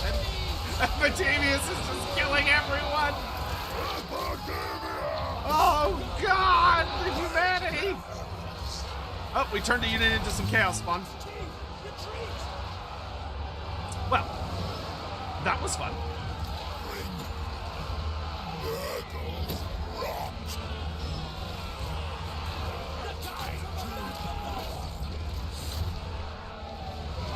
Cultist of the Plague Father!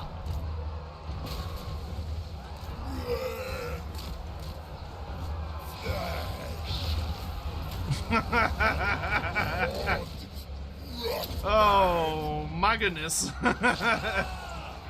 Disease, good One might say that was a little bit of a massacre. Just a wee bit. Alright, let's get Epidemius back up to full health real quick.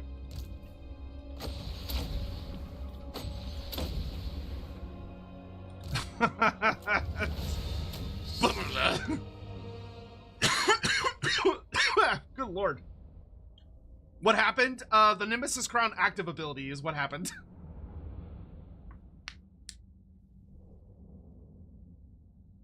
And Epidemius just nuked all those poor bastards from orbit with it.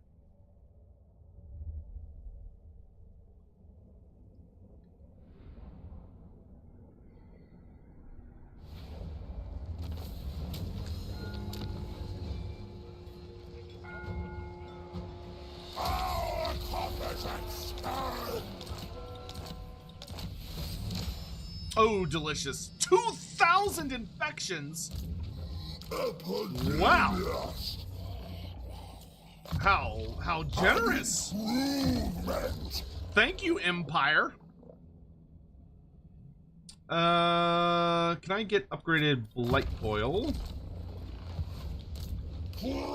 And now let's loot and occupy. Because I'm gonna probably hand this over to my buddy Festus. But that gives me enough money that I can go back home over here and invest significantly in upgrades. Because Nurgle buildings are fucking expensive, but they're quite good, quite good.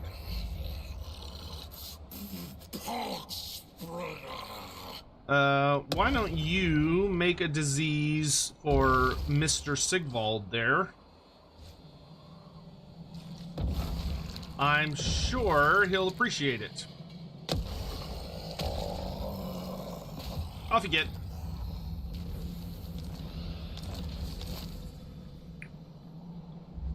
Yeah, with this, we should be able to get to our maximum tally. Who else can we bomb for fun? Oh yeah, you're still out here. Cultist of the plague god. Where did they go? His plague. Oh, he's infected. Oh boo. My diseases are spreading faster than me. Shit. slow down. Okay, this side isn't infected. So how about we do... I want this back home.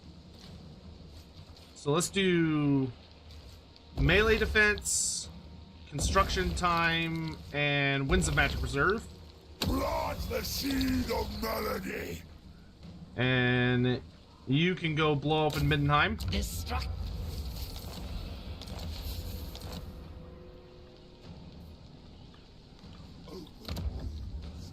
More! More! Alright, we should probably take it a little easier on the rest. Let's make a good disease for Epidemius. Never mind, I can't. I cut myself off. We can make a good disease back home, though. So if I do growth, construction cost... Oh, damn it, no. I want this one, though. Okay, so if I do construction cost, armor, and income plus 20% from buildings, and buff the shit out of it. And then we can switch this to spread disease. So hopefully that'll run around all of our cities and give them a bunch of income buffs.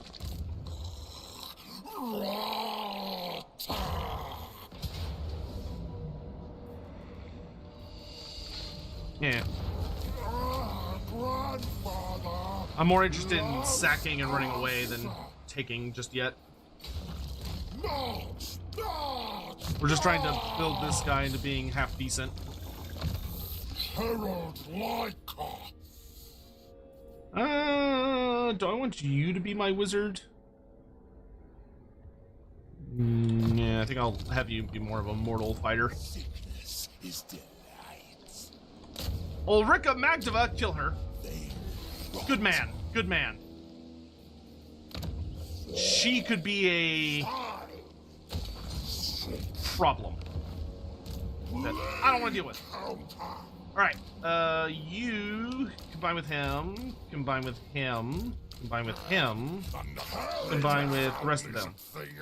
Joins the red host. And cursed Sotek spawn. Goodbye. Ah, I'm out of money. Damn it. You have my attention. What's up, Tarmacon? Military access, eh? Great aid you have given to grandfather.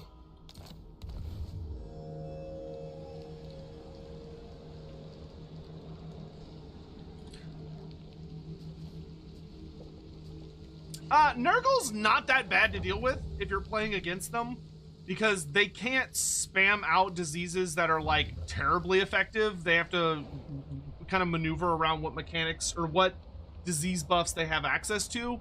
And more importantly, immunity is a big thing. Like anything that gets a disease will be immune to disease for a certain amount of turns. Which makes it so that there are easy ways to avoid getting overwhelmed by it, which is good. I need more money. Ludenhof! No, sir. Let me have your little city, Ludenhof. You're gonna kill my rotflies? Your time to come. Ah, you're not worth anything. Ransack for the Earth Father. Ah, there we are. The dark and ancient power of the Nemesis Crown is stirring. Before you lies a monumentous decision, a choice that may impact the course of destiny and the fate of the entire world. Do we seal it away or keep it? We could seal it away and we get 5,000 gold, or keep it and we get the corrupting crown. Well, obviously we're gonna keep it. We're gonna keep it until we literally can't. Oh, nice, we got body counter for that. Hey, we have the empowered crown. 7, 8, 9. We can rebuild. Hockland's dead. Good riddance. Chronicler of disease. Our ranks must swell. Apparatus of ailments. Let's get max black foil. Plague counter. I don't know what other unit I want. I think I'd rather have some plague toads, but I can't really get anything right now. So we've got a level 2 crown now. So if we get to a level 3 crown, we get even better chance of plague spreading. Minus 60 diplomacy with everyone. Plus 15% campaign movement, 15% upkeep. But we get minus 10% casualty replenishment. So our guys have a harder time healing. But Epidemius gets 20% extra health. We get 15% extra damage. And we get Corruption version 2. Which Corruption of the Crown version 2 deals twice as much damage. No, it's not quite twice, but it's more damage. So Epidemius is just going to become more and more horrifying. And our diseases are getting more and more potent. Which is pretty nice. I dig it. Cultist of the fly. Go spread my diseases in Sylvania. Why not? Reckoner of mortality. Mortality. Yeah. I don't like that Malachi's in the ocean. That makes me nervous.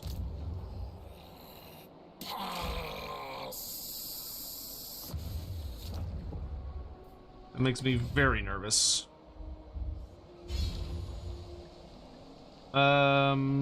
Epidemius does not have a disease, but all of my diseases are on cooldown, so yeah, we have to wait a couple turns before we can get a good disease on Epidemius. Alright.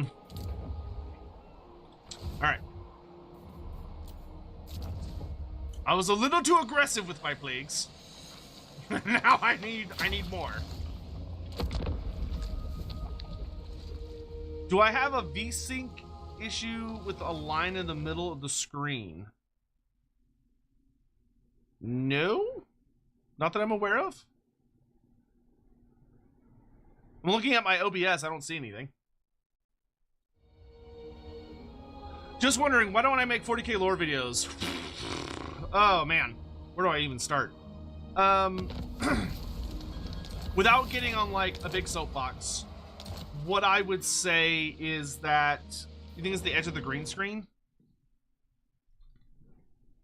Like, right here? This is the edge of the green screen is like here-ish. You seeing like something there? Anyway, so what I would say is that, first of all, I just don't like 40K that much. I like aspects of the setting, but the parts that I like are so, like, not the focus that it's kind of silly. Like, I really love, I think the Tyranids are super cool. I think the Necrons are kind of interesting. I think the Genestealer cults have some really cool potential, but they're just not the focus a lot of the time. 40K, compared to fantasy, like, I think fantasy is just infinitely better, and I think AOS is infinitely better than 40K as well. Though not quite as good at fantasy, but it's pretty good. The big thing for me is that I don't like that 40K has an objective main character, being the Space Marines. Where every single other faction is genuinely secondary to them. Where, you know, it's Space Marines or bust. And I really don't like Space Marines. I really don't like Space Marines. Detest them, one might say. Just not a fan of everything they represent. I think Space Marines are kind of, granted, this is just my opinion, and I'm only saying this because somebody asked, so please don't take this. If you like Space Marines, that's great. I'm happy for you. Hope you're enjoying it and you're having a good time with it. You know, keep loving what you love, man. Don't let me yuck your yum. But for me personally, I deeply dislike that. To me, it feels like 40K is supposed to be a satirical setting, but they kind of lost the plot, and they forgot how to really make a satire. Because it really feels like the setting had this weird disconnect where the Space Marines are like very obviously supposed to be like these horrible mutant abominations that are just like, oh, all the worst aspects of humanity. Like they're not even human anymore. They're just these like horrible things. But there was a disconnect that happened where the problem is the writers for like Black Library and kind of Games Workshop itself pivoted at some point and were like, well, no, we want the Space Marines to be the good guys. Like, we want the Space Marines to be we want them to be the heroes. And it's like, they can't be both. And that's kind of the problem with the setting. And I just don't like how human-centric it is. Like, listen, I'm like, I think the Space Marines are kind of boring because they're humans without humanity. Like, they don't tend to take on lovers. A lot of them like don't seem to have anything of like a sex drive or much of a personal life. They're all just like, "Rah, for the Empire, blah, blah, blah." And it's like they're missing what makes humans human and fun. They're just kind of like boring macho men that, I don't know, I just find them kind of obnoxious and boring. And also, like, I'll freely admit, I'm an adult.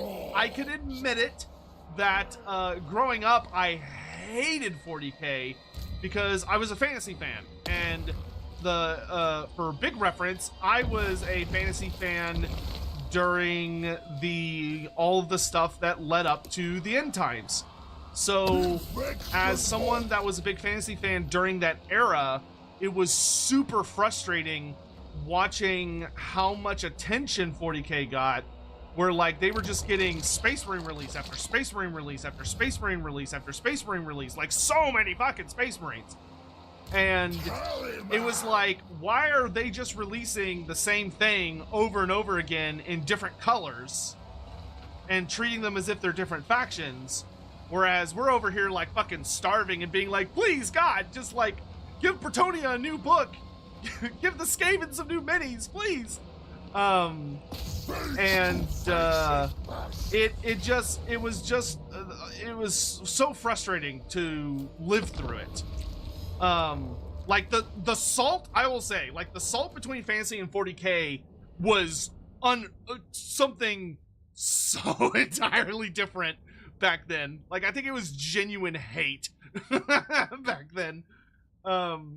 Nowadays, I don't really care. Like, I don't care for Space Marines, but I don't hate them. I'm just like, it's not for me. It's not for me. But if you like it, great.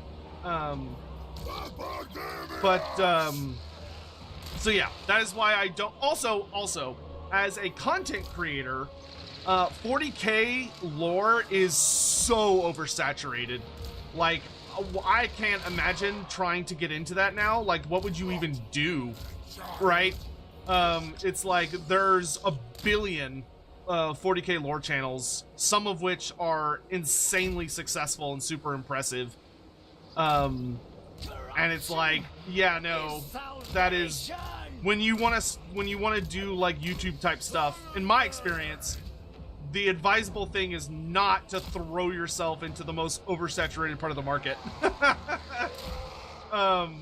It's generally better to, you know, go where there's less. So like doing AOS or fantasy, you're more likely to like, you know, be able to make your mark and really get up and running, which is ideal. We come to bring them low, then Father's rot takes hold upon what remains. Nice. They have a disease, so Epidemius is going to regenerate. Of course. Oh, evasive action. Evasive action. Okay, those... Oh, you bitch, Drycha. Oh my god, she hit me with the cooldown reset. I hate you! You witch! Oh god, the arrows, they hurt.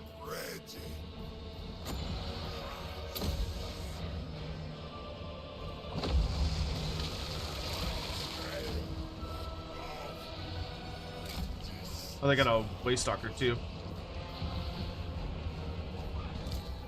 Okay, yeah, no, we're not shooting. Just attack. Kill them all. Stop, Drycha! Quit resetting my cooldowns! It upsets me! Alright, kill them all.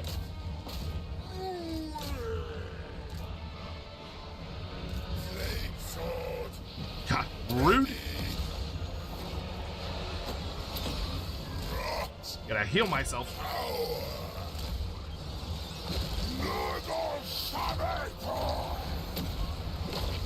Swords ruling.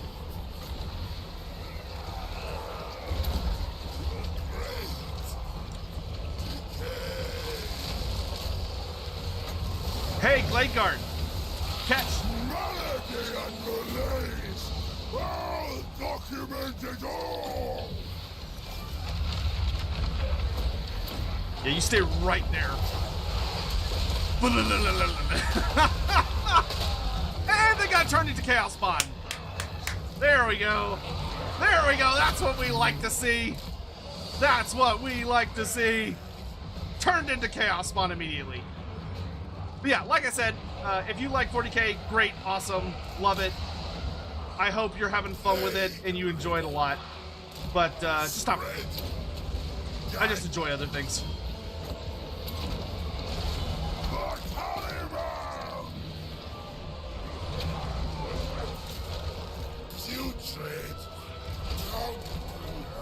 Alright, Exalted, let's get a surround on the tree man. Bring Nurgle's rot. Blade sword. Let's get a big fat heal on these boys. God, Drycha, I'm going to kill you. I don't know where she went, but when I find her...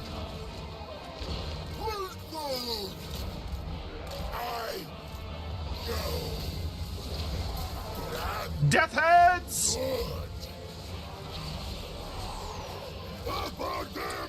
Where is that absolute jerk?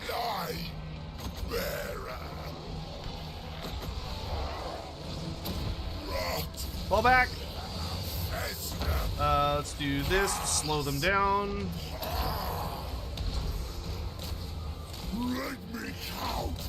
Oh yeah, right. Alright, Tree Man's dead. Let's give the Manticore a salvo by which to greet. Is blasphemy! Praise the Earth Father! Taliban, follow. Epidemius! Bears? You're gonna try and kill me with bears? Look out! Tisk tisk. Epidemius! More tallymen! More tallymen!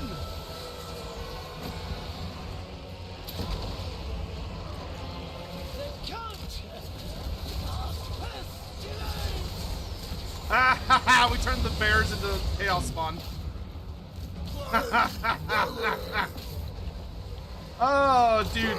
Epidemius is pretty scary. I'm not gonna. Oh, there she is.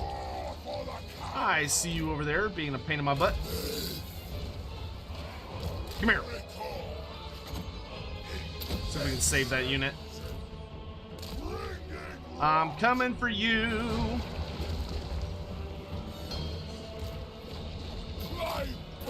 Fall back.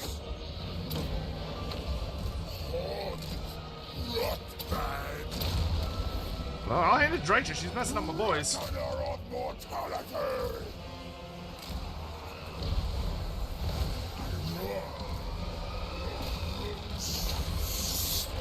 You go around the flank. You come this way. You open fire. You attack. Forest spirits are mean.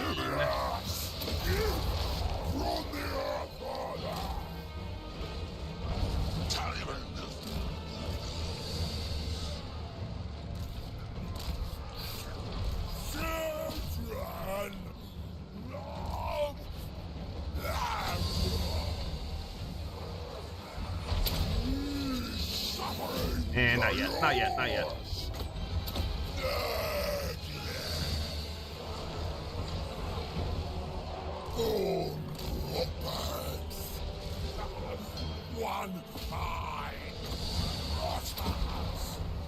Keep the heels going, boys. Keep the heels going.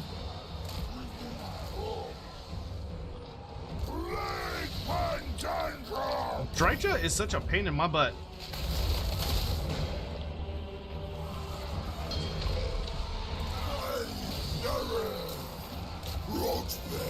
See if we can mow him down.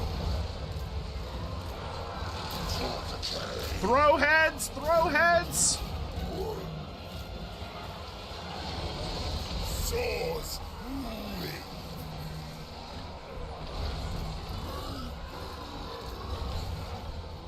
Epidemius, could you come over here for a second?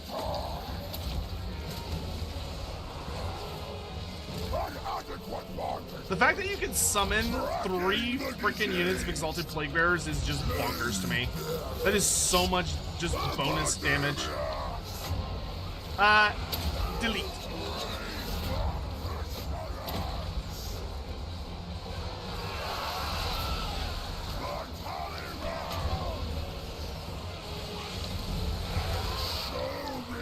Come on, get over here. Oh. Well, I'll just fire it off there, partly.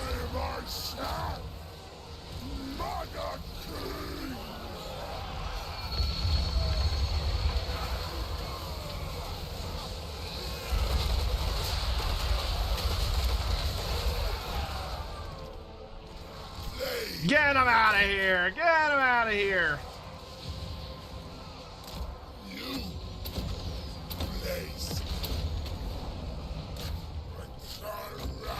Go on, get a bunch of damn trees.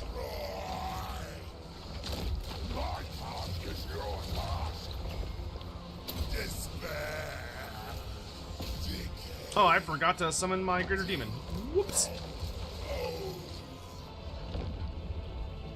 What AOS books would I recommend? Ooh, I would recommend, if you don't have any particular faction that you're like, oh, I really want to learn about this faction, if you're just kind of indifferent, I would probably recommend starting with the short story collections. So like Oath and Conquest, Myths and Revenants, Sacrosanct and Other Stories. They're basically just collections of short stories that explore like all the different factions, which I think works really, really well. If there's like a particular faction you want to know about, I could probably give you some more specific advice. What's the verdict on new content so far? Well, so far we're only exploring the free DLC, because the DLC is not till later for like embargoes and stuff. But I can say pretty goddamn awesome so far. Pretty goddamn awesome. And there are some very clever content creators out there who are already showing off some DLC stuff if you know where to look. Like I think Indie Pride put out a video today showing off the Thunder Barge. Obviously he's not using it, but he's fighting a faction that's using it, which is technically allowed. And you can kind of see what it's capable of. But so maybe go check that out. Did the cultist summons get changed? Yes. So the Nurgle cultist, if enemy units have any debuffs on them within 50 meters, your cooldowns go down. Debuffs include poison, any kind of contact effect like poison, any debuffs like your Curse of the Slug or the Slime Trail ability. So any of those kind of debuffs from spells or abilities or effects or whatever cause the cooldowns to go down, which is much better. Can you get the Nemesis Crown and the Sword of Cain on a single character? Yes, you can. You absolutely can. You can power fantasy the fuck out of this game if you want to. Joins the red host. Cursed Sotek spawn. The grandfather is Warrior pleased. Jaw, thank you very much for the 10 months. Just Fez, thank you for the 31 months. And Jacid, thank you for the 32 months. Thank you so much. Fed Ellis, thank you again for the super chat. So I won't play Total War 40k if CA makes it. I don't know. I don't know. It would depend on... I think for me, personally, it would depend on what the game looks like. Does it look fun? How did they make it work? Oh, Uncle for Uncle! The lad! The lad! Yeah, so I think for me, it would mostly just come down to how is everything looking? If it looks like something that would be really enjoyable, like a really good time, then I'll probably play it. But I wouldn't be in a rush to play it. Would probably be what I would probably be like the big thing. If it came out and it was like, oh, the starting factions are Space Marines, Chaos Space Marines, Orcs, and Eldar. I'd probably pass. I'd probably be like, eh. And unless it just looked like amazing, which it could, it might. If it just looks like the best game of all time, then yeah, sure, I'll play it. But now, when and if, probably when, they add Tyranids, I'll be there. I will be there. I will show up for the Nids. Just to see what it feels like. Because if they do a really good job, then, I'm gonna have fun.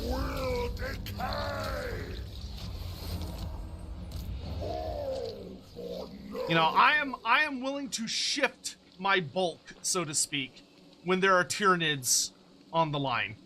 That gets Pappy's attention. I've used all my diseases. I don't have any more diseases.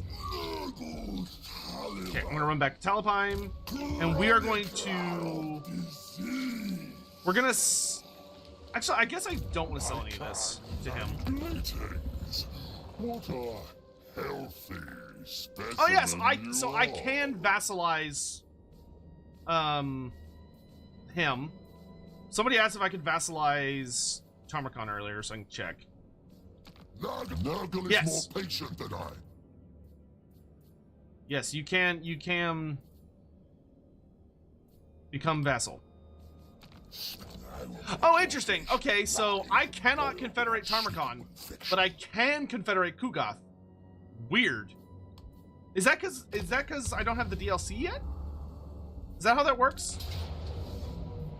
I don't know if that's because of the DLC or if that's like because it's Tarmacon. Joins the Red Host. Has anyone else tried to confederate a lord they don't own? Spawn. No one likes Epidemius, yet everyone needs him. Yes, it's Surely because of the this DLC. says a lot Okay, about okay, society. cool. It's just because of the DLC. All right. No one likes Epidemius, yet everyone needs him. Poor Epidemius. He doesn't get the love he deserves. He works so hard, man. He works so hard. Oh, that felt good. All those upgrades, that felt good. I like that Throg is defending my port. I don't know if he means to, but I really appreciate it.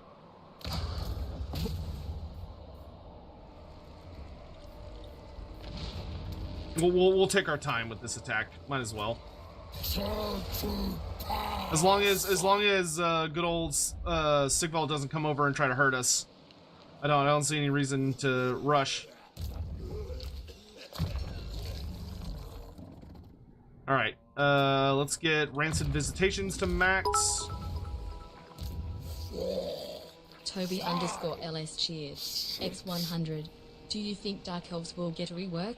Like Malekith getting a mechanic to rule over Drushi factions and possible High Elves? Sorta like Carl. It's possible. I would not be surprised to hear Creative Assembly come out and say, hey, we would really like to take another whack at the slave mechanic. Like, it's not, you know, I don't think it's awful by any means, but like, I could see them saying, yeah, it's not really where we want it to be though, so we're gonna kind of take a breather for a bit, and then eventually we're gonna come back and just take another whack at it to really try and nail it down. Because I think people want there to be more interaction with it to make it a little bit more like Chaos Dwarf stuff. I know I personally would really like for them to find a way to make it where you can like trade laborers and slaves between the Dark Elves and the Chaos Dwarfs. I think that would be like a super unique, interesting interaction they could have. That would be really fun. But obviously that would take some time to do. So, you know, that's an option. So it just kind of depends on what their priorities are, but it's certainly possible. I don't know how likely it is, but it's definitely possible. Oh no!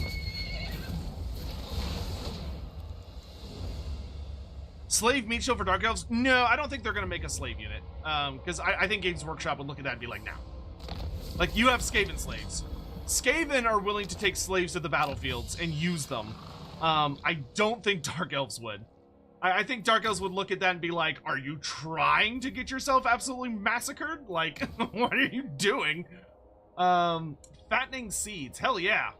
Give me that better chance of plague spreading. Of pox and plague. The Twisted Towers. That's what Sigvald calls his Friday nights. Plague counter. He sits there and says, haven't you ever wondered how they interlock? Additions. What do you know about docking? I'm a terrible person. That's okay. Moving on. Let's see. No, my tally's going back down.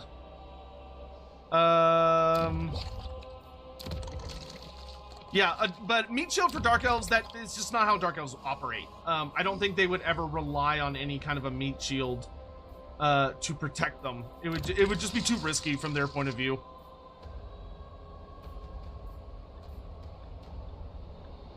They're more likely to get in the way than anything else. Please elaborate? No, thank you. I saw too many people screaming in agony at the mention, I think, to do that. Where can we spread more? I really want to get to that damn 20 plus.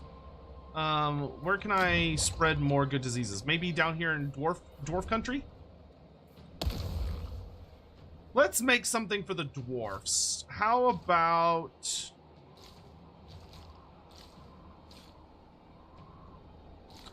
Nurgle corruption,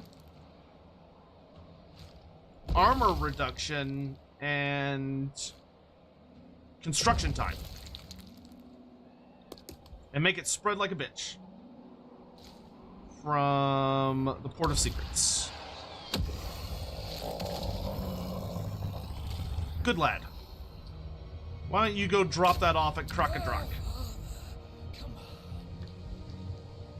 And I can also make something to go up. So let's do melee defense, ammunition. Perfect. Making fatties aplenty. Spread, my pretties! Spread! So now you see when we open our plague menu, we can see all these fun interactions. So like we can see here, we've got bleeding sores. Over here, we've got bleeding skin. Nice. Down here, what do we have active? Leaking appendage. A lot of these are immune now. Flaccid glands. Good, good, good, good. Swelling brain.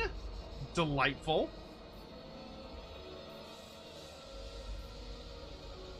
How fun.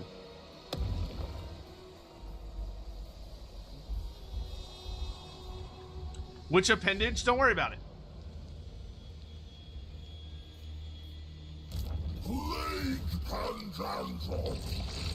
Actually, a better answer would be, don't ask questions of things you don't want to know the answer to. That's just... Is there a trailer reaction video this week? There was one last week. There are no other trailers coming out that I'm aware of. Null_Captain_Hammond cheered.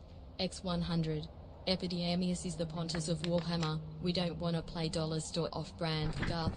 Give us Rockstone Rude! Shatterer. The first bile troll. CA, you cowards. Hammond, don't fucking be an asshole to Epidemius. He's old. His life is hard enough. Be nice. Ooh, generate additional blessed symptoms. I really want to finish my military stuff though for infantry. Let's get Revel and Malady so I can just summon like infinite plague bearers. Oh, look at you, cute little nerds heading right for me. Let's go do Epidemius' quest battle. I don't think I've actually done this yet, so I don't actually know what this quest battle is going to be. So this should be fun. It's weird they're sending us to Ulthuan. I feel like I feel like I would have maybe preferred them sending us to Naggaroth and doing like a call out to that storyline, but you know, it's fine. All right. Let's go the Sands of Sickness. With the Nemesis Crown, this is probably going to be hilariously easy. Speech, speech, speech, speech. Ever diligent in his service to Nurgle, the chosen Tallyman has tracked a plagued High Elf army all the way to the very gates of the White Tower. However, also on the approach is the Prophetess Bretonia, an ally to the Asura, intent on using her purifying magic to cleanse the High Elves and rescue Ulthuan from Nurgle's all-encompassing embrace. Epidemius, unswayable in his intent for close observation record-keeping, must see to the High Elf's death from close range while also staving off approaching Bretonians for as long as possible. Andy would fucking hate this storyline. Speech! Your father's gifts have found their way to the Asur. Look at how they suffer. Every cough, splatter, and lax, glorious to behold. My host will give them life's final release, for that is what Nurgle demands. There shall be no cure for the death we bring. Yes, good. Good! That's fun. I love that he's literally just like, haha, look at those elves over there just shitting their pants constantly. Nerds.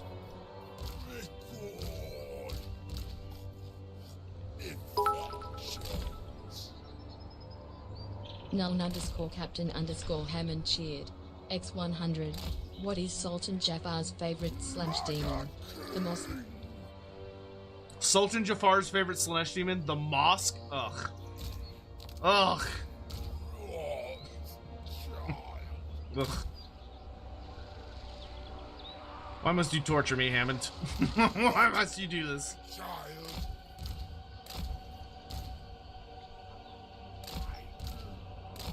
Hey, everybody's favorite uncle is here! Uncle Fur Uncle! What a goober.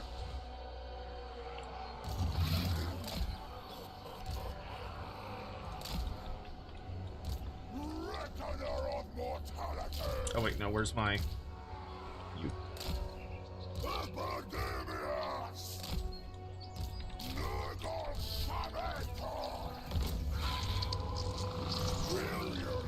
Let's hop to it!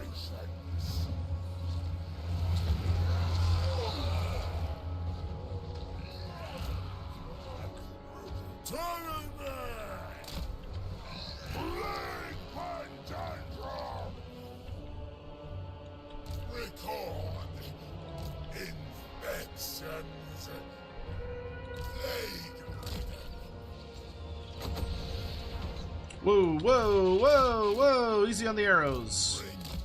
I haven't gotten to my missile resistance yet. Slow your roll there, boys. Here, have some flies. And a blight boil while you're at it.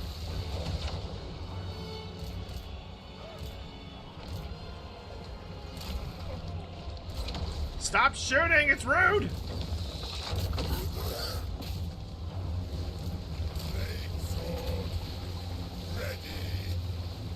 Elves? No manners. They've got no manners, chat.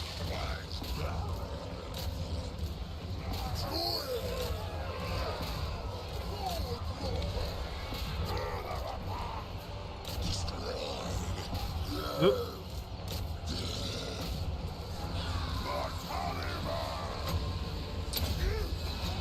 Die.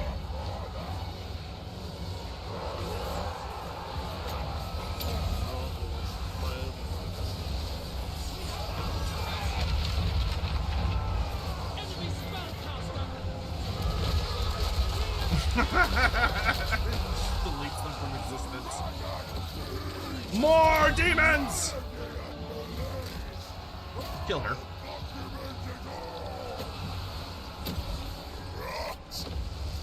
Flies, you're up.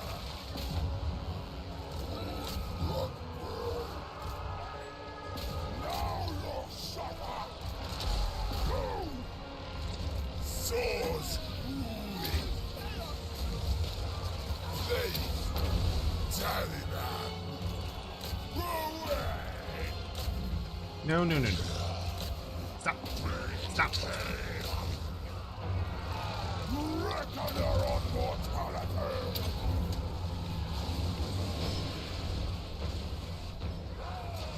Those Bretonians are late.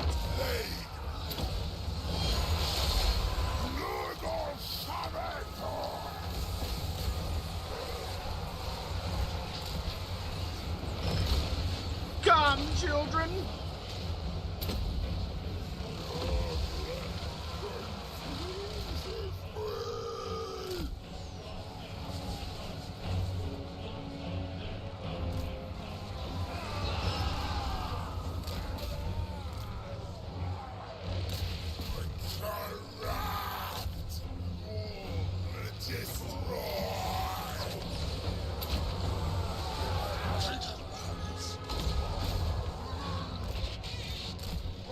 Did you just shoot Uncle for Uncle? You harlot!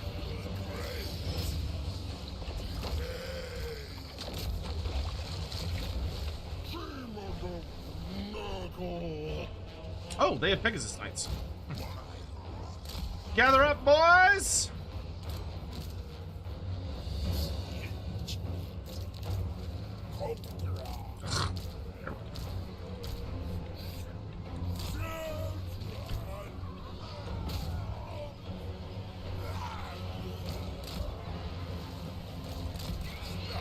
Ooh, no, I don't want to be in that fight.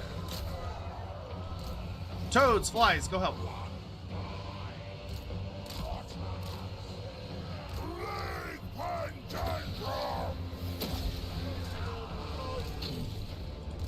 Ow!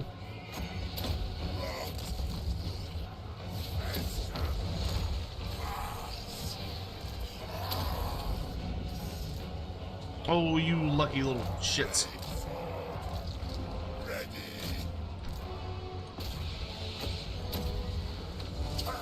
Exalteds! Open fire! Corruption is salvation. That was painful.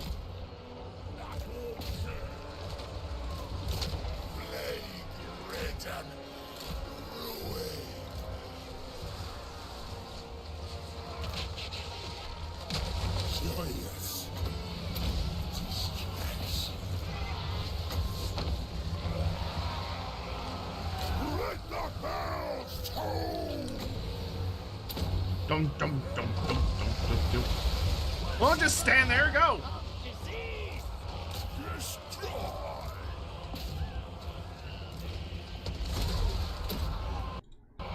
Oh, whoop.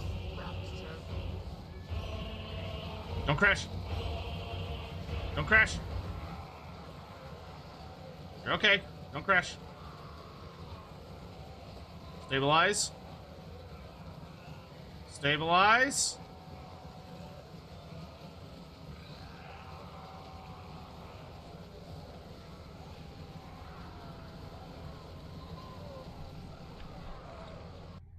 Damn it! God damn it, I hate when that happens. Whatever. It's fine. It's fine! Did the Frost Realm get buffed? I have no idea. I have absolutely no idea.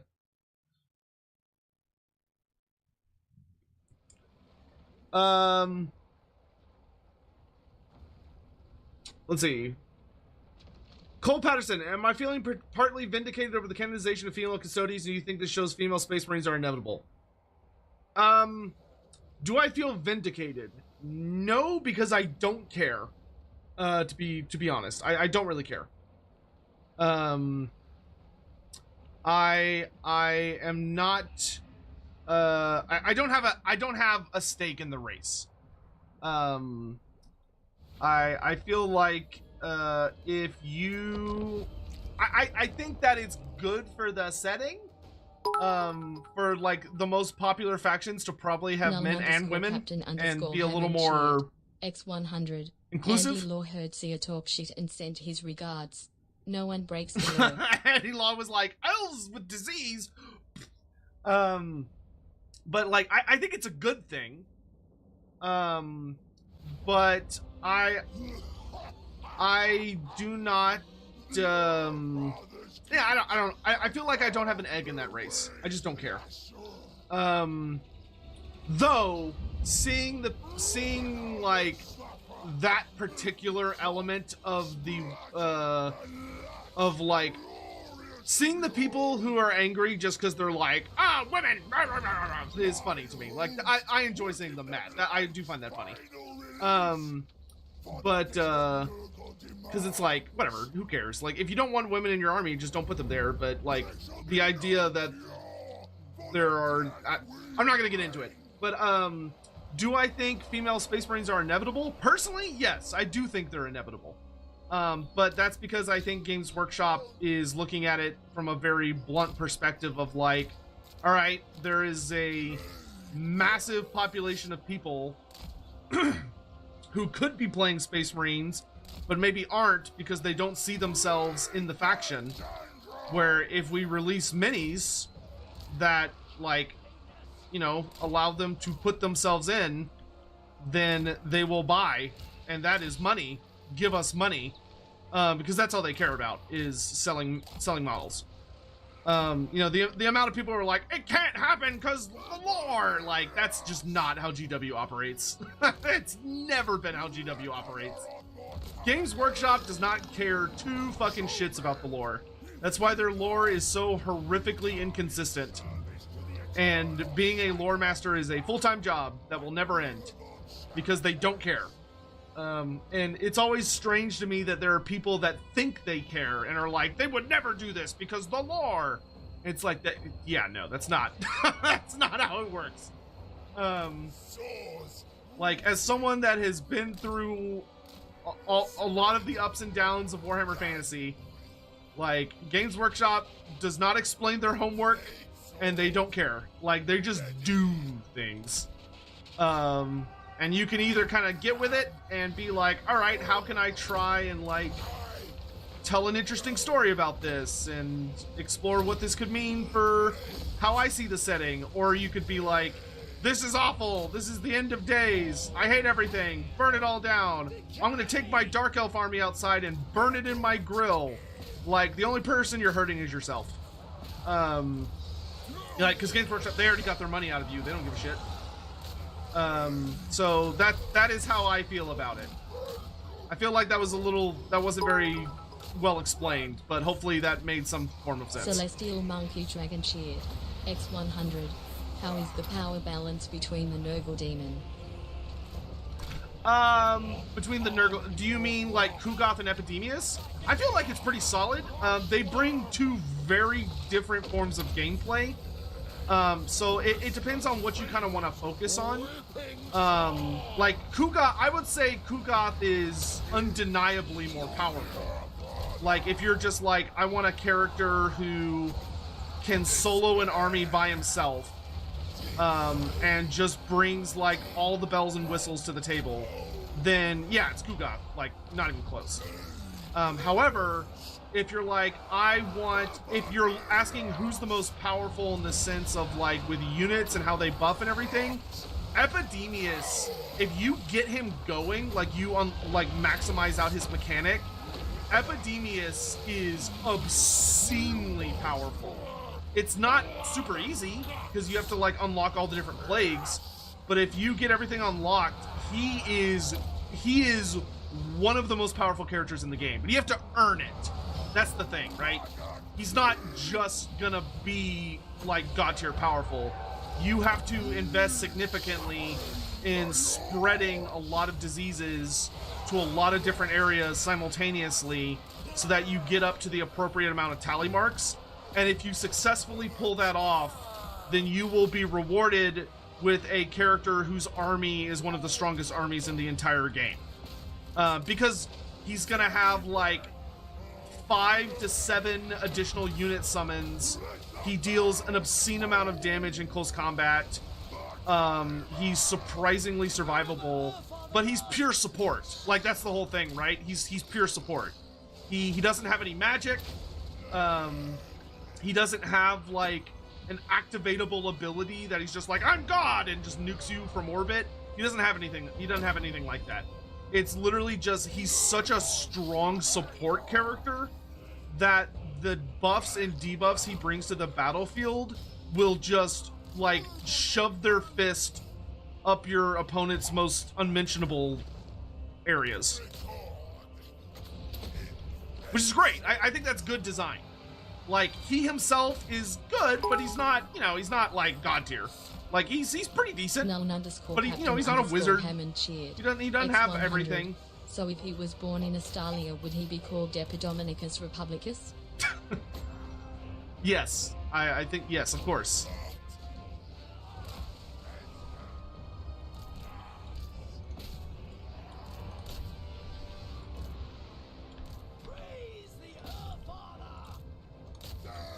Go kill the Bretonnians!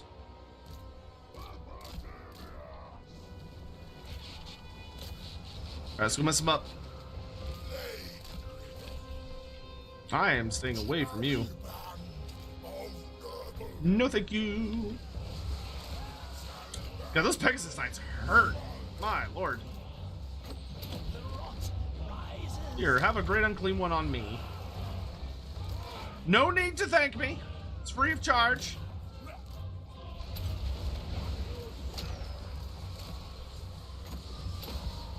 Let's get rid of those nerds.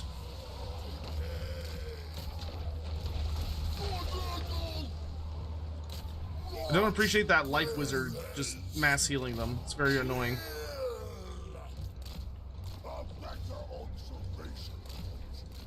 Okay, let's go deal with all this bullshit. Run them down! Run them down!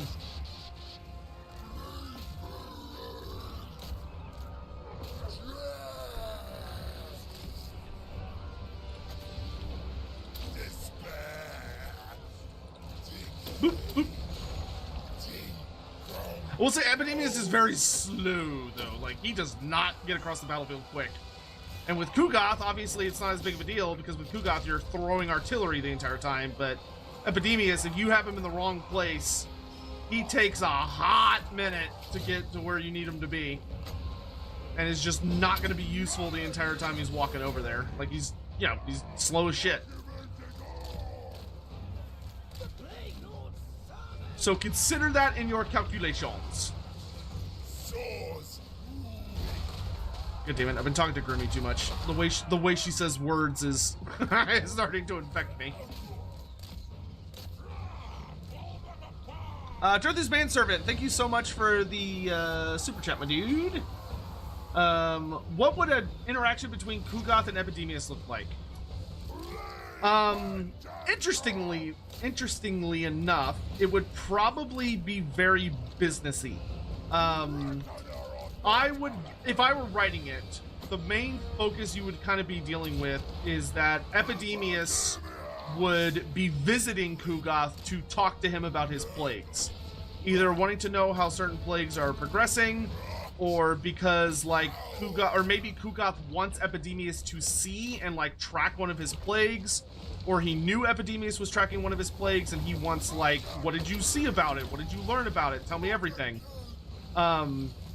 And I think what you would probably see is Epidemius being a very, like, unfriendly, like, he would be courteous, but he would be very matter-of-fact, no fun, no giggles, no laugh, and Kugoth would probably try and get a rise out of him in the sense of, like, trying to get him to react in a way that he finds favorable, or be like, that. I think the big thing you would see that would be particularly fun is that Kugoth would probably be trying really hard to get Epidemius to compliment him.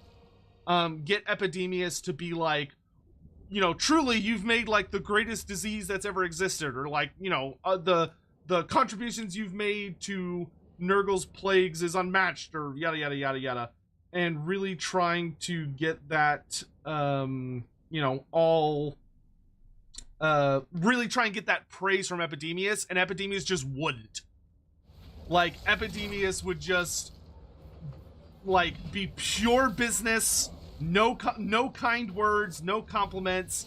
He would just be purely like, here's the results of, like, your disease. Here's what I witnessed. Here's what it did. Now get on my, like, I have to go back to work now. Like, leave me alone. Like, you're interrupting my tallies. I have things to do. You're not the most important thing in the world.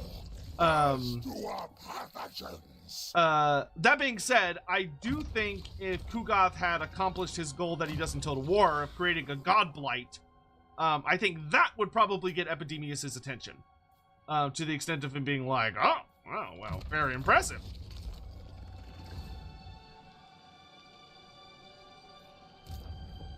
Like, the key with Epidemius, when you're thinking about how to characterize him, is ultimately you are dealing with a character who is basically the most hardcore administrative type that you can think of, and he's as deeply unpleasant as the worst case scenarios in those fields tend to be. Like, because for him it's all business. Everything is business, and if you're bothering him, if you're talking to him, all you're doing is wasting his time. The time you're spending talking is time he could be spending counting. And worse, you might interrupt his count. Like, you might make him lose count, or distract him for a moment, which causes his, like, attention to falter, in which case he would be furious, like, beyond furious, with whoever was responsible for that. Even the likes of, like, Kugoth, I think he would be like, "Rah!" Like, how fucking dare you? Which would be fun to see.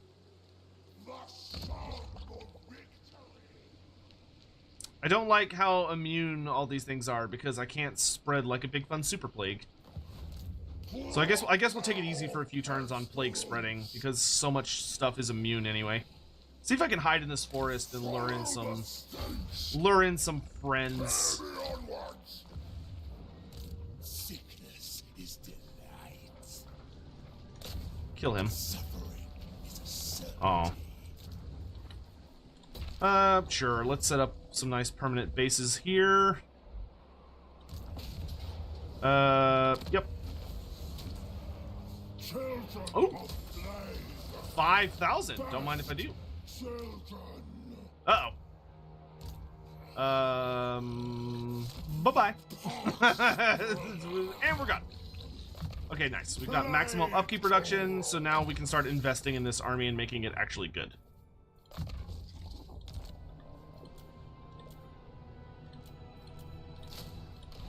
Obey, Herald. Come, serve.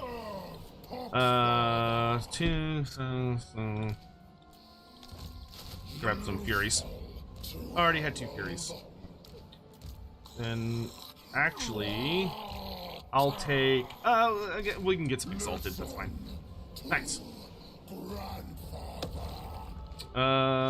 There's nothing great I can give you right now. Okay. Could the Order Tide beat the Tyranids? Have you seen the fucking Order Tide? I will say the Order Tide nowadays is much less ridiculous than it used to be, in my humble opinion. But like back in the day, yeah, no, the Order Tide could curb stomp literally anything. It was unstoppable.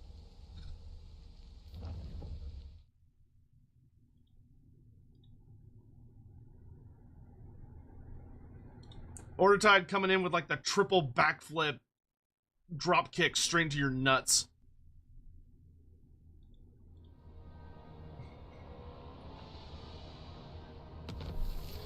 No! Throt! Not Throt. Throg! I mean, is Throt still alive? Yeah, Throt's still alive. I would like to kill that man. Trace the steps along the track. Festus, could you, like, do something, bro? Here, have military access so you just can walk through my lands without being a pain. I am very tempted to kill this Chaos Dwarf, but we probably shouldn't. I should resist the temptation. Like demons, move!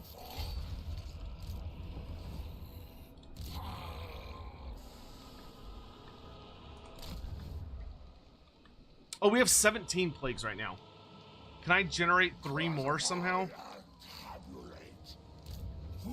1. Potentially. Potentially. If I get lucky. Oh, but I can get a 30% upkeep reduction plague on Epidemius. Yeah, I'm gonna take that. Yeah, we're gonna take that. I can get Vanguard deployment as well. Yeah, baby. Never mind. I'm just gonna give myself a really good plague. Oh, upkeep, that 30% upkeep reduction though. Okay. Another wretched foul-lizard thing joins the Red Host. Cursed Sotek spawn. I am here. Almost 2 years, big boy. Hey, Kastrina, thank you so much for the 20 months. I really appreciate it.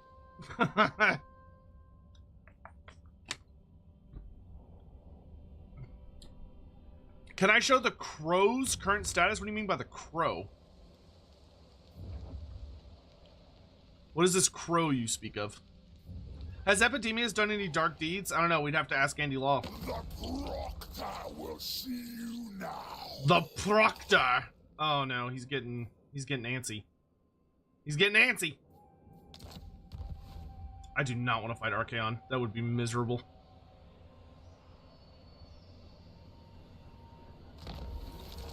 See, is there anybody else you hate?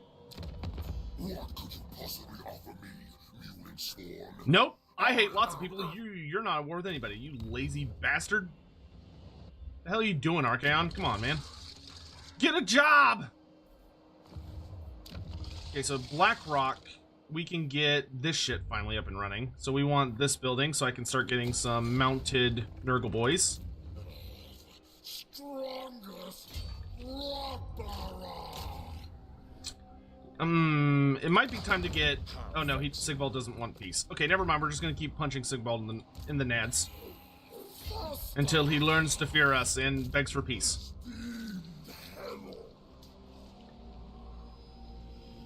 Can I catch him? Ah, you're no fun. Sucks how bad the damn Winds of Magic are down here. The Winds of Magic down here are terrible. I am like struggling to keep winds up. Ah, Festus took Middenheim. Good. Good. Festus is actually doing crap. Thank you. Oh, you know what? The Nemesis Crown. That's what's causing problems now. That just occurred to me. The Nemesis Crown is making where Archaon and everybody else is kind of like, eh. They're beginning to think I'm not fetch. Let's do that.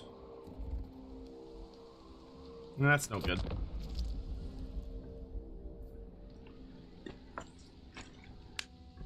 Who's the most evil character in fantasy? That depends on your perspective.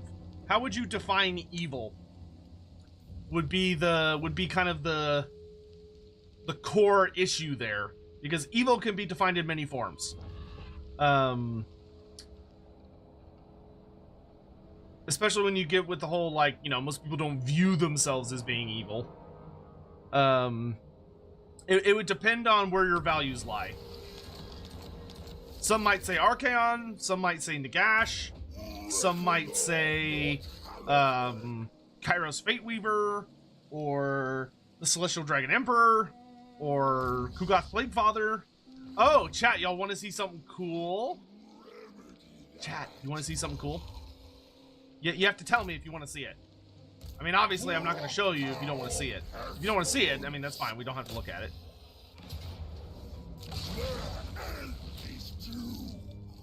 I mean, if y'all are like, what? Cool shit? Nah, get that shit out of here. Nobody wants to see cool stuff. Nobody wants to see that. Cool stuff? Ugh. I'm allergic to that. Yeah, show us? Okay. So if you go to Nuln with a Nurgle faction, there's something waiting for you here.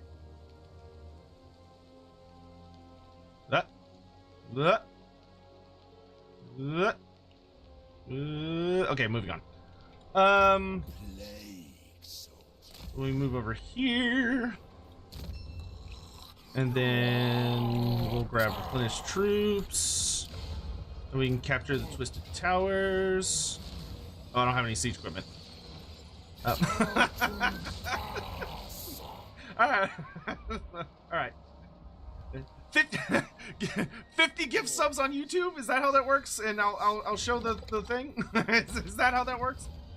So here, the Throne of Chaos gives you a great unclean one on your garrison, plus 15 diplomacy with all chaos factions, plus 3 control faction wide, 750 gold per turn, and 40 infections per turn. It's very nice. Very solid tier 4 building. We continue until I say otherwise.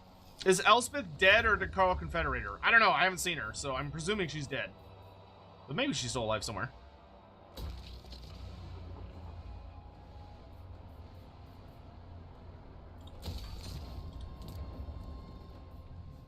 Finally got the Port of Secrets upgraded. Nice. More money, and more infections. We're almost to 200 infections per turn, which 200 infections per turn means you're making 1 disease per turn. So that's good.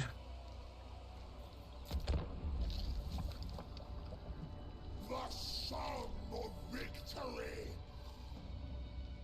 Karl Franz's love interest? No. Karl Franz does not have a relationship with Elspeth von Draken.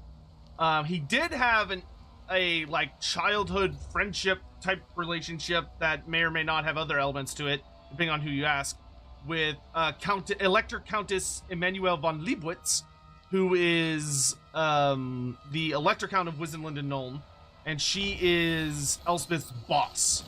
So Elspeth, you know, is her, you know, does what she's told by her. Karl Franz, the big chicken himself. Yeah, I want to fight this. This will be fun. If you're fighting Franz, you got to do it yourself.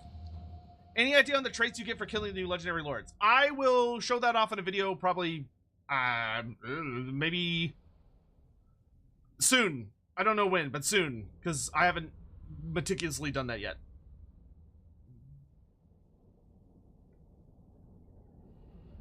William Stober, thank you so much for the sweet words. I appreciate it. Thank you.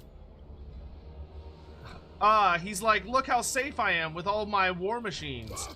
Good thing Nurgle doesn't have Vanguard deployment, except I do.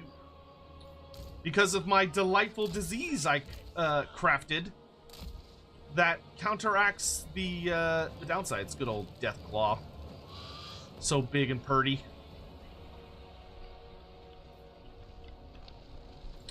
I'm gonna have to be careful with my flies because they're gonna straight up not have a good time versus Franz.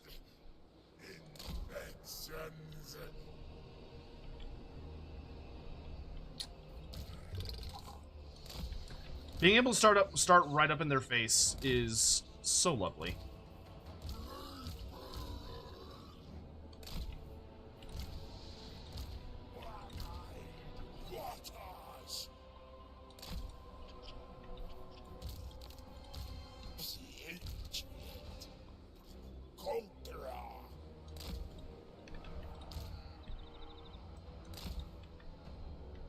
Actually, you know what? We're going to be pretty aggressive with the rot flies because we want to take out those war machines.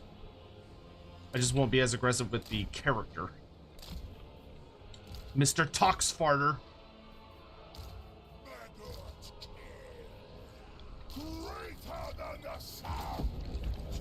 Oops. Shut him down, boys. Oh, he's got the Sunmaker. Yeah, no, that's not allowed.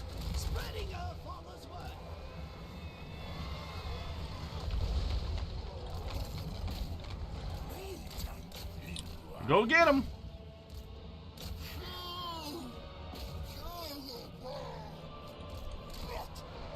Did he just land on it? Oh, dude, you did not pick a good fight, Franz. I'm fucking Epidemius! The hourglass is activated! No, don't fight the captain, guys. Come on. For the faction war, did you want to do Todd factions instead of sock? Yeah. Let's do the newer ones. I think that would be wise.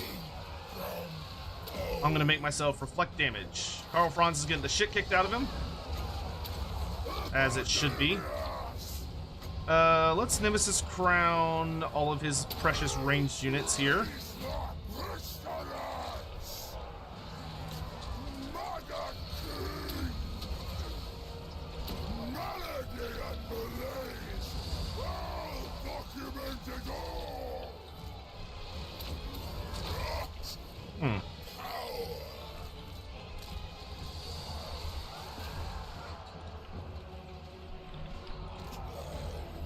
Open fire.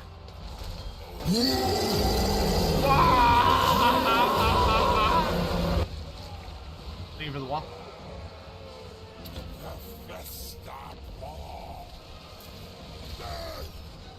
Look out.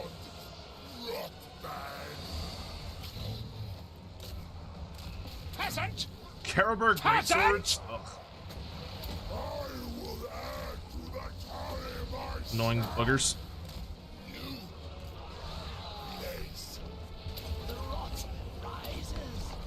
Actually, hold your fire. Hold your fire.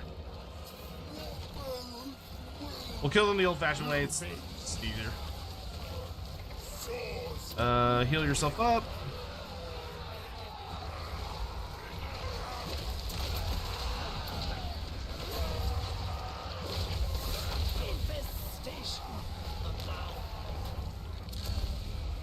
Yeah, once we get the next upgrade, the tech grade I'm working on right now, Epidemius will be able to summon 3 units of, he'll be able to summon 3 units of, Exalted Plague Bearers. My cultist will summon 1 Greater Demon and 3 regular Plague Bearers, and then I'll have an army ability for another 2 Plague Bearers.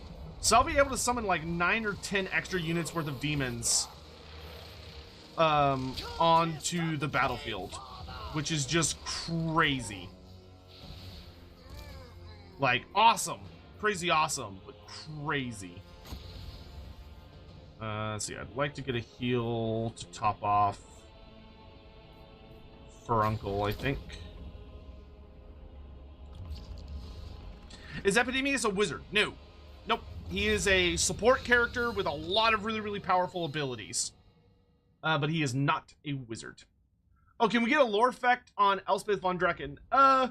Yeah, so first of all, thank you very much for the 37 months. Good lore fact on Elspeth von Draken is that based on her name, Von Draken, Andy and me talked about this in a stream on last Wednesday. She is noted in her lore to be descended from a long line of powerful sorcerers, some of whom have been good guys, some of whom have been, like, monstrous. But it's left a little intentionally vague as to who it could be. But, you know, based on the fact that there have been good and bad people from it, and they are death wizards, and there's not that many super powerful magical families in the Empire, there's only like 4 or 5, and her name is Von Draken, it is extremely likely that Elspeth von Draken is actually related to Isabella von Drac,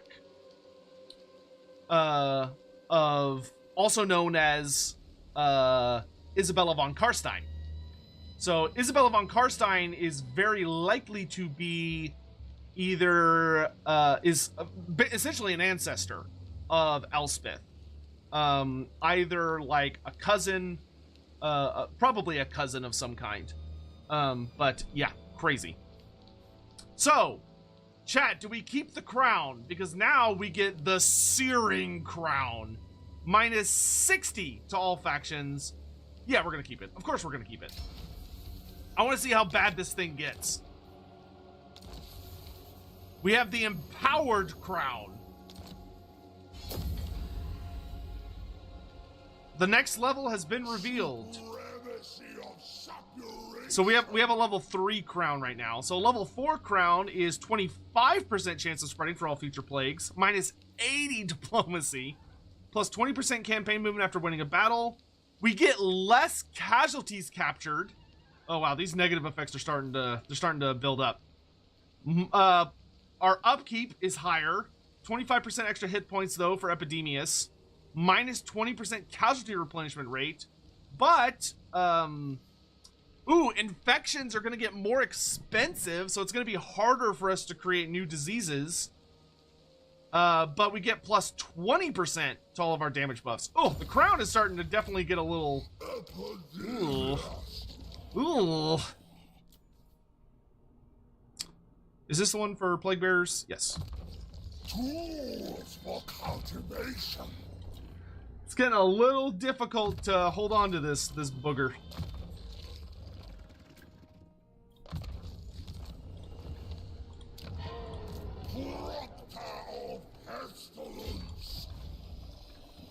Alright, so up in the north, we're going to... I don't really want the Twisted Towers, to be honest. I kind of want to just get peace with Sigvald so I can focus on other affairs. But he doesn't want peace, because he's a pain in my ass.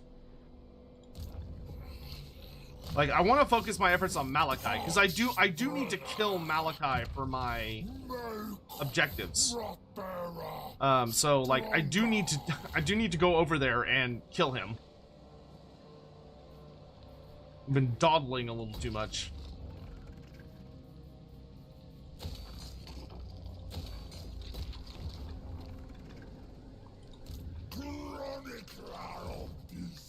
I really want Nuln. Nuln is so pretty.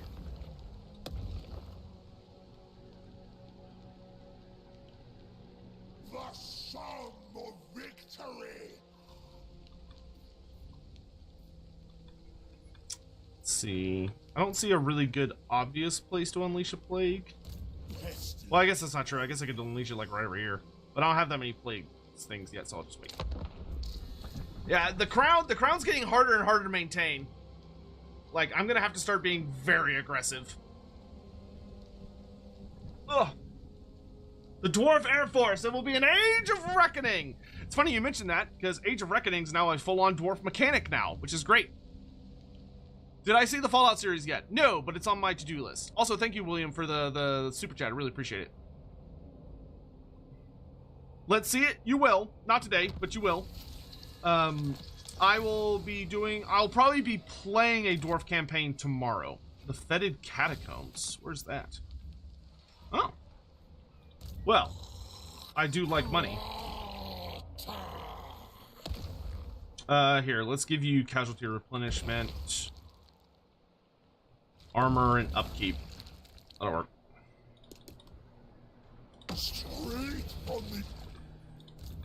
I'll make you a little more effective at dealing with that.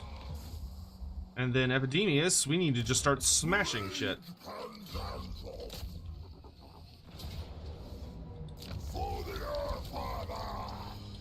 We'll sack it. And then we'll occupy it.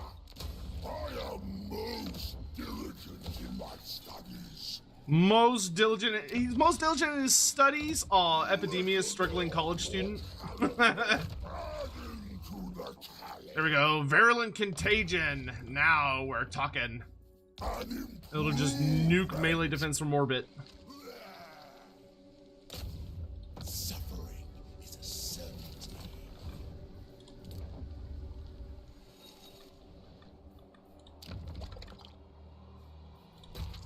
Alright. Maxing out our garrisons back in our home province.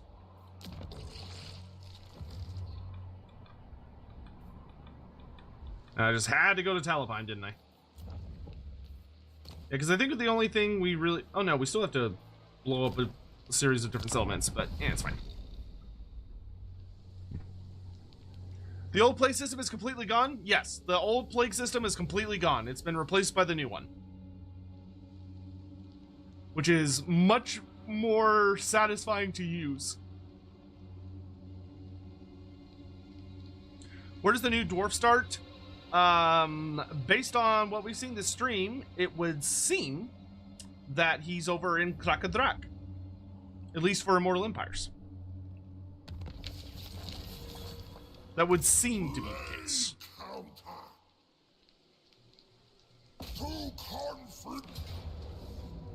Oh, those the rot flies? Eh.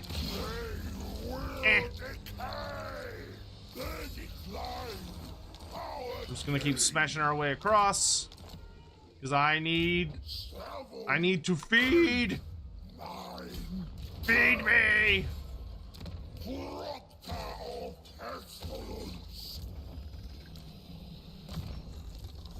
Feed me death!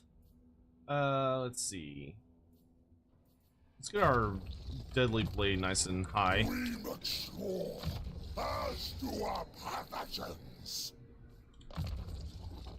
Finally upgrading my damn why, dude.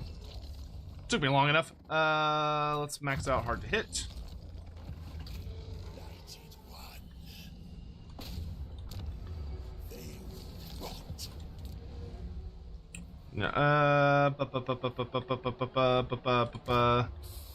There's Sigvald's armies.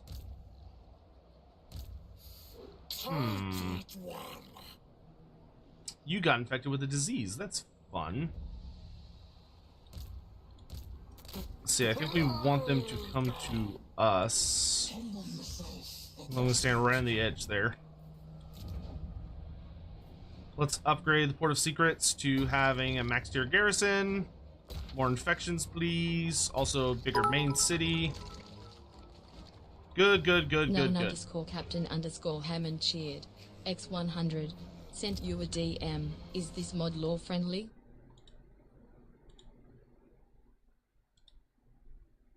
No, No, it is not. No, I think you already knew the answer to that before you sent it. No, my tallies are going down. Boo. Boo, I say. Well, fine. I'll throw a disease right into their face over here. Let's do... But if I wait... no, I can get 2 things on it.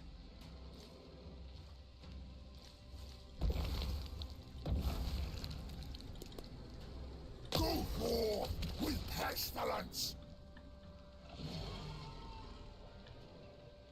I want you to go spread that in Naggarond. Reckoner. Blade counter.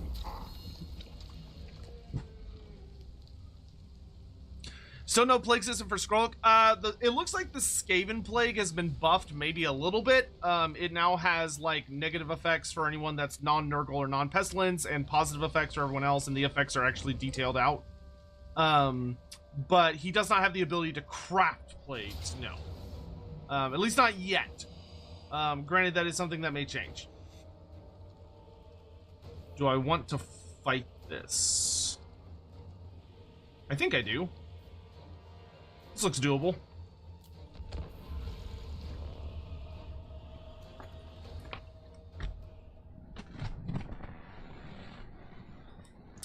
Nicholas, thank you very much for the super chat. Why does Kolek hate ogres and vice versa?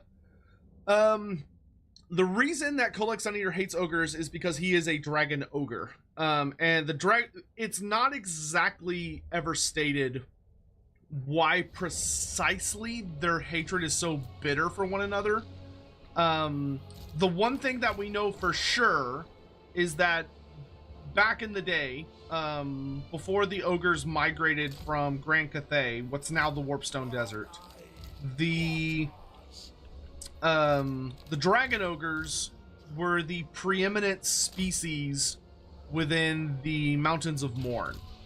So with the coming of with the arrival of the ogres managed to successfully push out the dragon ogres and basically took over their home by force. And it was a horrifically just awful war.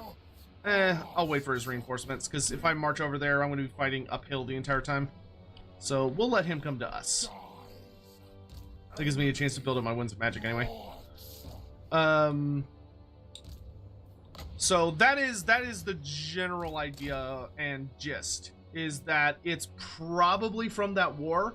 But me and Andy Law over on Lorebeards, which you can find on your favorite podcast, well, probably more than likely your favorite podcast streaming thingamajigger, etc., as well as here on YouTube, run a podcast called Lorebeards, where we discuss Warhammer Fantasy lore and literature, and like we do streams dedicated to certain topics and ideas, and we did an entire episode on dragon ogres. And one of the things that I heavily suspect is that the ogres were created by the old ones using dragon ogres, which would explain why they're so heavily similar to one another, and would also explain, whoops, I totally forgot about my toads way over there, would also explain why the dragon ogres have, or why the ogres have like such notable chaos resistance.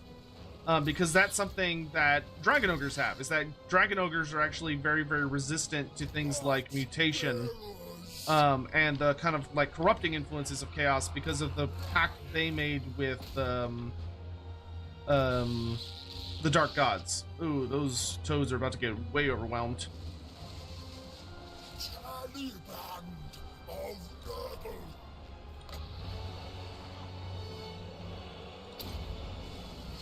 Right decay. Oof. Yeah, they're not losing too bad. Yeah, go ahead and send the flies in. Bro, that Chaos Lord is having a bad day. Like, he's straight up not having a good time. Bye, bitch. That's funny. Actually, send the Furies. Null_Captain_Hammond cheered. X100. It's because the ogres were taking their dumps on a mountain that wasn't really a mountain. It was their dead Krak and Rock the Black. They were Hilarious. their dad.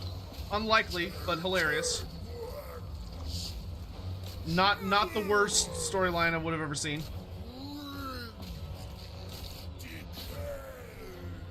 Wow, they're just straight up like obliterating these nerds over here.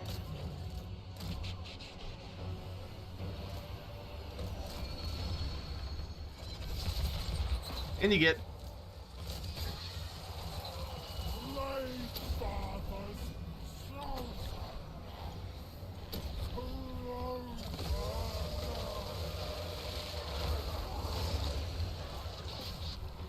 get them, boys.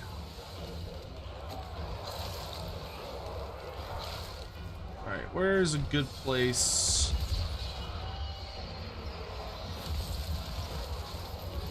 Good.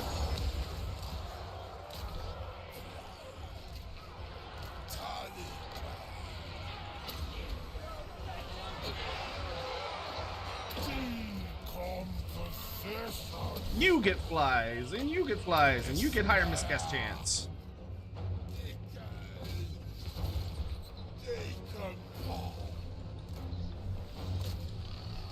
Furies are getting work in. Nice, nice, nice, nice.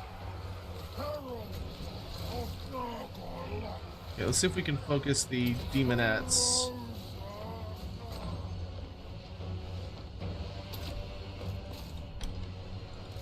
Good job, Furies. Why don't you head over this way?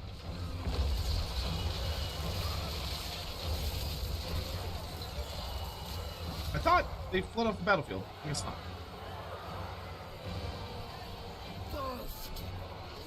Look out! Look out for the halberds! Evacuate! Evacuate!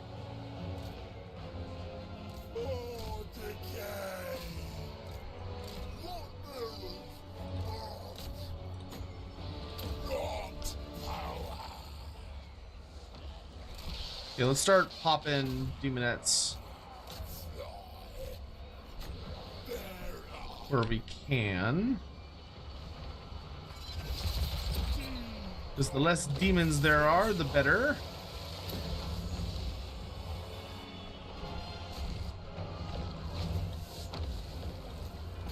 Okay, let the Furies chase them off. Frogs, you make your way over here. No, lost you, no Nurglings. Furies, come over here to help deal with this. Let's use this on him. Get lots of good heals. Helmet of Despair. Or Discord, sorry. Helmet of Discord. Very different. Very different.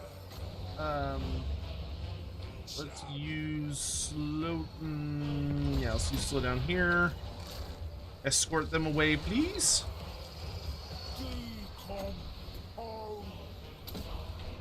More streams of corruption.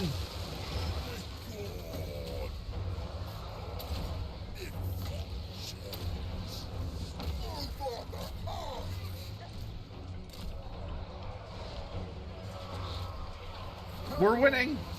Very slowly, but we're winning.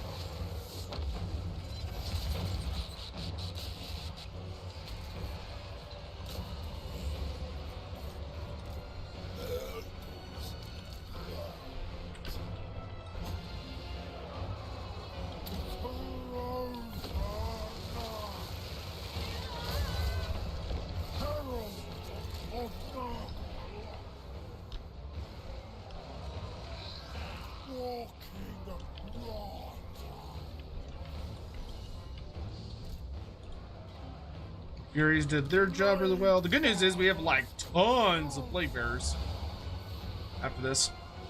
So we can just immediately recruit.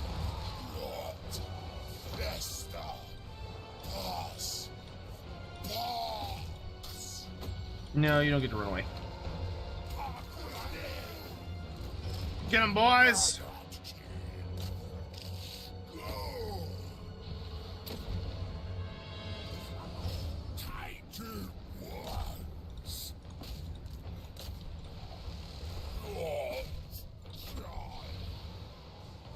2, 4 in that unit. Wander my butt over there.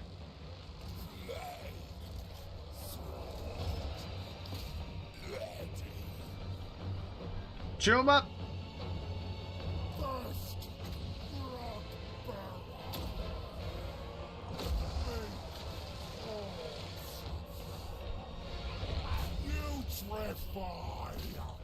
I'm coming.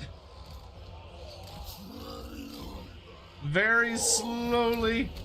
I'm coming. Are there zinc chokers? Yeah, there's so any of the marked units, so like ogres, warhounds, any of the beastmen, like generic beastmen, so like your gores, your ungores, your minotaurs, your giants, your chaos spawn, any of those can be marked as any of the 4 gods. Ugh. What difficulty is this? This is very hard, very hard. Did I get the Nemesis Crown? Yes! Epidemius is currently wearing it.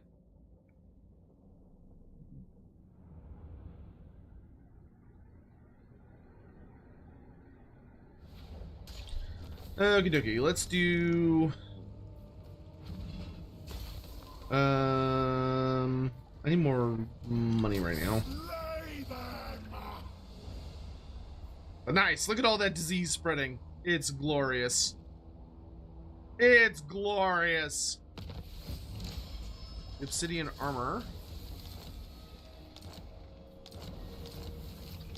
We got a new cult. Gain 6,000 income. Oh, we get the Great Icon of Despair. That's super good. Where is this new cult, you say? Nope, that's not it. There it is. Ah, looks like Kugoth won his little engagement with Gorst, so that's good. I was looking a little dicey earlier. But Kugoth came out on top, baby.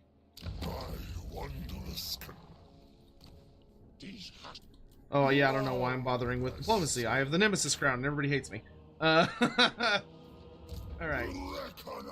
So let's blow up Essen. We're not trying to keep any of these places. We're just tearing through them and occupying them so that I get healing. We want to focus our efforts on our homeland for the most part. Get the Tower of Flies to have a big boy garrison. Good, good, good, good. Yes, this is all looking very nice. Yep, good, good, good. Ah!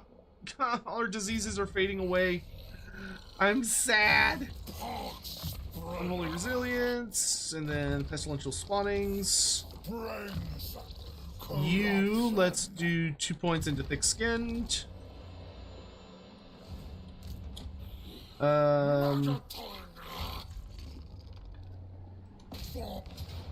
Die.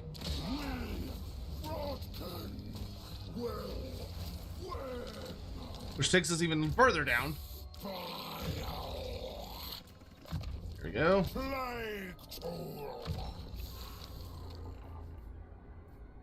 I'll do Deadly Blade. Oh, I do want the Fetid Catacombs. I was like, I guess we've done enough damage, but I do want them catacombs, though. Go away, Ulrika. Dang it. Do I want to invest in Krugenheim? I don't think so, not yet. Okay, so we're all caught up in the homeland, which is good.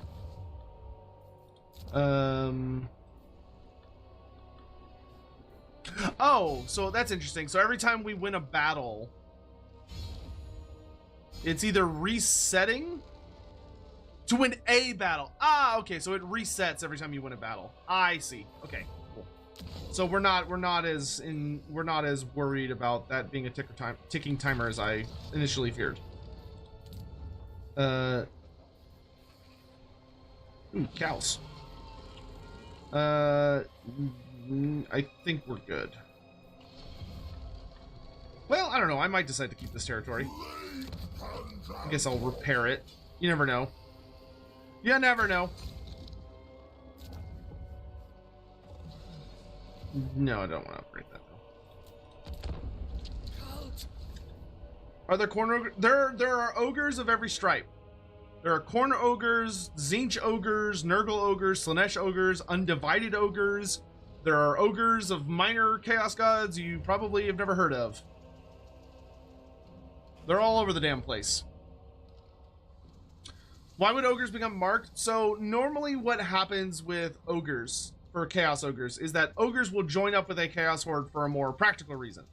So like they'll join up because they see that there's a lot of good fighting happening and they're like, oh, that looks enjoyable. Ooh, nice, we got the third Nurgle thing.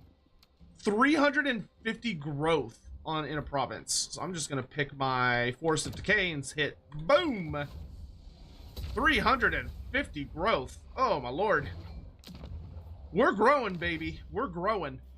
But anyway, so generally what's going on is that they join a horde for whatever reason. Like they see the fighting happening or other things going on. Thoughts on Epidemius not being in Realms of Chaos? And thoughts on retroactively giving old factions a narrative campaign goal like chores, etc. I am completely fine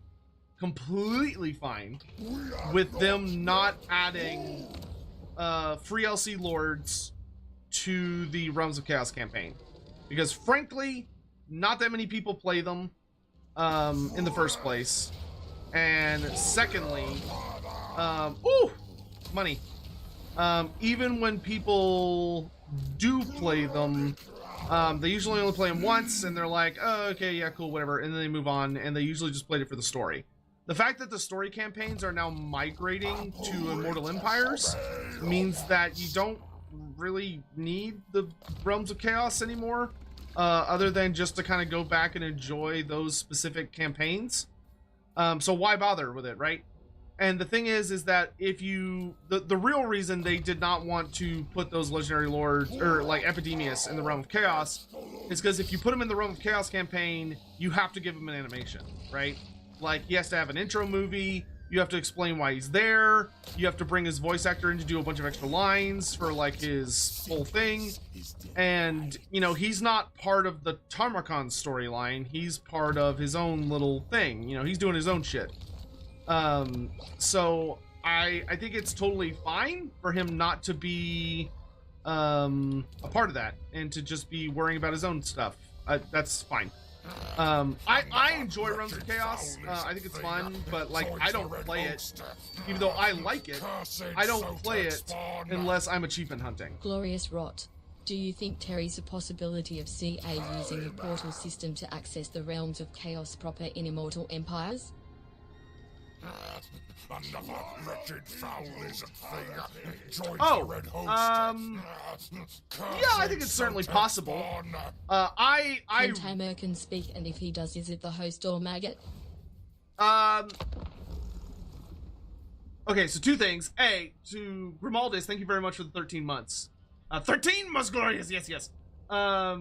Do I think there's a possibility of using the portal system to get Realms of Chaos proper? Yes. I think the Realms of Chaos proper being added, dang it, is not only likely, but an inevitability. And I'm going to be super butthurt if it isn't, because I love the Realms of Chaos. They're beautiful. They put a lot of effort and work into it. And I think it's really stupid that we don't have access to them. You know, just change it where there's some different rewards that make it interesting and fun. And I think it's totally achievable. Now, when it comes to the second question from Crowtier of 23, can Tarmakon speak? Yes, yeah, he can talk, absolutely. And if so, is it the maggot or the host talking? I believe technically it's the maggot talking in most cases.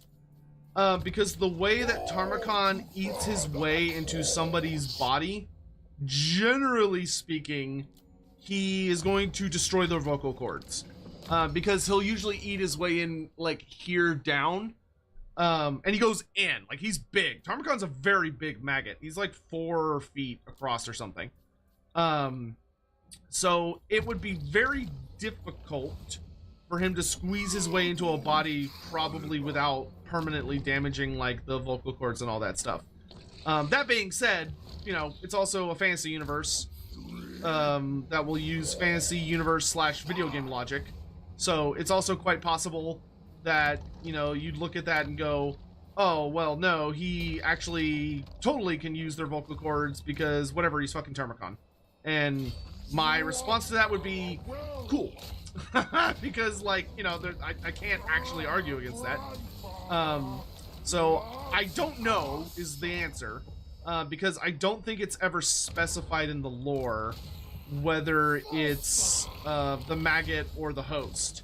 I want to say it's the maggot, because that would make the most sense. But just because it makes the most sense does not necessarily mean that it is the case. Because this is Warhammer. And making sense is silly. Oh, there were some people that wanted to see the crown. So currently we have a level 3 Nemesis Crown, and these are the current effects for Nurgle. Each of the races has kind of unique effects. So for Nurgle, we have a plus 20% chance on all of our plagues spreading, minus 60 diplomacy with all other factions, plus 15% campaign movement after winning a battle, 15% more expensive upkeep, 20% extra hit points for Epidemius, minus 10 casualty replenishment on Epidemius's army, but plus 15% to all forms of damage for his army. He also has the Nemesis Crown ability, which is a really, really, really nasty bombardment attack. And then he has the Corruption of the Crown level 2, which makes him deal constant damage as long as he's in melee, which is fantastic. So the Crown is definitely very, very powerful. It's a little tricky to use if you value diplomacy. Those dwarfs look like they could use some plague.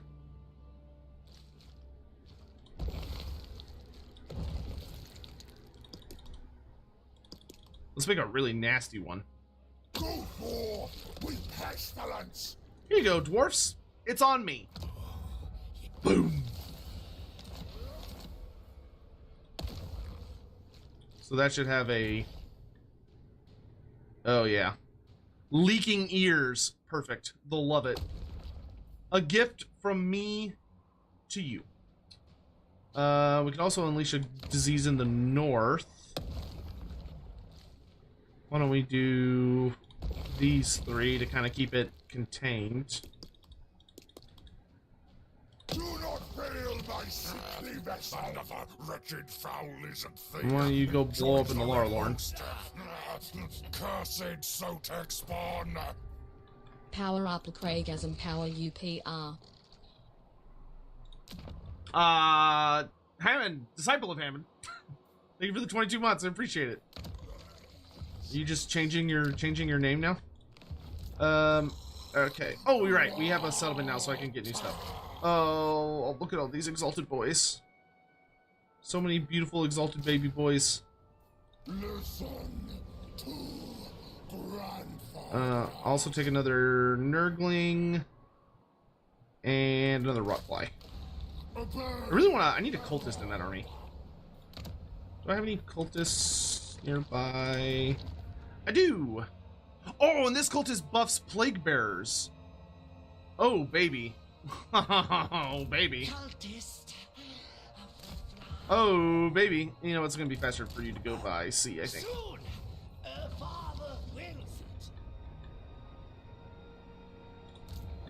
You're going to be healing for a hot minute, so why don't you do this and spread your disease around for funsies.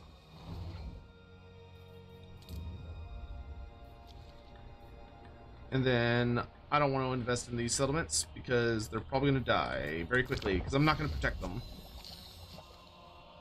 Alright, we've almost wiped out Drycha, which is unnecessary, but good.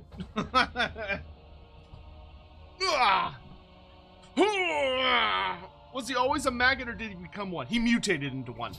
Tarmakon was originally a man. Or a baby, more accurately. He's one of the 4 sons of the Great Kurgan. One of each of the sons of the Great Kurgan made a deal with the Dark Gods, where he basically was like, "Hey, in exchange for, like, I will give you this. In exchange for giving me a lot of power, I will give you something that you asked for." I forget what the specifics of the deal were. But he's like, I'll forge a deal with you and I'll give you some kind of amazing thing if you agree to grant me power and make me like super amazing and strong and awesome. And the Great Kurgan was like a big fucking deal. He was one of the most significant forces in the East. Really big threat to just kind of the world at large. Pain in the ass, you might say. And so, as things kind of started coming up to a head, basically what went down was he accomplished much, unleashed a bunch of big invasions, kicked a lot of ass, took a lot of names, chewed a lot of bubblegum, but eventually his tab came due. And the Dark Gods came, and the Great Kurgan had lain with a woman and had 4 sons. And each of the Dark Gods took one of his sons as payment for, you know, basically the deal that he struck with them. So he, and you know, he kind of went through the whole classic thing of being like, oh yeah, this is no problem, easy deal, easy deal. And then the Dark Gods yoinked all his kids and he was like, I have made a huge mistake. Like I have donked up big time. He was full of regretty spaghetti after that whole incident, and he faded into history. Let me count the ways. There's Tarpacon. Do you dare to see my true form? No, I don't want to see your true form. Thanks, though. He's getting salty with me because of the Nemesis Crown. That minus 60 diplomacy is starting to weigh on me. Sotek, what are your, thank you for the super chat, by the way, Alexander. What are your thoughts on the Kairos fragment system? Seeing the FLC stuff here makes me think, what if Kairos got a rework to his fragments? I mean, the fragments, they work. Like, they work fine. I don't know if they're... I don't know what really would be the goal with the big rework for them. I mean, I'm sure there's something you could do. You know, make it... Maybe it could be made where, like, you get to actually, like, choose what spells you switch out. Instead of it being kind of like, oh, alright, well, if you're gonna do death, you have to lose these 2 spells and gain these 2 spells. You know, maybe they could adjust it where it's like, no, you can like customize it, like at Burger King. All right, the crown is upgrading to level 4, so we can seal it away, which gives us 8,000 gold, or we can keep it and it becomes a monstrous crown. The Nemesis Crown's malevolence is a sharp and deadly weapon in its own right, empowering its wielder to a state of near unstoppable dominance. So this is gonna suck, but we're gonna do it. We're gonna fucking do it, though. This is getting rough. My diseases are gonna be more expensive now. Ugh, we get less casualties. Like, just rough. All right, the crown is leveled up, and I think the next level is, yeah, okay. The next level I believe is maximum power. So next level we get 30% chance of disease spreading, minus 100 with all factions, 30% bonus campaign movement after moving. We lose a quarter of captives, 30% increased upkeep, 30% extra hit points, however. Plagues are now 25% more expensive to make. We have minus 30% casualty replenishment. The Nemesis Crown still has the really nasty projectiles. We get perfect vigor, plus 25% to all forms of damage, and we get the Uber version of the Crown of Corruption. So this is its... Wow, that is a fuck ton of damage in a larger area of effect. So that is a 55-meter bubble around Epidemius that deals 40 to 80 damage per second so long as he's in combat. Oh my lord. That's something. It's a lot. That's a lot of damage. It's a lot of damage.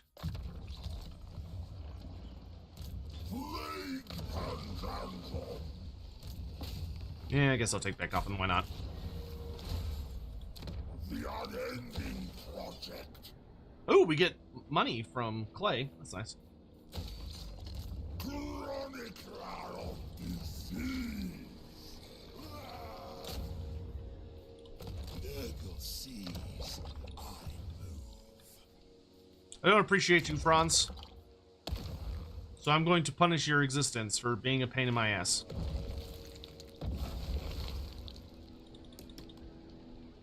Don't do that. Actually, don't do that. No. Let him go. Because I want to build stuff. Crystal Spires leveled up? Yes.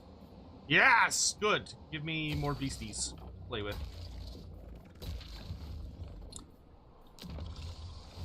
Like, I think we're gonna do it. We're gonna go to a maximum power crown, but like, yeah, it is costly, to say the least. Okay, I do want to capture the Palace of Princes, because I might as well just take this whole province, and then after we take the Palace of Princes, then Sigvald, then, and only then, will we have peace.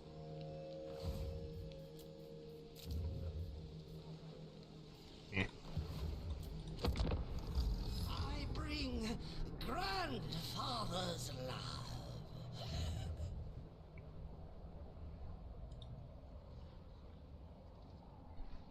Was Tarmakon ever human? Yes, he was born human. He mutated into the giant maggot over a long period of time. Can Beastmen get the Nemesis Crown? Anyone can get the Nemesis Crown. Anyone. However, the Nemesis Crown's positive and negative effects are customized to the race that gets it.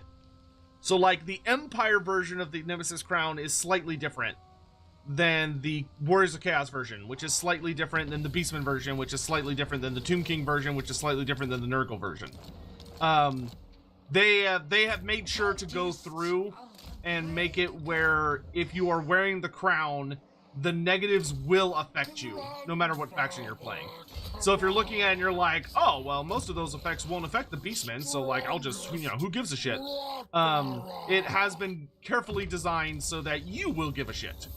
Herald Lyca. Hello, Kislevites. Don't you look awfully juicy over there?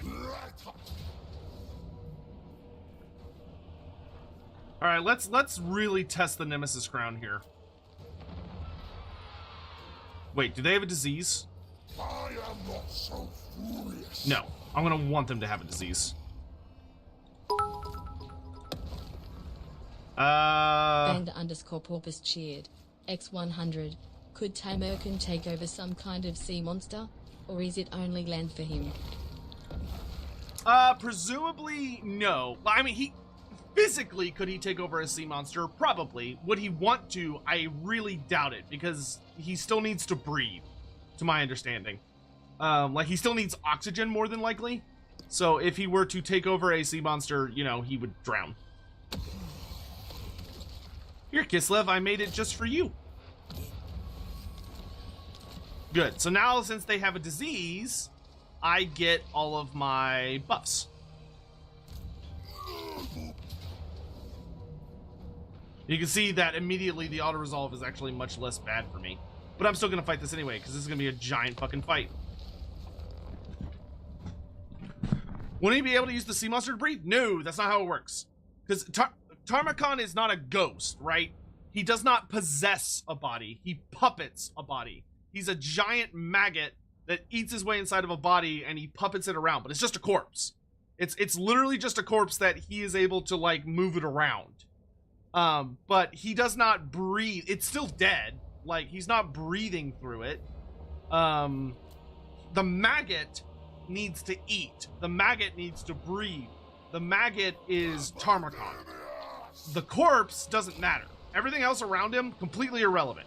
It's just the maggot that matters.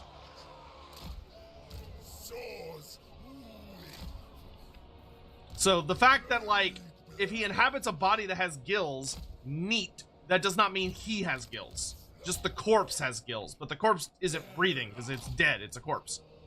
So it does not care. I'm about to kill so many goddamn Kislevites. Record index.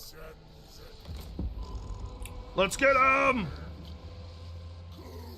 I see some exposed things off on the flank there.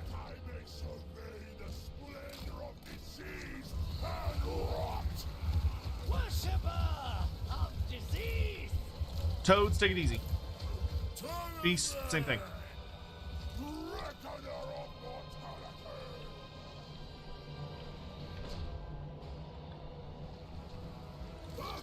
Shoot a cannon at me, you little bastard.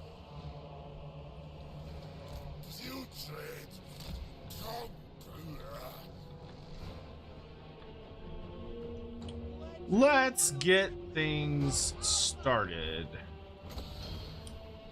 There's a fun little place to summon some plague bearers. This looks like a fun little place to summon some plague bearers. Hello!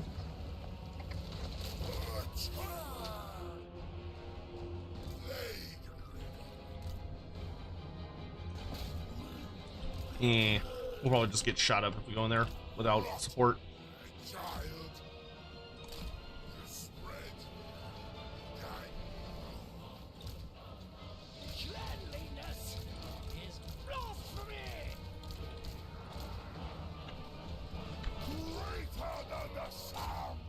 Nope.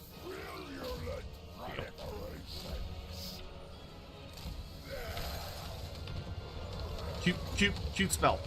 Very cute.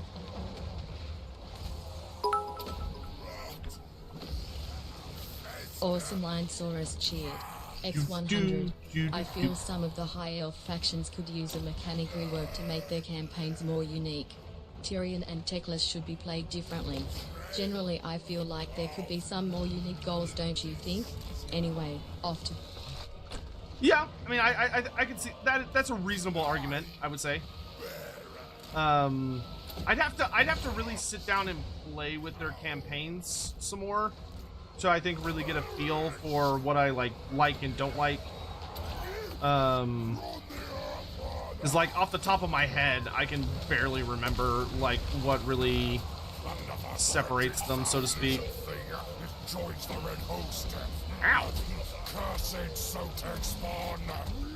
Hi Satek, looks you're taking quite a tally.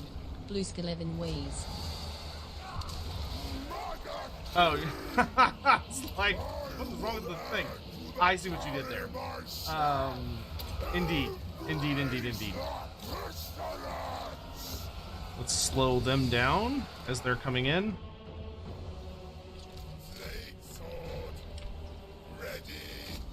I would like to get my... Let's Spirit Leech the bears. Make yourselves useful. Let's go. Summon some plague bearers to slow them down. Let's make these guys get a big health boost because they're getting a little hammered. I should bring my flyers over on this flank.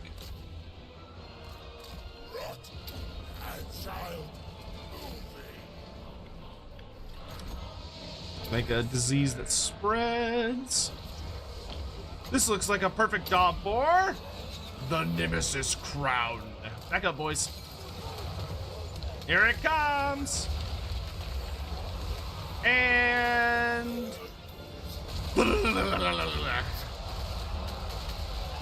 delicious. Back in. Summon reinforcements.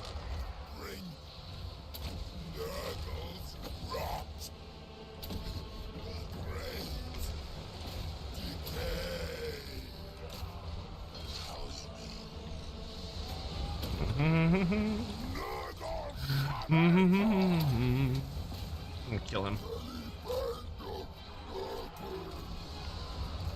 The great unclean one has arrived. How delightful.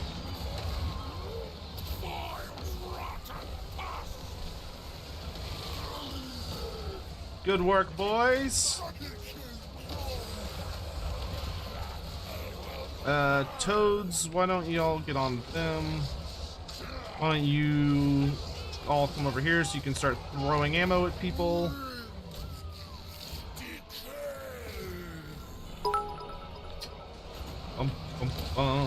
More disease! More disease! X100. more So I summons. haven't really been on this stream much today. Can you go over what the Nemesis Crown does in battle and campaign, please? Yes. So the big things for the Nemesis Crown, in battle, it does three primary things. The first thing is you get a lot of buffs. The second thing is the character that has Nurgle it. character has the most reason best at mewing. Also, would Nurgle still love me if I was a were? Nurgle, of course Nurgle would love you no matter what. Especially if you were a worm. So the big thing the Nemesis Crown does is it has to go on your faction leader, but it does not take up an item slot. So the good news is you basically get it for free. The bad news is it does come with some pretty nasty debuffs, in that it like nukes your faction, how all other factions are going to feel towards you. But also the effects are customized based on what faction you're playing. So like the Nurgle ones are unique versus the Zinch ones versus the Empire ones, etc., etc., etc. So like, but this is its actual endgame effect. So it gives you a vortex spell that you cast, and it shoots out a bunch of warpstone shards that just obliterate whatever the fuck is in the area of effect, and does a lot of damage, which is great.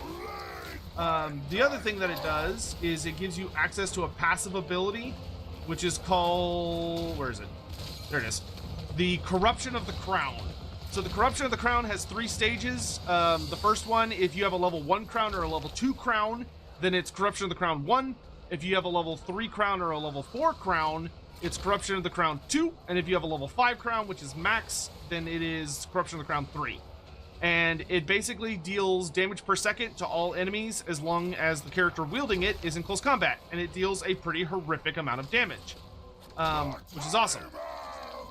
But then it can also do other things depending on what faction you're playing. So for instance, since I'm playing Nurgle, not only do I get the regular benefits, which are things like, I get the things like, oh, it does, it increases, it also increases the damage of all units in your army.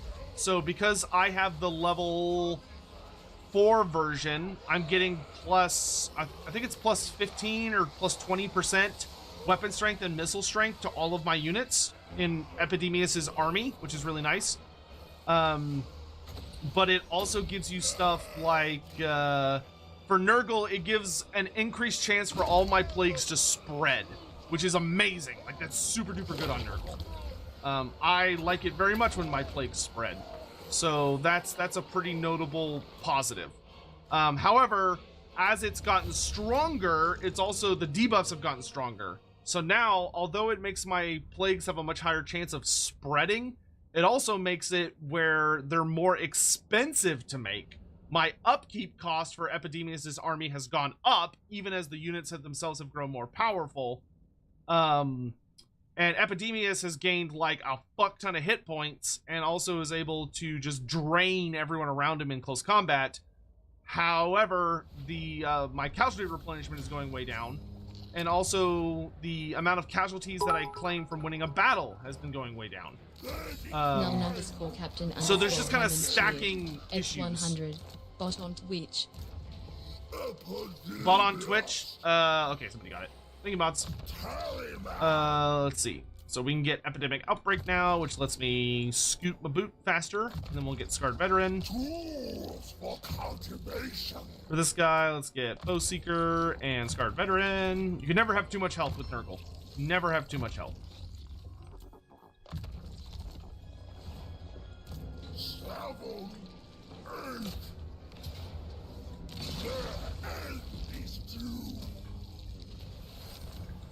Yes, more!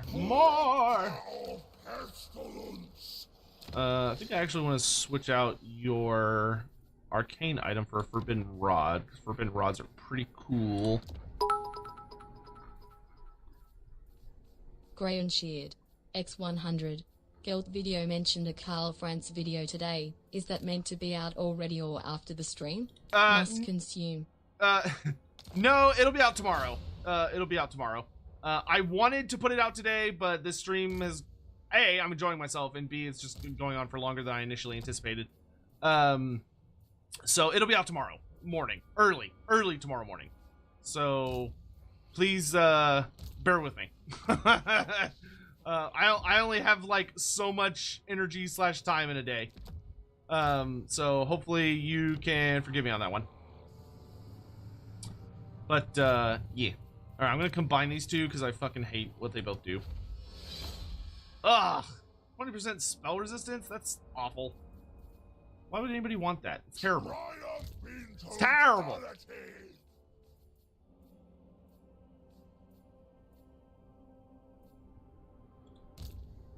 Supremacy of saturation. Oh wait, that's an enchanted item. No, damn it. God. Yeah, sure. Okay, whatever, fine. Actually getting an okay amount of ancillaries now, which is cool. Sickness is delight. I wish the sorcerers were in, because I'm pretty sure they have the whole, like, oh, you can get more tech stuff. So I would like very much.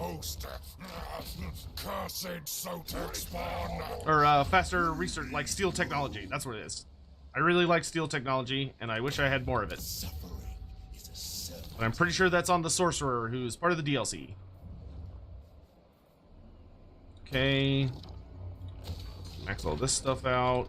That's good, good. Alright, that's all looking nice. He's on his way. I don't think I want to hold on to Zavastra, to be honest, but it's fine. Upgrade Beckhoffen. I need to make my way back towards Talheim. Dr. Bloody, thank you so much for the 5 gift subs. I really appreciate it. Thank you so much. Very generous of you. Thank you. I deeply appreciate that. Thank you so much. I tolerate no idleness. What's up, Tarmacon? Once my host defeats you, I may sample your skin. Yeah, the Nemesis Crown is... it's becoming a problem. All my would-be allies are kind of like... what's that guy doing over there? Imagine the health of Kugoth with the crown. Yeah, it's gonna be pretty obscene.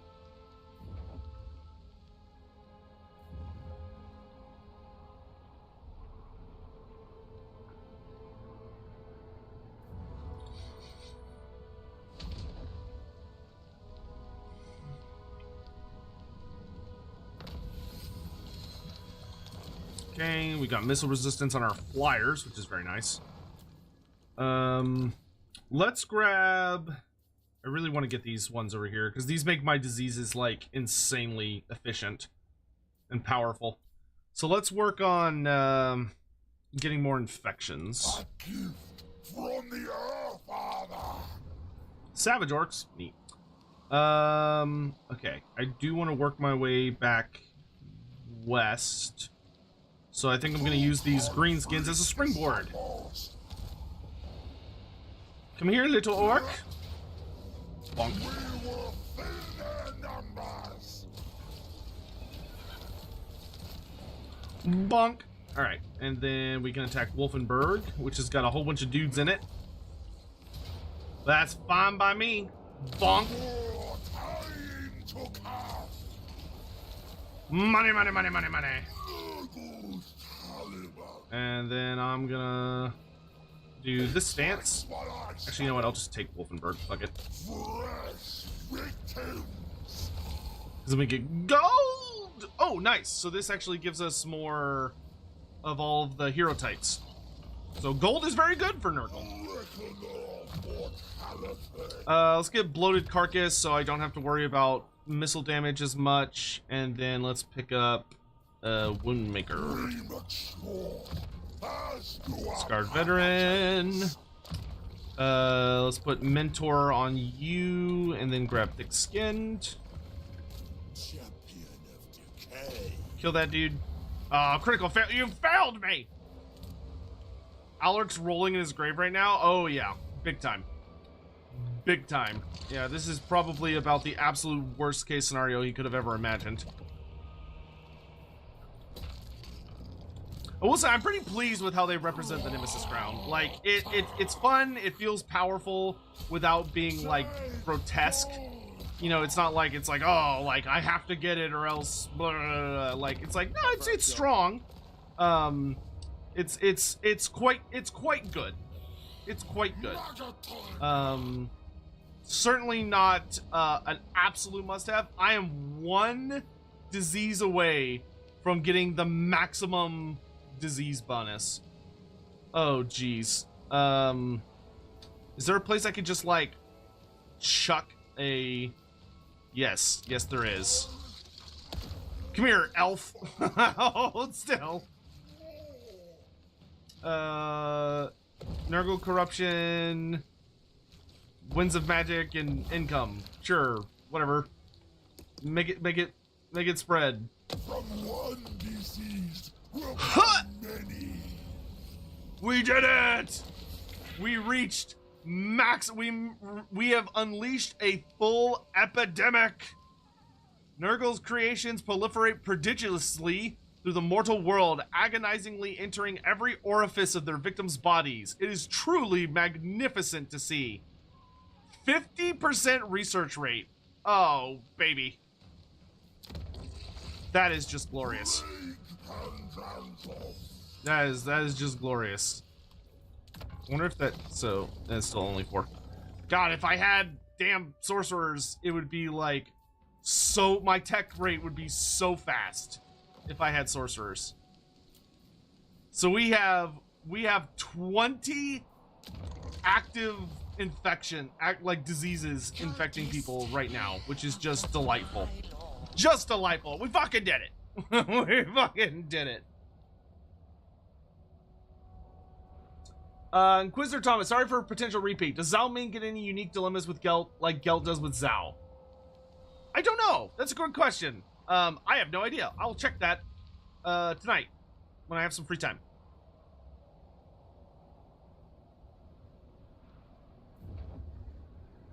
Did they change unholy manifestations? Yes, they are much easier to get because they drastically reduced. They drastically reduced how many you need for each of the different tiers.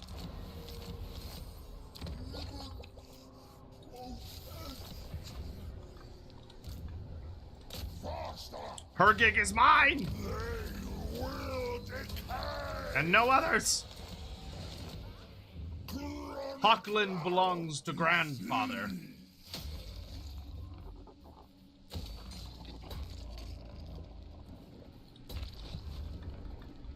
Shit's expensive. Okay, 1 turn till the Force of Decay unlocks another tier, so that's cool. I want you to finish claiming this province, I guess. Or no, we should keep this pressure. Yeah, let's keep the pressure up on Sigvald until Sigvald's like, I give. We need to keep the pressure up until he calls for mercy.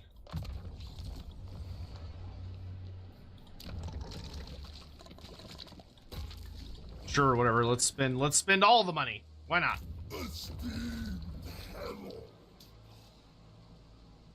Healing. Yeah. No. I want to stay on I want to stay on offense.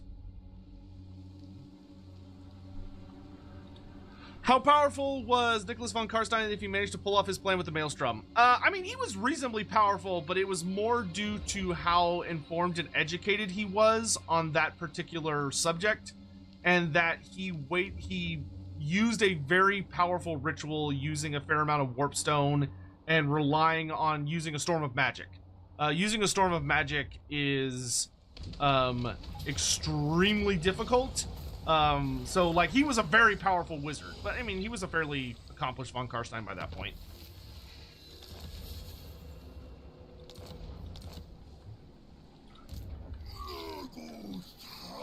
Okay, Talabheim is mine once more. I care more about Talabheim than anything else. Because Talabheim belongs to the Nurgle. It belongs to the grandfather. It's the only way.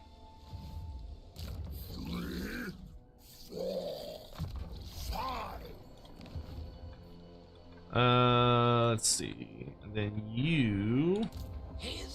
Cultist is almost caught up. What?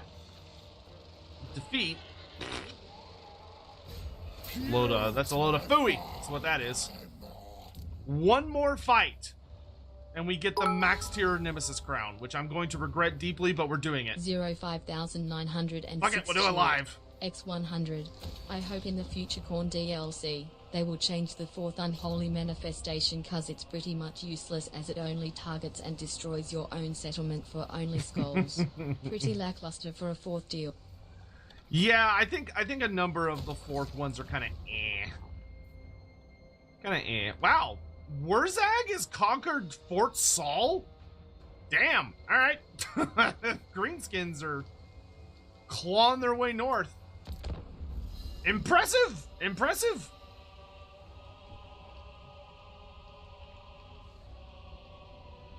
Yeah, Zero, I agree. The green tide incoming? I am the green tide. I'm the green tide that comes out of both ends. All right? My task is unending. I have no time for fools or frivolity. Grey and Sheared. X100. Just want to give you money and tell you that you're sexy. No. No. That's nice of you. Now that Balthazar Gel's not in Solon, who's there? There's a new Vampire Count faction that's there. So Solon is now owned by the undead.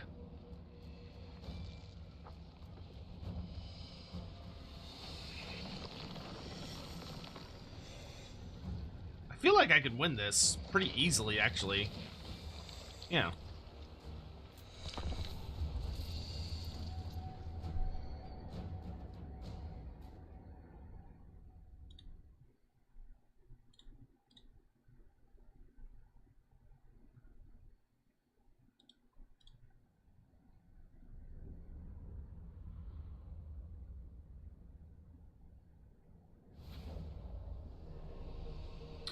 All right. We want to be probably as far up on the hills we can get. Hard part's just going to be getting the plague bearers up there.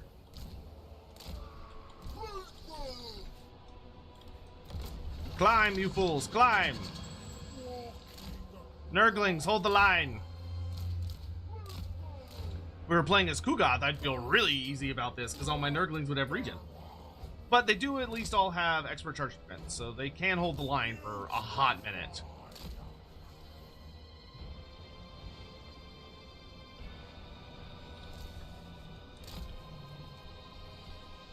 Hop, you bastards, hop!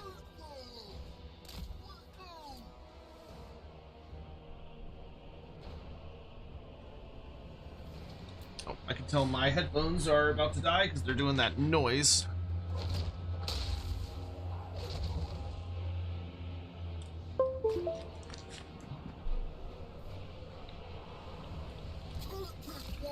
Prepare to brace. All right, we're just gonna punch our way through.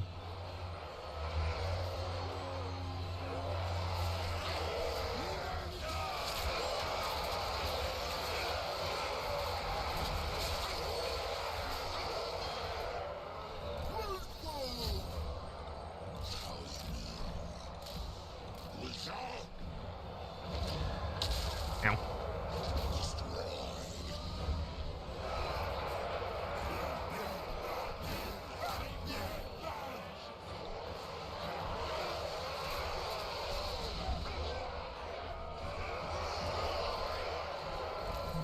All right, frogs, throw it in reverse.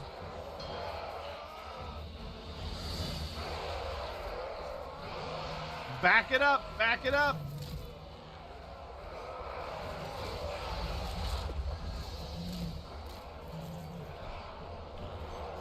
Shadow magic hurts. And back in we go.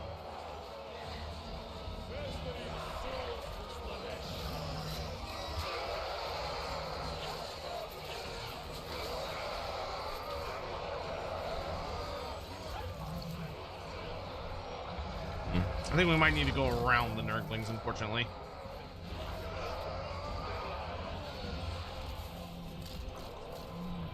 Maybe if I can get into the back line proper, they can get off a good charge. I think the Nurglings have a little too much mass. Come on. Come on. Hop a little faster. There you go. There you go. Now you're getting it. Good lads. Good lads. All right, we come around the back just like so. Yep, doing good. And get him.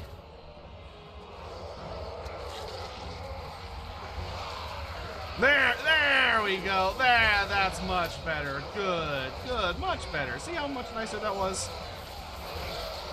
Eat him up, beat him up, beat him up.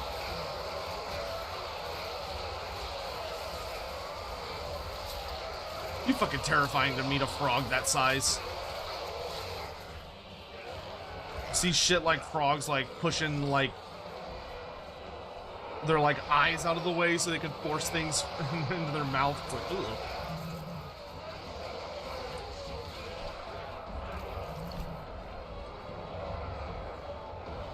All right, throw it in reverse.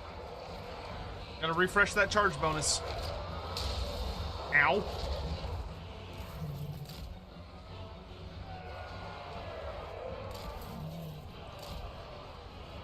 That demon is a problem.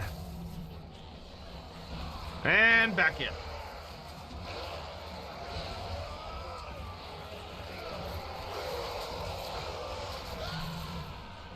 Actually, I lied. Back up again.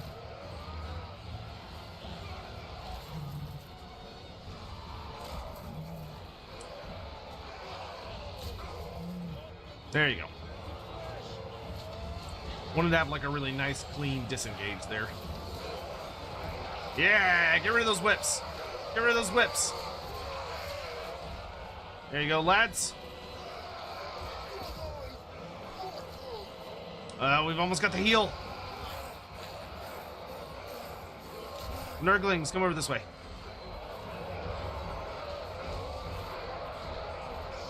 There's 9 more points. Condense! Condense!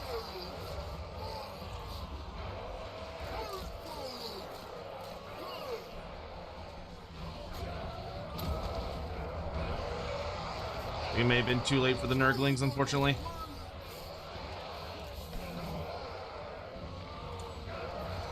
Plague Bears will get a nice heal off of it, though, so that's good. Alright, a lot of the enemy is breaking.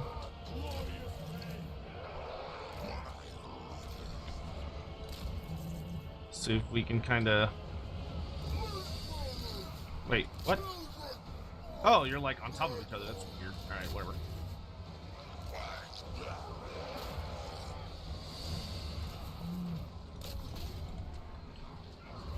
One for this woman, I would be feeling really pretty okay right now, but she is kind of a pickle. And not the fun kind.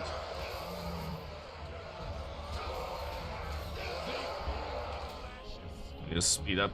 I'm not too worried about it. Yeah, there's army losses. That's fine.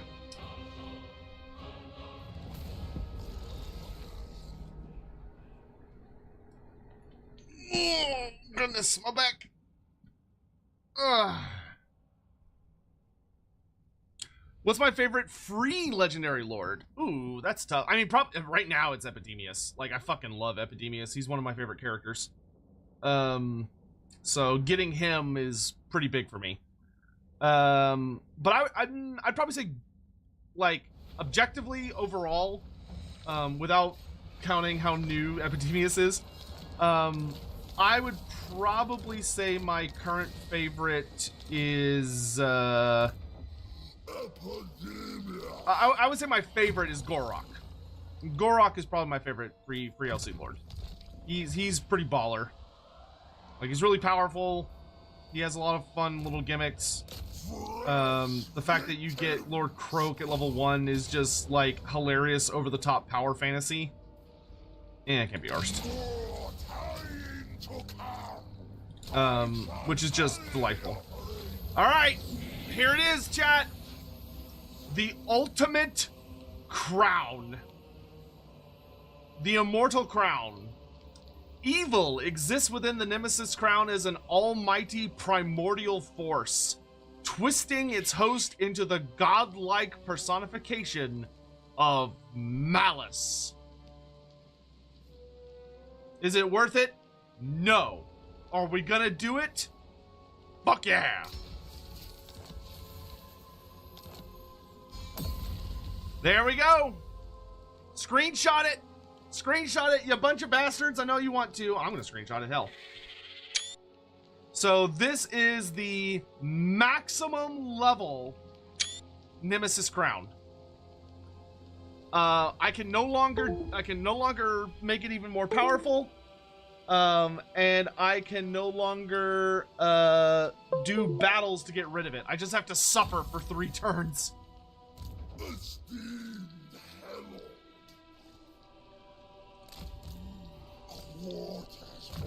We're so powerful, but at what cost?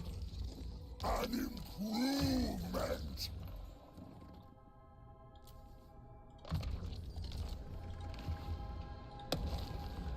Okay, I do want to tweak Epidemius' army with upkeep reduction. X100.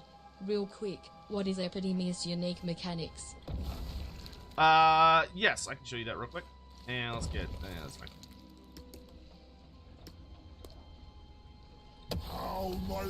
Oh, upkeep reduction. Oh, very nice. So, Epidemius' unique mechanic is just this. His Tally of Pestilence.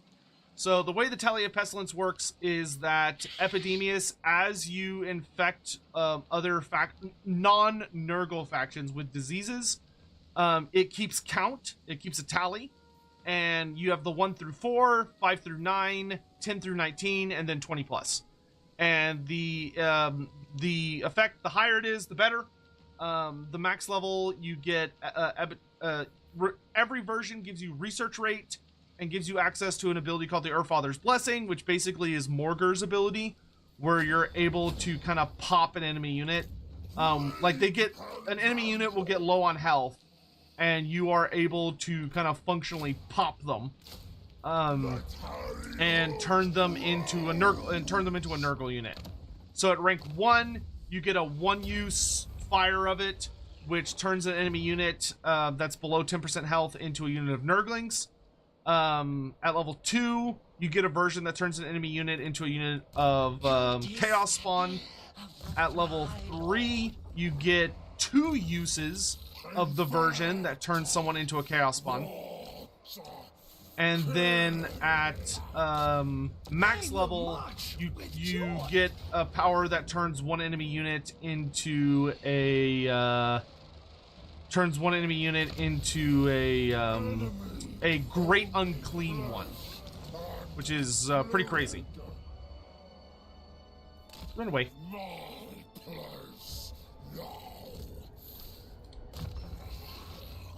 I'm just speed running this guy to being a great unclean one. I want that great unclean one, boss man. But you also get Greater Plague Afflicted, which is insanely crazy. Yeti, thank you so much for the 10 gift subs. Thank you so much. That's super generous. Thank you. I really appreciate that, guys. So you get Greater Plague Afflicted, which makes it where any enemy army, anywhere, any enemy that is infected with a disease, if they get into close combat with you, you will unleash upon them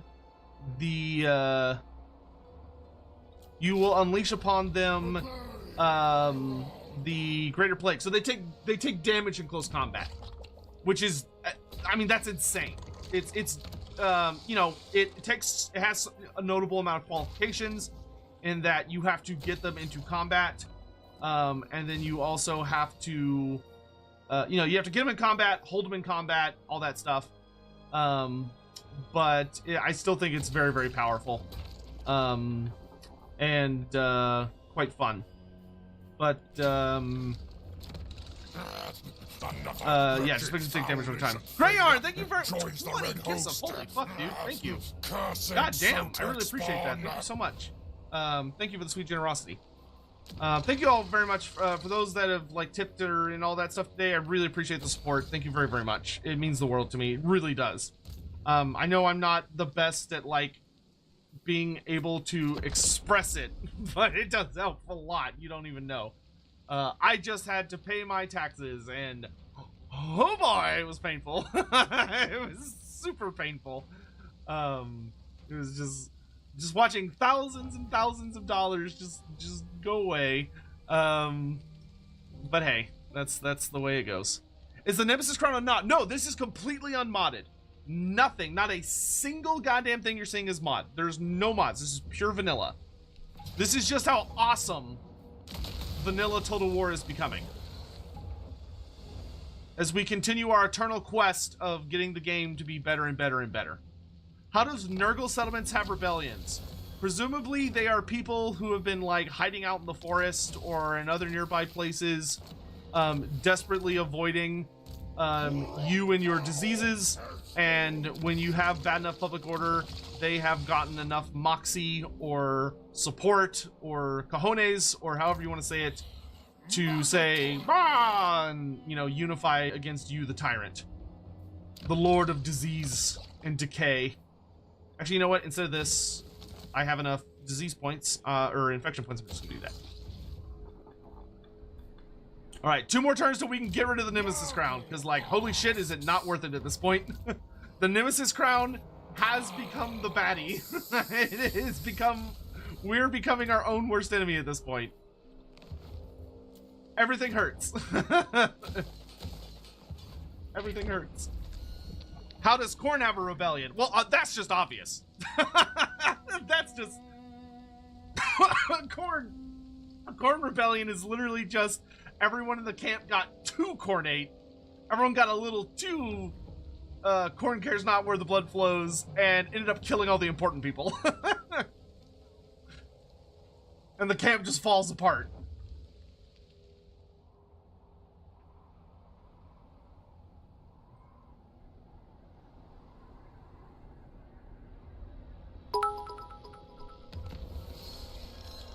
Grey Sheared, X100, blood, for the blood god.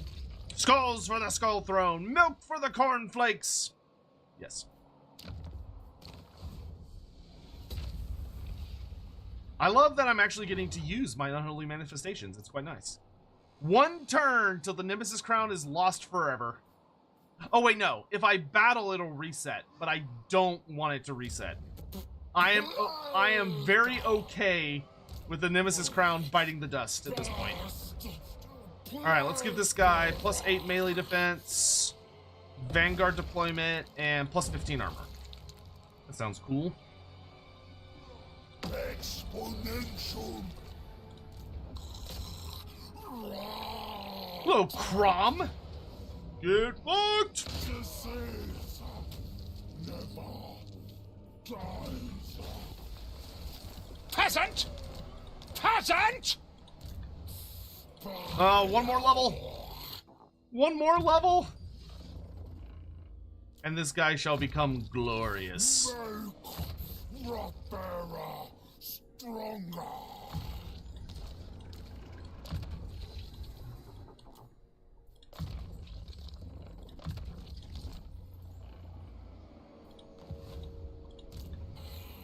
Can I make it back to my own territory? No, I cannot. And now I'm locked in march stance. Whoops. Alright, Epidemius, you just look, hang out. Sit there and look pretty. That's what you're good at. You know it, baby. Okay. I guess I could just spread the disease I have, but that locks me down for like, what, 3 turns? Yeah, I don't want to do that.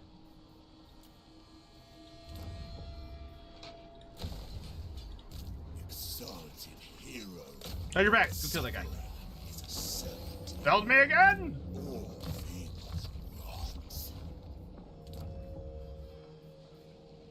Yes, I am liking all the new garrisons. More garrisons, please. Garrisons are good for the soul. Alright, so, assuming Festus, or Epidemius does not get stabbed in the butt, we should lose the Nemesis Crown at the end of this turn. Thank God. Keep the crown and get the Sword of Cain too. Don't put that evil on me, Ricky Bobby. My economy can't handle it.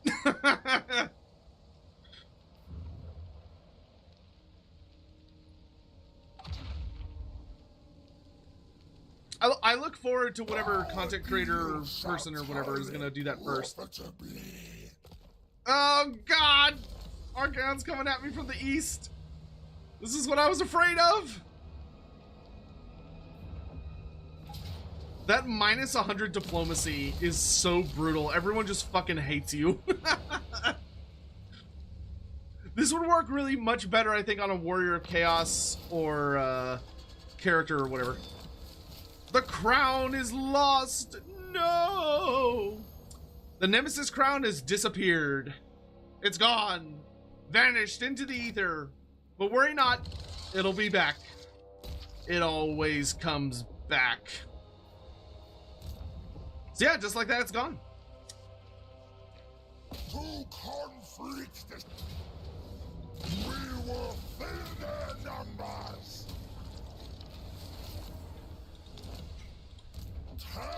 Yeah, I do like the Nemesis Crown. I really think they did a very solid job of balancing it in the sense that you want it. It's like, wow, the good parts of it are really, really good, but like, oh man, is it difficult to hold on to. Like you are feeling it at that max tier. Grey and Sheared. X100. Late to the stream. How do you get the crown in the first place?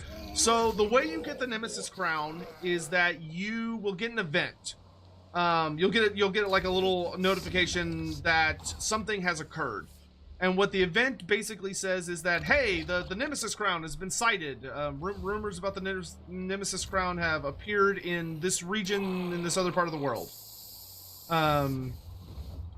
And so what you need to do is go on a big epic journey to... you have to send a character. It doesn't matter what the character is. It could be a lord or a hero, but you got to send somebody to the Empire. It's always guaranteed to spawn right around Aberland. So like Aberland, Solon, Stirland, this vague ballpark is where it will always spawn the first time in every single campaign.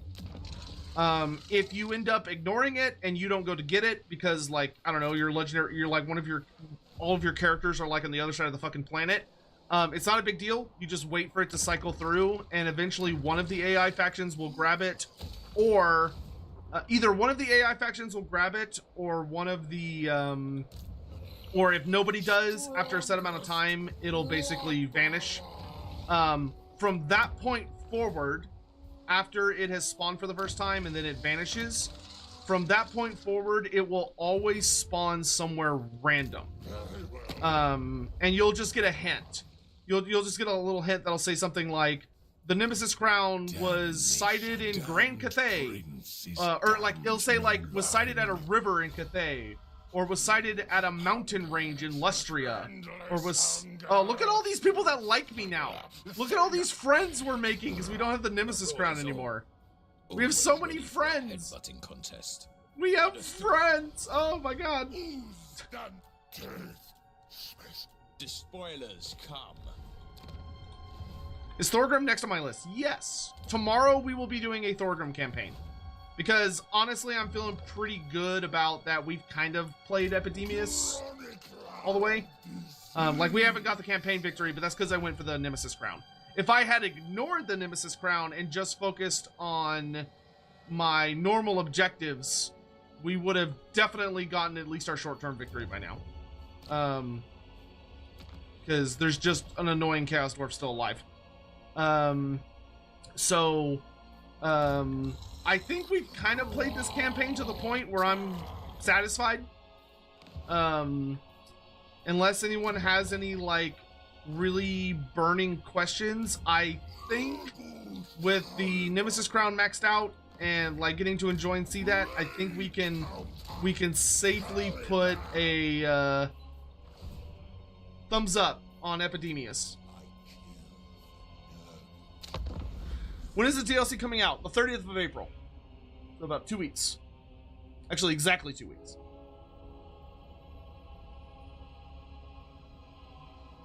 Yeah, that being said, to get the Nemesis Crown, I should be very clear. To get the Nemesis Crown, you do have to send a Lord. Because the hero will trigger the next stage, so the hero can like buy time for you.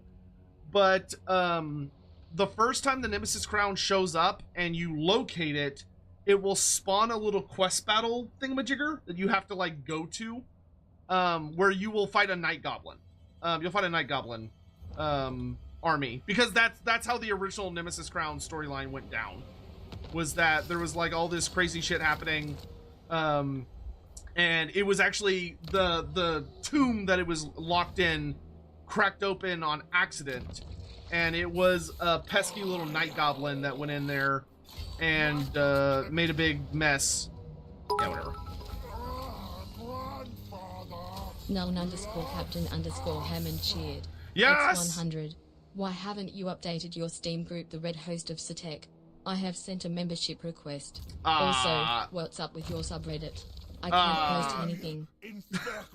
I have visited none of those things in many a moon, and until you said that, I frankly did not know any of them existed. I don't know. I ain't got time for that shit. I have a Steam group? I don't remember making a Steam group.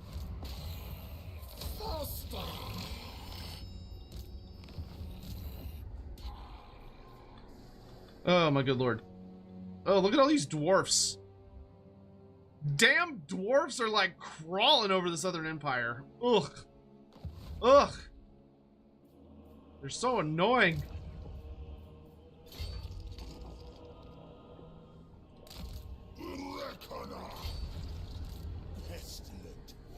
Is it level 15 that you get the great unclean ones?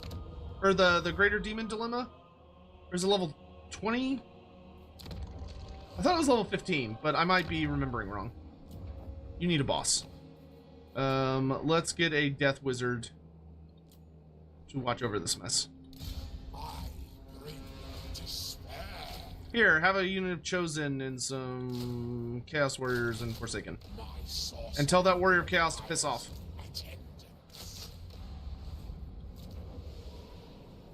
He's not welcome.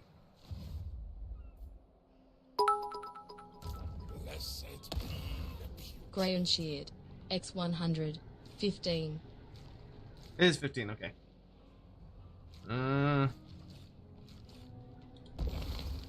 Fuck your weapon strength, fuck your construction cost, and Nurgle. Bring suffering to all. Be gone, filth! Yeah, how you like them apples?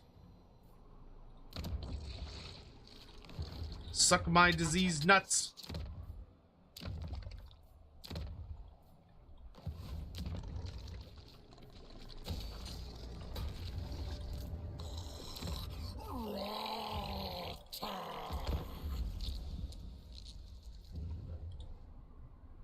Yeah, it's at the start of the turn. Okay, that's what I figured.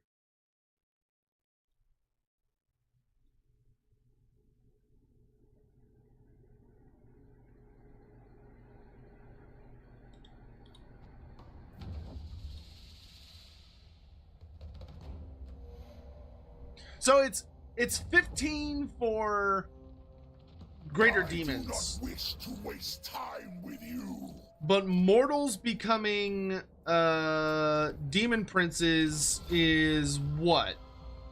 Is it 25 for demon prince?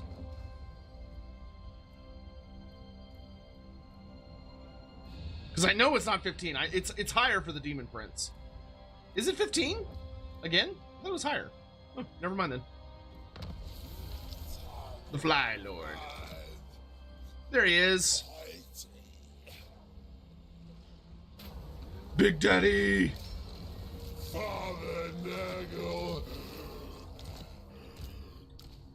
I love the Great Unclean One's voice actor.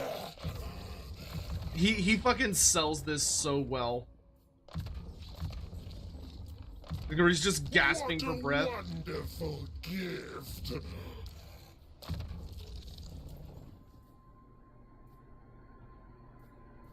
Let's make you... Nah, I still like you as damage. I do it for my children.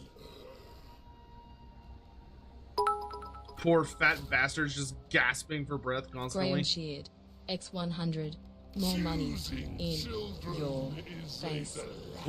Well, thank you. I'll never say no to more money in my face. Like me and any half decent stripper have that in common. So yeah, thank you. I appreciate that. All right, and with that, we've maxed out our tallies. We've gotten Epidemius almost to max level. We got a exalted Great Unclean One. We've shown off everything, I think. So I think that is a good, fun place to call it. Thank you all so much for joining me today. I hope you had a lot of fun. I can definitely tell that my voice is kind of on the way out, and I still have to record. The Karl Franz footage and one other thing. So, if you haven't already, please be sure to check out the videos I put out earlier today, where we covered the Elspeth von Draken blog, and I also covered the Balthazar Gelt campaign, and everything that brings. So you can expect a video similar to that tomorrow for Karl Franz, where we'll go in depth over all the changes and everything, and the tech tree and everything. But I really appreciate you all being here. I hope you had a wonderful time. I'm going to send you off on raids to support some fellow content creators. So if you want to stick around for that, you can. I'll get rid of Twitch first, and then I'll deal with YouTube, because YouTube's weird, and I have to do it like a weird way. I see someone that's streaming this game right now. So Twitch, y'all are gonna go here. And YouTube, okay, let's see if I remember how to do this. The YouTube one is weird. You have to like, have to go in here. And I have to go to, oh my god, where is it? I'll have to go to the control room. All right, so I go to the control room, and then I go down to stream settings. Maybe? No? Oh my god. Twitch, y'all have a good one. I gotta figure out YouTube real quick. Twitch, y'all have a good one. Y'all are gonna get blasted off before I have a chance to pay attention. Where the fuck is it? I want to figure this out. Oh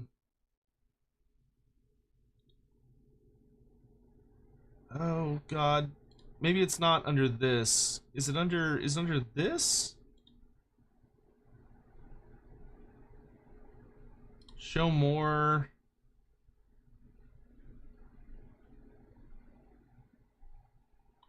No, none of this is right. None of this is right. Look, dude. The sad thing is, I literally watched through a stupid thing. Well, there goes Twitch. Well, fuck. Customization, maybe? Redirect! I found it! No, wait, no. Not that. I found it! Okay, is there anyone streaming on YouTube that I know? Is anyone live right now with new goodies? Turin is! Oh, he's playing Manor Lords, though. I actually just realized I don't know anyone on YouTube. But you know what? I can redirect you to a video, I guess. No, you know what? No, let's go hang out with Turin. I haven't gotten to interact with him in forever. So let's go see Turin. What's this stupid first time playing Manor Lords? Okay. First time playing Manor Lord. There it is. He doesn't have redirect privileges on. Son of a bitch! Fucking I just can't win. All right, fuck it. I'm just gonna redirect y'all to the Gelt video. I can't. Why can't I redirect it about this our Gelt video? What? You know what? Fine. Fuck it. I'm leaving. I tried. But hey, I know where it is now. Thank you all for watching. Fuck. I'll see you guys next time. Have a good one. Bye. Oh, God.